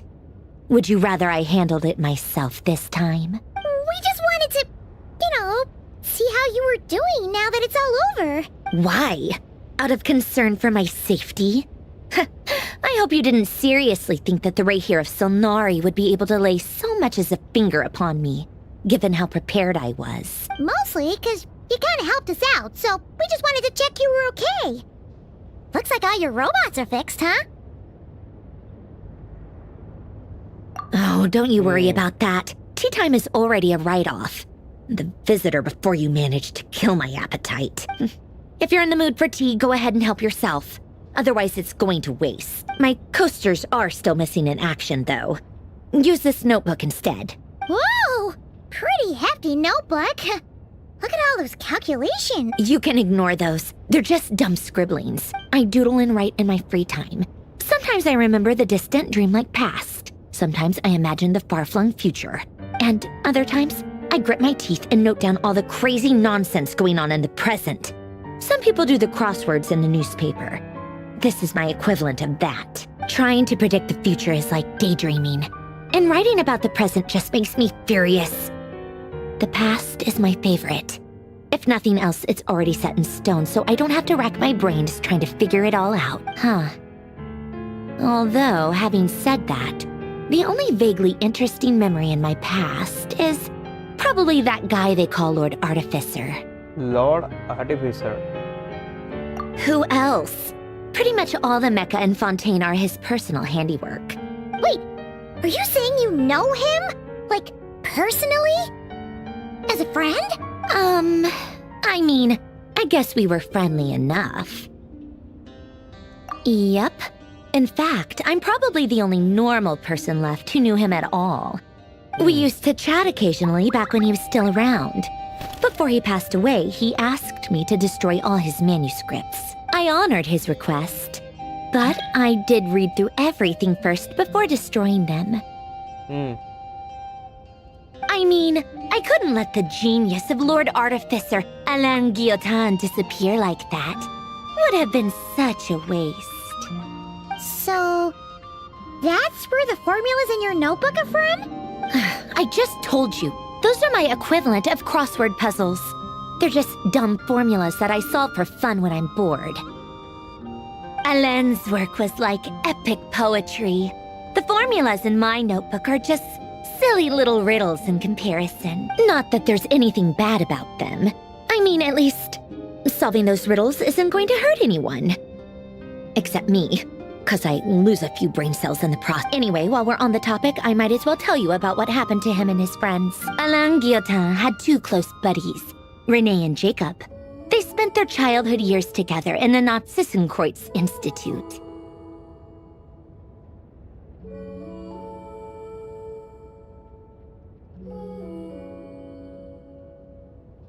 ये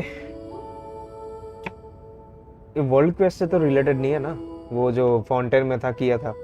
They were all quite competitive, so there was some rivalry between them, but it was a friendly rivalry. But beneath the friendship and the rivalry ran something deeper, a sense of nostalgia for the past. Unfortunately, childhood would end, the prophecy would come true, the apocalypse would arrive, and the future would never be. A mad dream that would normally only capture the minds of lunatics begin to take root in their hearts. A dream of saving the world. And if Renee and Alain had been people of lesser wits, that dream would probably have ended up as something for them to joke about in their older years. But alas, they were some of the sharpest minds around. They nurtured that dream with the full power of their intellect, and it grew into something that ate away at their souls. The first of them to fall under its spell was Renee. Against Alain's wishes, he persisted in experimenting on a mutual friend of theirs to try and save their life. Alain did not approve and parted ways with Renee. It's complicated. Alain wanted to believe that Renee only did what he did for the sake of their friendship. But when he told me about what happened, I could tell he still had some suspicions about Renee's motives. Perhaps the seed that would grow into a nightmare had already sprouted in Renee's mind. Even then, the next time they met, Renee's soul had been completely engulfed by the dream of salvation. His futile attempt to change the tide of fate only resulted in a wave that swallowed up the world, even before the apocalypse came. And although that wave died down eventually, I hear that it just recently came back with a vengeance. As I understand, Renee wanted to live out his dream of salvation once more. But I'm told that the attempted resurgence finally died out for good. At long last, Renee awoke from his deluded dream. Though of course by then it was far too late. What do you think of Renee? Do you admire his transcendent genius? His view that any price was worth paying to achieve the lofty goal of saving the world? Or do you despise him? Dismiss him as an evil madman who wrought havoc on the lives of everyone around him as he pursued his delusional dream? Same difference, really. Just a matter of perspective.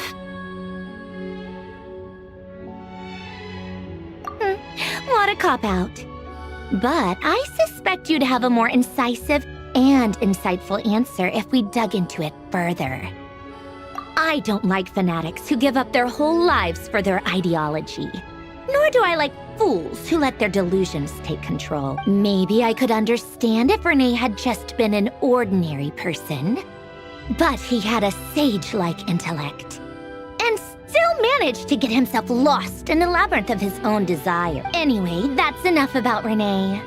Now, moving on to Alain Guillotin, the Lord Artificer. He managed to put a stop to the first storm whipped up by Renee. But after that, Alain lost his friends and family. To his credit, I suppose, the loss of his family and friends was purely a tragic accident. It's not like Alain sacrificed them for his cause or anything. After that, the only thing supporting his work was the same dream that had dragged his closest friend down to the abyss. But although the desire to save Fontaine drove him to found the Fontaine Research Institute, Alain continued to reject any form of transcendental knowledge or power. He was suspicious and fearful of it, having seen the way it had affected his closest. I think that formulas and machines derived solely from human intellect were the only thing that gave him a sense of spiritual comfort. Yet Alain's intellect was simply too great. It barely left him space to breathe in his lifetime. Once he realized that the end of his life was approaching, he finally accepted the truth. The Nazissenkreuz Institute needed someone, and a human being, to see its story through to the end. He quit working on his formulas, trading them in for the fairy tales that had played such a formative role in his childhood, but which he barely touched in his adult life. He told me that the director of the Nazissenkreuz Institute used to read those fairy tales to the children as bedtime stories. Apparently, they worked wonders at sending kids off to sleep. I think that all he wanted at that time in his life was to be able to sleep deeply without being plagued by depression. By that point, nothing else really mattered. At the very end, he laid down to rest in the ruins of the former Nazissenkreuz Institute orphanage, while the Fontaine Research Institute he had founded continued tirelessly with its work. Many years after that, tensions over competing dreams would once again cause a rift, this time between members of the Fontaine Research Institute. Fools had nothing at all to do with Alain. And that is the story of two people from the Nazissenkreuz Institute who both wanted to save the world. One went all in on his fantasy of salvation without ever looking back, and ended up calmly sinking to the bottom of the deepest sea. The other sought desperately to burn bright in his life, even though he wasn't sure where he was going. I do sometimes wonder, why is it that people like them have such grand hopes of saving the world? Even the grandest tree starts as a tiny seed. So perhaps, for each of them, their mission to save the world began with a very simple desire: to save themselves. They were young children with friends and family who mattered to them, desires to explore the meaning of life, ambitions to have a successful career. They didn't want to see all of that taken away in one fell swoop. Or maybe they just wanted to find something to anchor themselves within the chaos, to stop them getting quietly swept away by the storms of life. But instead, the search for their own salvation took them down the rocky road laid out by fate. Do you think the desire to save oneself is enough of a justification to try and save the world?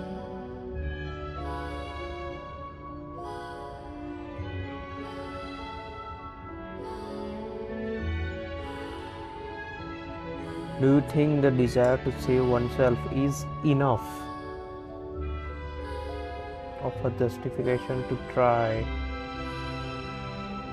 and save the world?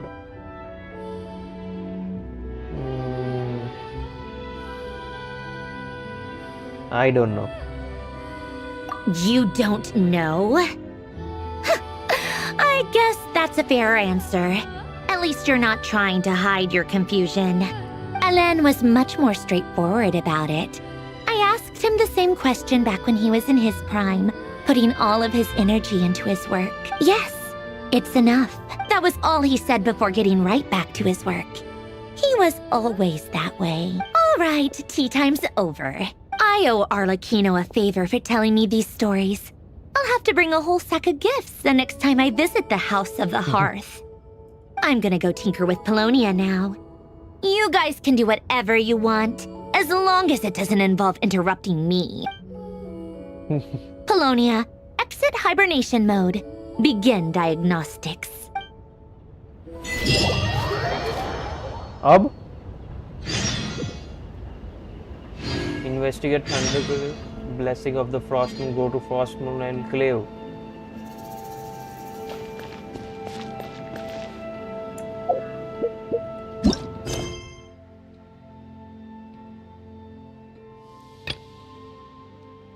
Investigate. You discover an island affected by Kuwabei. Yeah, okay.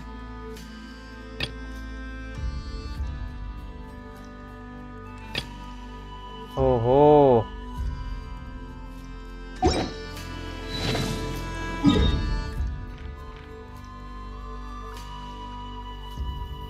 Colombia के पास एक बार जाके देखते हैं अगर कुछ बोलती है।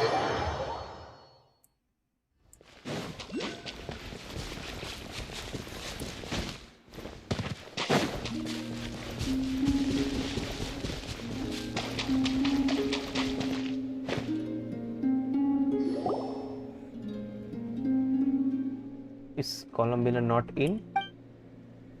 Looking for me?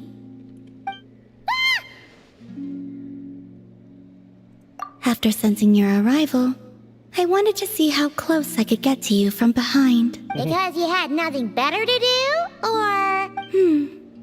Is that how it seems? No different than when I was with the Fatui then. There was never much for me to do. The Tsaritsa only sought the power of the moon goddesses. I was never dispatched to seasonosis or anything like that. Take walks, watch the moon, sometimes sing. But I came to do that last one less and less after Sandrone forbade it. She didn't like your singing? No. She praised it, actually. But I had only recently joined the Fatui then, and she said my singing set the others on edge because, for those not in the know, it seemed like I was about to use some sort of power. Oh, huh. Paimon can sort of understand that. Oh, and there was another reason. She said she did most of her research at night, so if I sang during the day, it would disturb her attempts to catch up on sleep. So, I used to just sing outside her door at night instead. But still, she always chased me away. Get along? When we first met, Harlequino did seem eager to get along with me. She often showed up behind me without making a sound, like I did to you earlier. She said it was an attempt to test me, I believe. I too attempted to join in on the game, but she always managed to spot me before I even got close. Eventually, I resorted to using Kuvaki and managed to give her quite a scare from behind. But she never played that game with me again after that. Yeah, Paimon doubts that was a game to the knave at all. What else? Oh, the doctor often asked me to assist in his light realm-related research. I obliged him a few times, but it was so dull. Use Kuvaki to strike this. Use Kuvaki to control that. I stopped going after a while. Yes. Yes. Even though I've run away from home, I do have some fond memories of it all the same. Harlequino and Sandrone treated me quite well, along with...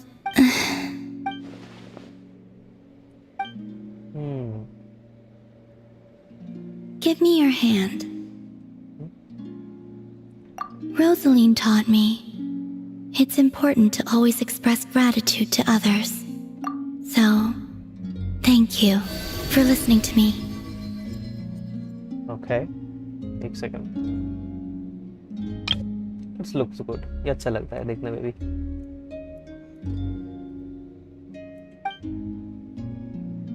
I believe that's enough for today. Whoa, that was sudden. Yeah, guess you're right.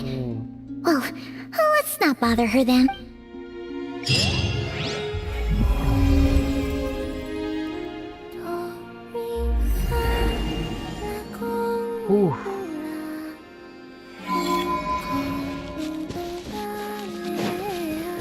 पीछे सो रहे हैं क्या?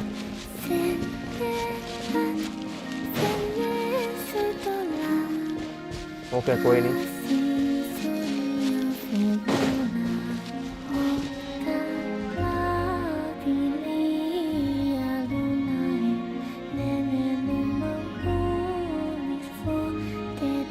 बहुत बढ़िया OST है.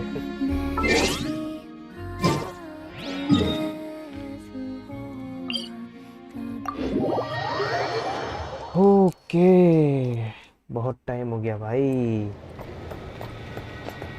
एक second ये collect तो कर ले पहले ये अपना.